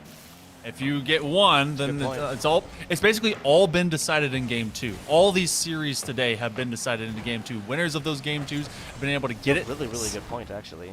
It's just kind of wild how that's been true. But because Montana, the only one that's been different from that parity is our previous series, and finally we see Weber State able to reclaim the lead. Yeah, so 3-2 score line as of right now. This is bottom 90 and perfect for the side of Weber State as University of Montana members are trying to shake a leg off the top rope, of of their goal side. Now, AZ wins this one down bottom. Montana, the Grizz, have to get in the offensive stance, and they got to get in that offensive stance right now. AZ with the turnaround. When was the last time we saw AZ being in that same activation state? Skylar? Holy goodness, they do sky it, and that's going to be 7 seconds remaining. Rivers gets a piece, and that's going to be turned on by High Crew with 2 seconds to go. They're looking for the 1-2, maybe to be able to buckle their shoe, get beyond it, looking for a dunk that goes just barely off. We got a ball game, everyone. We're into game 3. Nothing decided. Series tied at 1. Yeah, no, seriously. Taking a look at the numbers, Mason. My God. This is the first time we've really gotten to check this one out. And talk about Weber all day long in game number 2. That is, that's 9 saves? 9 freaking saves for the side of University of Montana. 13 shots attempted Weber and only 6 on the other side. Well, that one makes sense right here. We can use the numbers of attempted shots to really kind of predict the time of possession and whatnot. And if time of possession is the name of the game, Weber State is all day long reigning supreme in game number 2. A best of 5 series once again boiled down to a best of 3. Well, hail, Monkey Man. Yeah, this is it's interesting to see that at one point we actually had a 2-1 lead in favor of the Grizz, because they had collectively as many shots, I think, as Sad Boy Juice did, and then there was just bonus shots that were coming out. So you cannot have that many saves and not be able to persist longer on the offensive half. It's cool to be able to respond, but you got to be running it down. And you know, Weber State, when it rains, it pours, and it comes out like a river. God. It flows, and it's just 10 seconds in to bang. Well, if there's any River fans in chat, you won't be friends for long if you don't clip that one. Good God. 10 seconds into this one. Again, man, Weber, they just know how to do it flashy, dude. They just know how to do it flashy. It's sometimes the hardest thing to stop. Oh, look at the possession play. They're trying to be able to get this one to hit, but reading it so well. That was a great elevation to go to the top of the ladder, because otherwise that could have been a threat going into the defensive box of Weber State, but instead becomes a 2v1. Skelar is trying to get in position. Nova, they're going to slow things down, but they don't have a second or third man until you go out to the midfield and a double commit. Montana does not look comfortable in this moment. They really don't. They really don't. I'm not sure if there's a little bit of a shake in nerves or whatnot from the game number 2 there, as incredibly close as it may have been, but regardless, they got to bring this one back in game number 3 right here. Now, neither team going to lose off the back of this, of course. Tied series we go, but it's all about that mental fortitude coming in the latter half of this series. Double commit, but that's what's required right now. Sad Boy Juice, solid shot off the double commit, and Weber State extends their lead to 2. Sad Boy Juice. I want to see where he went in the first place, because this one went and elevated, and he was just way out at midfield, but just able to get to the sky like a Predator missile and taking that shot immediately. So 2 up inside this first minute. Montana, they have not allowed teams to just outright kind of gut them in these moments this soon. But the good news is they've been gut checking themselves to be able to find a chance to tie up this series and these games. AZ, they've been fairly quiet. It's been a lot of reliance on the High Crew and Skelar for these past couple. Skelar, speaking of, a solid redirect right here to keep this one mid. Solid shot over AZ. Who else? 2 saves, a shot, and a goal. Sounds like a well-rounded Rocket League player. Skelar, again, this doesn't happen without Skelar's hit over here. Weber State just kind of got caught rotating.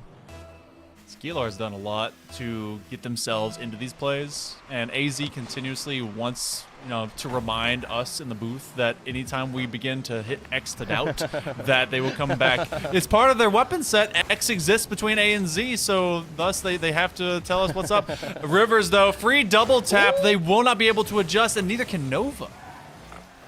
Shot over again. That Sad Boy Juice.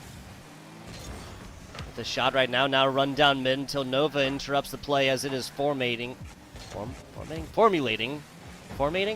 think I just made up a new formatting?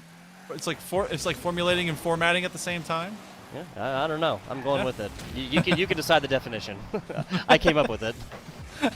I'll give you all credit. I'll put it on the asterisk. Oh.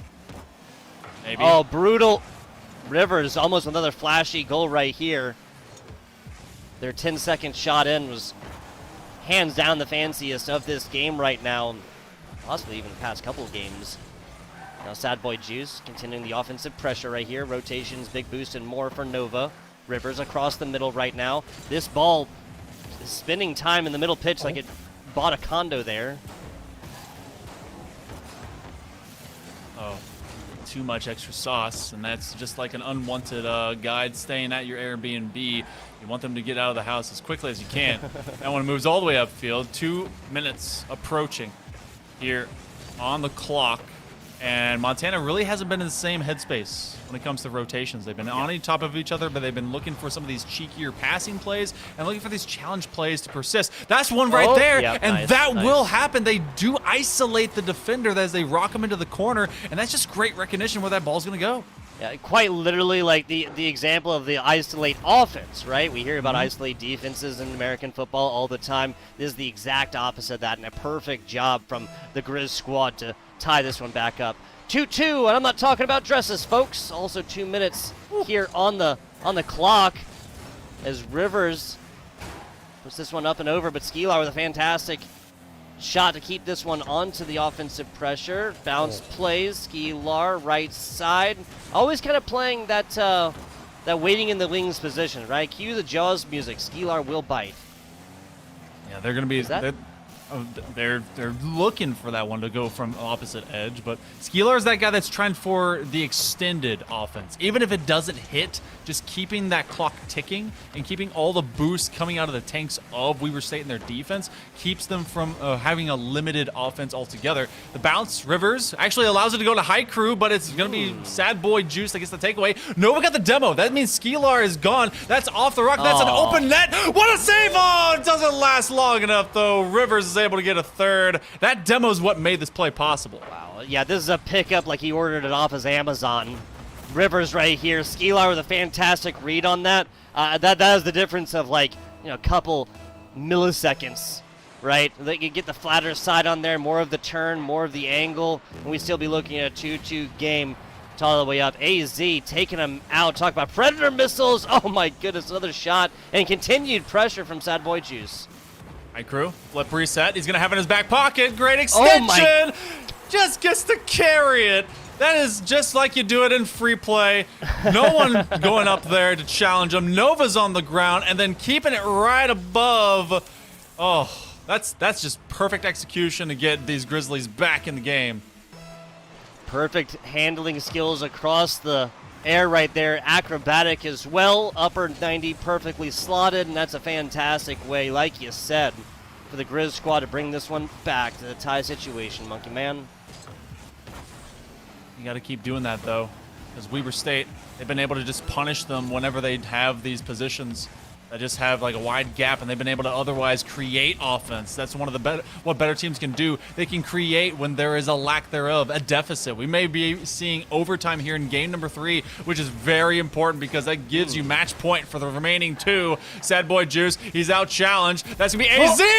He gets a little help on the back end by Nova, but the challenge there sets up the defense for failure. How did this even happen? AZ puts this one up and over. Rivers kind of gets left looking at this one, and an own goal here as AZ puts it perfectly right across the middle. Weber State going to be kicking themselves for that one. 10 seconds left. Stalling this ball is the best choice. Sad Boy Juice is going to be able to get a big demo. Nova can't connect, and turning this one to the defensive half of Weber State is going to feel awful because they did have a lead, could maintain it. They have a bouncer. It's very awkward. This is where car control becomes so necessary. 0-second time. Sad Boy Juice to the backboard. The defense double commits, but that's because they're looking for a kill.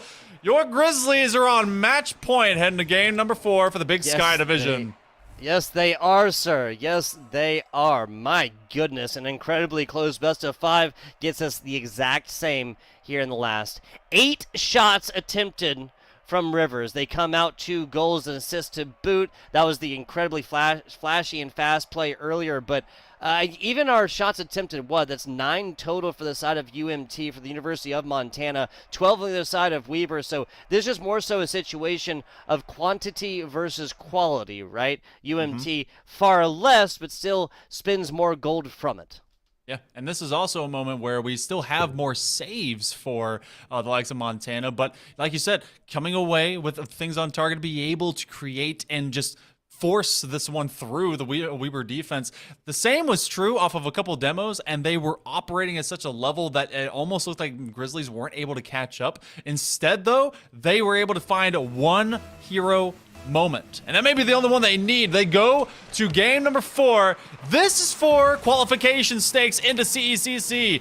You know, some people don't want to go to Texas. This one, it's all about getting there. Going to North Texas, you head your way to the esports stadium in Arlington, and this is for the big time, the big show, going from Montana all the way down south. Oh yes, to make your pilgrimage to the esports mecca that is esports stadium Arlington right here. You like barbecue, folks? You like more big sky country? You like Texas? Well, it's getting decided right now. You want to punch a ticket? Well, you got to earn it, Weber State. Playing from behind right now. All of these have been one-score games so far. Oh, Skeelar, excuse me. Down bottom, AZ. Fantastic handling, but it's Rivers yet again. Flow like water. That's what Rivers says. Oh, my goodness. These Montana Grizzlies, they're looking to punch a ticket, punch a longhorn, be able to maybe get themselves all the way into a 10-gallon hat if they can. And you guys love mesquite trees? They are everywhere. Enjoy that. That's exactly what your barbecue is going to taste like, too. First minute comes off the clock, ticks away as we're working on the second one. Still no one able to score, but Grizzlies have been able to maintain an impressive stance. Very impressive, too, against Weber State, who is just collectively trying to keep from getting scored on.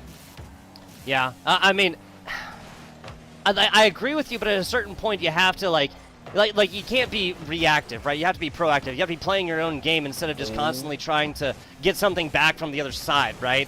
Like if you're constantly playing defense, both mentally and physically within the game, then it's never going to be a situation. Weber State makes a statement here, minute and 40 in. Who else but Rivers? Montana, the bend but don't break method for Weber State allowed them to repel Montana over and over and over again. And then when they finally get an opportunity, they've had the majority of offensive output, and Montana finally had a foot in the door to have that in the first minutes. Well, that went away. Rivers with the layup. No one's there to be there as Nova will be all the way back. Sad boy Juice and Rivers are trying to operate at a much higher level. Nova, oh my goodness, that actually went off another player. Rivers will be there for to push and be able to get themselves a nice clear. Skeelar down bottom, big hit over here. Hoist this one to the right side, picks up big boost on their way. AZ pass into shot not going to land though. So we hit 10 seconds outside of halftime. AZ defensive sign, big pop play, pays for that one with their lives. Rivers drowns this one out. AZ back now with the squad. 2.5 minutes. Nova. Right side, sad boy Juice trying to soak this one in. Not going to happen. Rivers meets it halfway and puts it back the way they want to, like they're meeting somebody for lunch. Nova's on that sidewall lurking around as at least like a recognizable threat. He's hanging out nearby. And what's interesting so far, Weber State has made sure that this doesn't hit anything of a telegraph nature. They've been keeping it off the walls, trying to find these infield passing plays and really collecting each of these pushes. Whereas Grizzlies, they've been having to work from the lateral edge. They've not been able to do much more than just kind of clang it around the perimeter and then seeing if they can react a little bit faster. Now, that's where their strength has been. This one's a very awkward push and actually will float, but it's caught and pushed away as High Crew will be able to get credit for it. Yep, but as soon as you toe over the line, Nova puts a dart through. Yeah, I can't be surprised at this one. University of Montana, awkward as an 8th grade school dance here as everybody tries to get a hand onto this one and nobody actually asks them to dance. Weber State now up 2-0, 103 seconds left. This is not quite a waste time type situation, not quite like trying to get the sand out the hour. Okay, I was going to say, Skeelar, literally, you want something done, you got to do it yourself. They encompass that methodology into their lives. Almost back shot, not going to land right there. Like most 8th grade dances, you have that one circle of people trying all to break dance and doing it poorly, but these guys have been able to show off at least a few moves. Looking to rebound. Skeelar, lucky they are not challenged because Weber is just so content right now with making sure their defense is staying alive, and that's been through great offense. Just getting tackled. Rivers screaming in.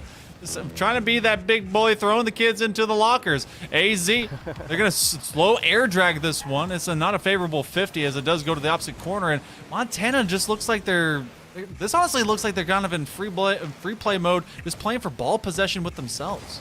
Yeah, I'm not really 100% sure what the idea here is, but the University of Montana, since game number 3 right there, has just, like, to say they've been playing scared would be like 150% of what I mean. It'd be like too harsh or too much of what I mean right here. But then it's at least going on the right, like, angle. It's going on the right track right now because the University of Montana just hasn't shown us a whole lot of light in a long, long patch of darkness. Still, as the shadows creep in, they're only able to move when that light does come about. Nova trying to be that ever-burning star, the 1-2, the pre-jump, and maybe they're just practicing for a Game 5. Why not have 2 of them in a row? You have this one going all the way downtown through the uprights, and with 3-0 and 6 seconds left, that's exactly what we're getting here, Tugboat. Yeah, we are staring down the barrel of a 3-score difference, which of course is equal to the score difference across the first 3 games, people. It was 0-1 in game number 1 for the side of Montana, 3-2 Weber State, 3-4 Montana game 3. There's a 4th one, so we have more scores, more of a scoring difference in this game number 4 than we have seen in the first 3 games. And this one technically isn't even over with yet. Yeah.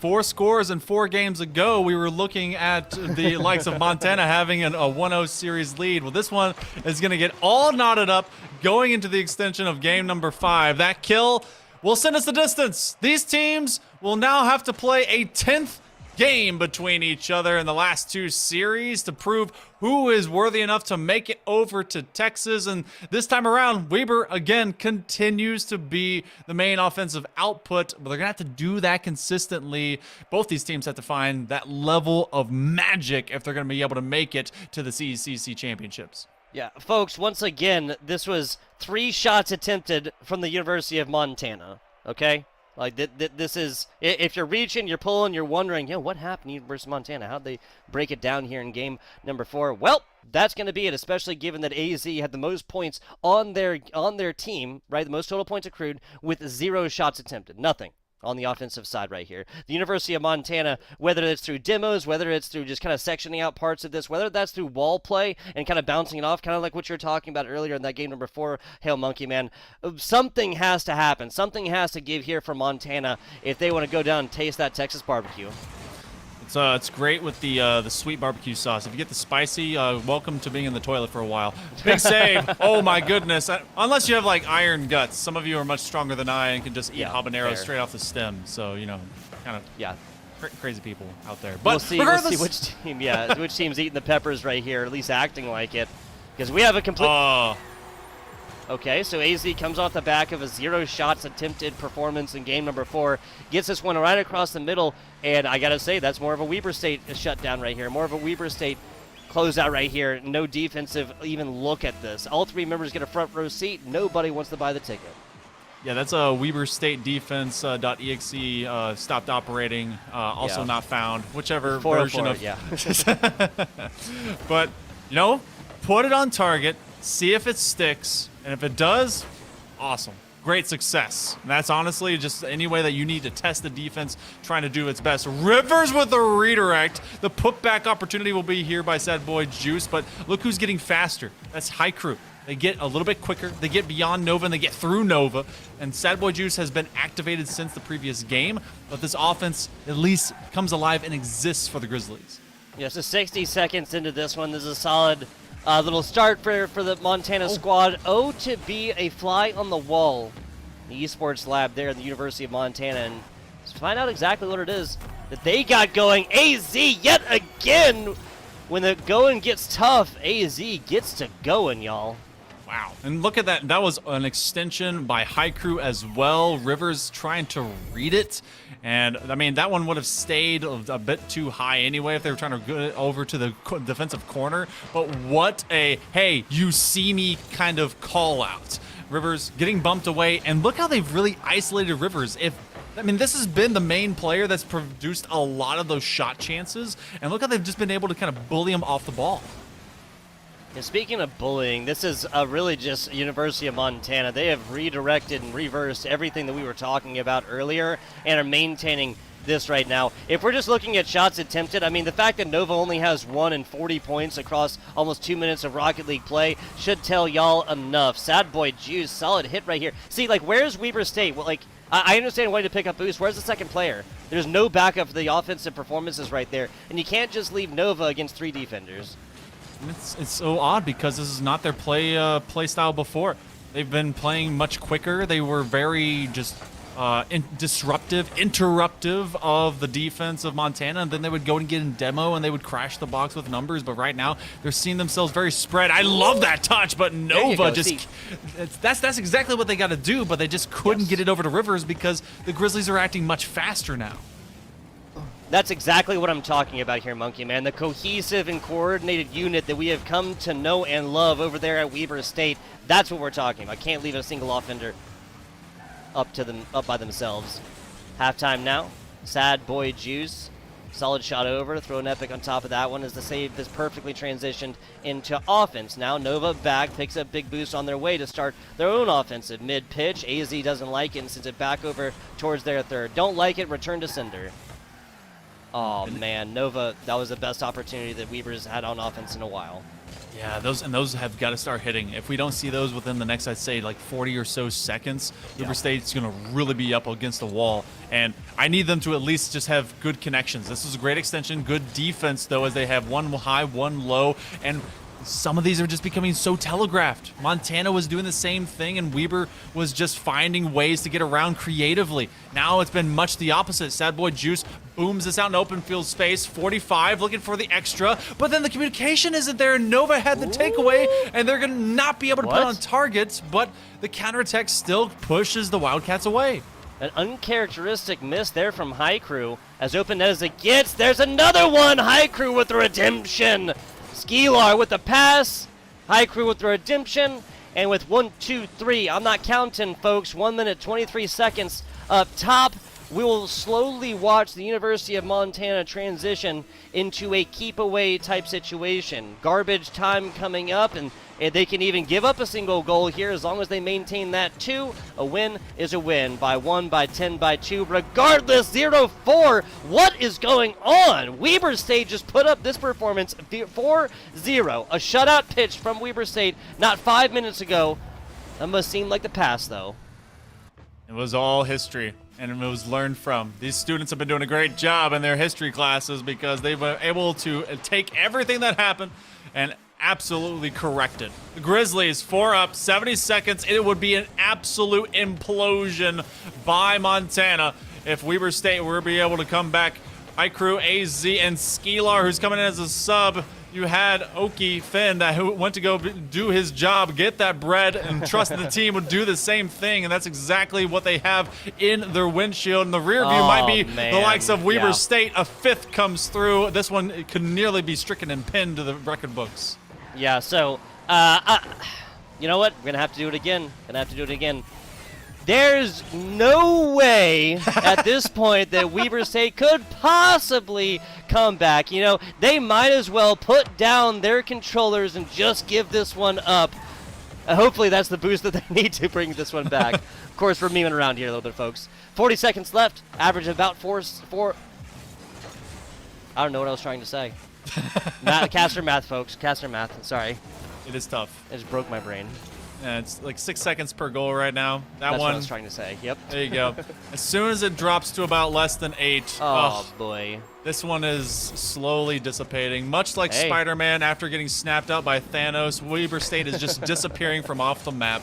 And the Montana Grizzlies just looking like they were primed for the distance of this best of 5. It's 24 seconds to go. They got to average 1 every 4, but they basically have their tickets in front of them. They're just waiting to put their names on them. Yep, that's AZ right there. We all know what a hat trick is, folks. That's 3 scores. We all know what a Texas hat trick is.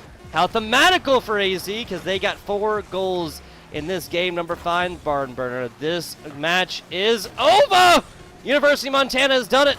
6-0, 6-1, 1-6, 7-0, whatever you want to call it. University of Montana completely flips the script right here in game number 5 from a 4-score deficit in game number 4, right? A shutout pitch, nothing for the Grizz, looking dead in the water right here. Comes back 6-0, absolutely establishing the dominance. Authority, the Grizz is going to be making its way to travel to the biggest, well, second biggest state in Texas. It is the largest in the continental United States, not the extended. So, hey, you know what? Congratulations! This Big Sky contest comes to a close. We had 5 awesome teams for this entire conference, and then it came down to 2, and it's going to be the Grizz that makes its way to the finals over into the CECC, and you know, that's a fantastic squad. Really showcasing that they'd have to go the distance in this conference against Weber State to be able to punch their tickets all the way through. Yeah, I'm not surprised that this one goes down to a Game 5. I'll admit it, by the way, folks, I'm man enough to admit it. I said 3-1 Weber State goes 3-2 the way of the University of Montana. Monkey Man can reign supreme in the predictions thus far. Now, we'll see how this goes down there in Texas because, you know, this has got to feel great, right? It's got to feel fantastic with the University of Montana. Grizz punching their ticket down to Texas. You got to get done there as well. And speaking of Texas, we're going to go talk to one of these players. Can I sit down, get a minute inside the mind of a player post matchup right here, post Game 5 as well. Back with you guys in just a minute. We're going to get this one set up and be right back with you. Little interview action with the University of Montana.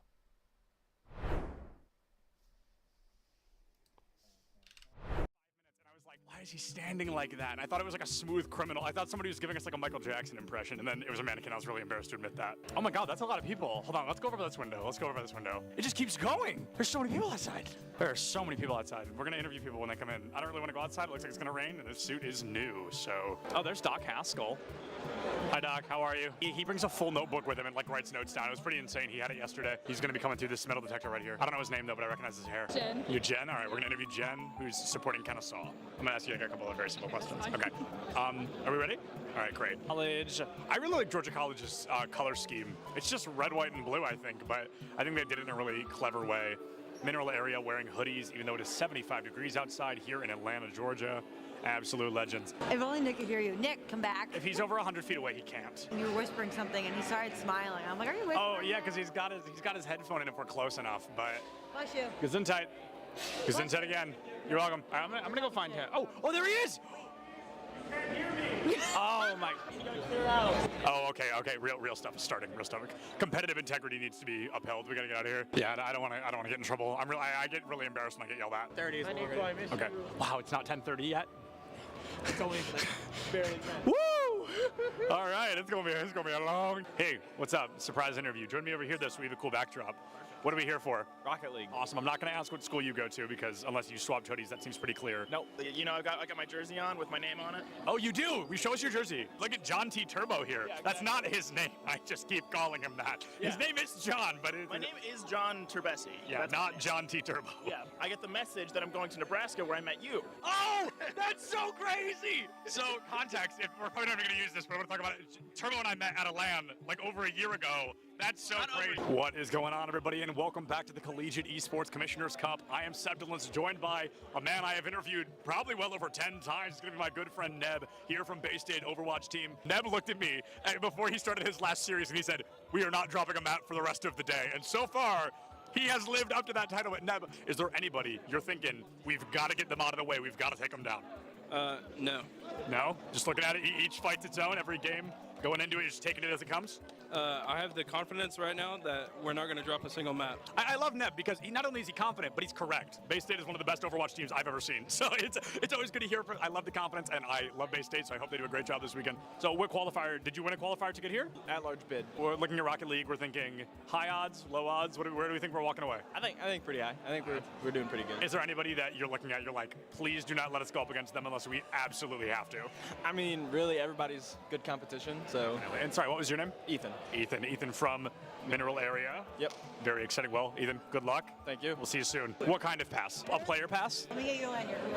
No, you actually have to like tape it to your chest, like really awkwardly with masking tape. Okay. And it's gonna fall off. Yeah. It's gonna be uncomfortable, I promise. That's a guarantee. Okay, cut that, I'm gonna sneeze. Okay, great. I'm great, everything's good. Who do we interview? Who should we interview? I don't know, I'm just here. I need caffeine. That's why we're here, right? This is why a lot of people are trying to figure out, how do we replicate what you guys are doing? How do we, how do they do what you guys are doing to a degree, or why are you guys doing what you're doing to a degree. But to kind of, I think, focus in then a little bit more. I want to talk about gameplay a little bit before we jump into business and all of the other stuff. Jensen, this one's for you, right? I want to talk a little bit about this because to someone like me who's traditionally a League of Legends fan and all that, I know that you've been a coach that's been all over the world. You've worked with a lot of different professional teams and different regions. My question, I really want, I think a lot of people want to know, how did you end up at Maryville, and why a North American collegiate college? What was the draw, or what brought you here? How did you get to this point? When I first came to NA, I worked with Immortals, with the academy team, and I realized that there's a lot of cultural challenges that exist that's very unique to NA and esports, right? Where there's this very interesting intersection, because unlike traditional sports, in esports, players, they don't start training with under a structure or a system or a coach, from a very early age, which is what happens if you want to pick up any other sport, right? Like you start going to community events or whatsoever, and then you start developing your skills and your literacy of the game from the age of 6 or 7, and you're very used to working in a team environment, a coaching environment. But in esports and for League of Legends, a lot of times players, they go through they go up, they climb the ranks in solo queue where everything is basically self-taught, and then all of a sudden they need to be placed into a team environment. And I realized that this is something that the Asian teams got right, where they had these B teams. They have the B houses in Korea and Taiwan. You would spend almost close to a year just being a understudy or training partner for the team before you even join an academy team in the first place. And in China, they have like these massive B team systems with like lots of players in them. The moment you hit a certain rank on the ladder, they fly you in. You are then boot camping for a month there at the facility, and depending on how well you do, they then decide whether to retain you on as a training partner.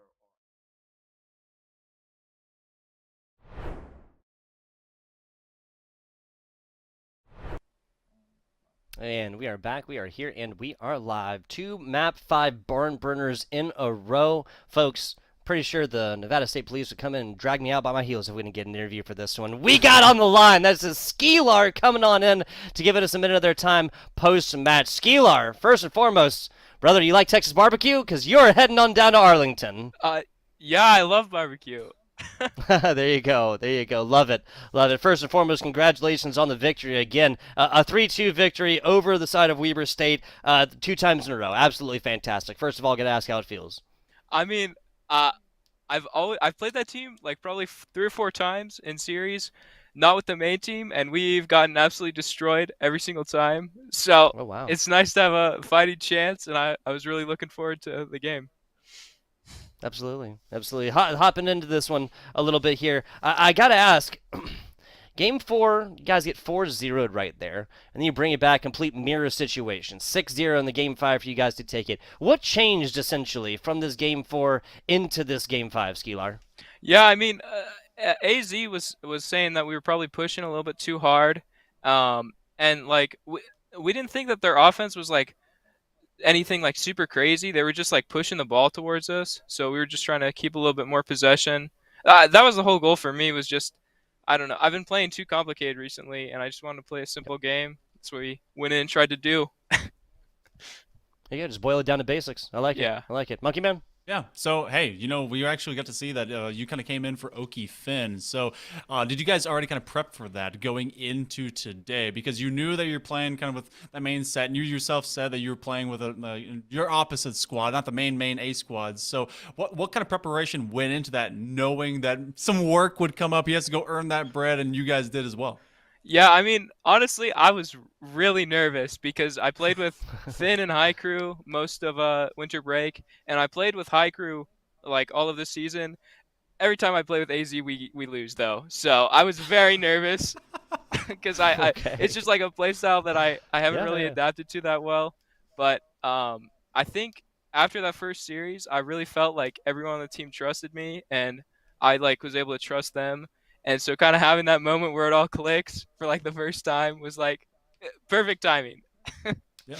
And you guys were really clicking. And honestly, you were talking about how you couldn't really play around AZ too much, but when it did, it did. You said boil down your play style simply. And I think there was a game or two where we started seeing you wake up. You got crazy. You were doing a lot of dribbling. You were in their back third, being a reckless demon. Do you think that really does play to your greatest strength, though? Whenever everyone's focusing on High Crew and AZ, if you could play on this team again as a sub activated or even as a starter, would you still play just as kind of demon dog going after that ball? Yeah. I've gotten some replay reviews from some really high level players, and they've kind of showed me some different ways to look at the game that are like not wrong. But going in this series, especially being down like 200 MMR right now for me, I needed to play my game that has worked for me in the past, which that is what it is. Just demos when I need to, control, and just play a solid game. Nothing too complicated, because they'll pop off. High Crew is so good. Same with AZ. Like, it's so easy if I can just not throw. Yep. That's very true. Talk about this guy was popping off when he had to. Otherwise, he's letting his teammates play around him. Yeah, that definition of a fantastic player right here. We're mentioning it, right? They got the Texas hat trick. The 4 scores there for AZ. Skeeler here, just straight up setting it up. Want to ask, though, again, taking that rear run down to Texas, down into Arlington. I want to ask you, granted you haven't had a whole lot of time to think about it, right? But I want to ask if there's anything that you're looking forward to doing in Arlington outside of esports stuff, outside of the esports stadium Arlington. Oh, shoot. I don't know. I mean, I know people from UT Arlington, so I would talk to them, but that's still kind of esports. Okay. Texas barbecue, right? Texas barbecue. There you go. Looking forward to it. I love it. Now, Skeelar, once again, congratulations on the victory right here, punching that ticket on down to the CECC qualifiers, competition. Big Sky as well. We're going to be looking at a fantastic competition down there. Before we get you on out of here, I want to ask, because we know no competition is won alone, if you have any shout-outs, sir. Yeah, I mean, I'd like to shout out High Crew and AZ, obviously, for just being good like they always are. Our competitive director, Ryan, and then our overall director, Michael Cassins, and Kate. I think my mom is watching, so hi, Mom. Hey. And probably my sister, too. Yeah, I think that's it. There you go, the family buff. It's a real thing, folks. It's a real thing. Once again, Skeelar, thank you for coming on in. Give us a minute of your time after the game. We will look forward to having you in the interview box again, but only if you win, because we only have winners in my interview box. You hear me? I'll win. I'll win. There you go. I love it. Looking forward to seeing you down in Texas, sir. Okay. Yeah, see ya. Thanks, guys. Not a problem. It's a couple of 3-2 victories here for the University of Montana. Once again, punches their ticket on down to Texas. I absolutely love it, Monkey Man. Now, what is that out in Texas? That is the Collegiate Esports Commissioners Cup, y'all. There's a finals going down there as well. March Madness is done. It's over with. Did anybody even watch that stuff? May Madness, though. May Madness is heading on down to Texas. The CECC finals will be happening at the esports Mecca. That is Esports Stadium Arlington down there May 6th and 7th. Now, folks, if you can't go down there to Texas, feel for you. You can still watch it. Everything over there on Esports U, they wouldn't dare having a second of esports action down there at Esports Stadium Arlington without it being streamed. You can check on out there. Now, for more information, you can head on over to the collegiatesmg.com. Again, collegiate spelled just like it is, smg.com there, or just pay attention to their socials and whatnot. For more information about who's going to be there, where exactly it's going down, dates, times, everything in between, the who, what, when, why, and where, everything there can be found out over there in collegiatesmg.com. With that, though, Monkey Man, I do believe we have reached my least favorite part of any broadcast. That, of course, is the end. I'm FBI Tugboat, Tail Monkey Man. If you enjoyed what you heard, you can find us down bottom right here. Right there.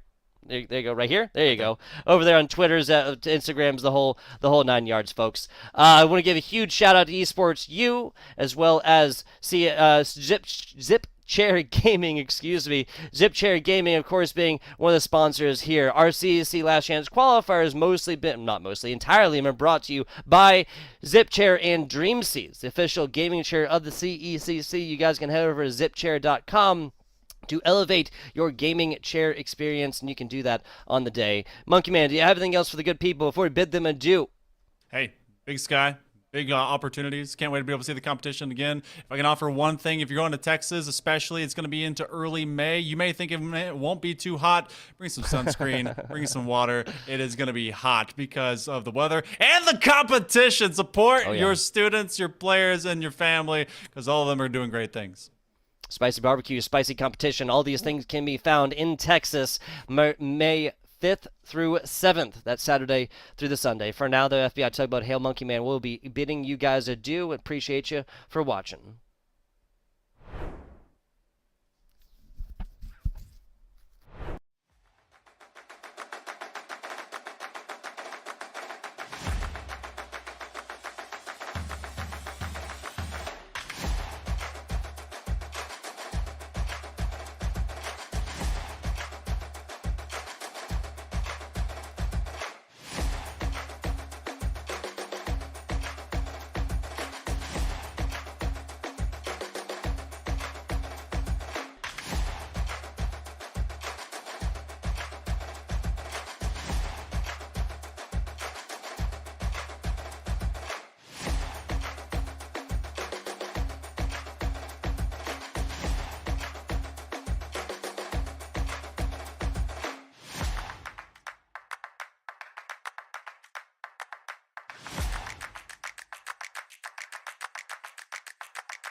We're at the Collegiate Esports Commissioners Cup. Let's make some noise. Oh, and it's he jumped into it. Corner judges go for 1, 2, he needs more. They're doing even more here. You gotta touch the point. Mr. College walks it in. Toy Boy is gonna drop. Knife him. Right out in front. Yeah. 3, 2, 1. Johnny.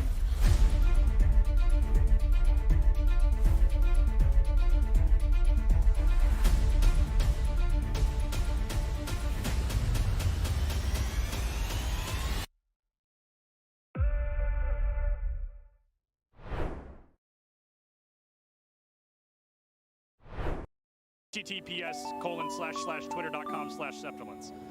Don't put that in. I'll get in trouble. So that's worth it. Did I get too close to the camera on that one? A little bit too close. Should I back up a little bit? Okay, sorry about that. My bad. I've been awake for probably close to 32 hours. I have to hold my keyboard the normal way because if I do it, I feel like I have arthritis if I hold my keyboard like that. It blows my mind. I can never do that. This guy right here, he's got his keyboard off at an angle. His isn't that extreme. There's a kid all the way down on the far end who has his keyboard all the way at a horizontal. That's really cool. They're going to be at that table right over there. Public information? Oh, I don't know. But this isn't live, so it doesn't matter. It's not live, but you and I know. Yeah, we know. I'm not going to tweet it. Awesome. What game do you play? Smash Bros. Who do you play? Is it embarrassing? Is it like Villager? Yeah. Is it Villager? Am I spot on?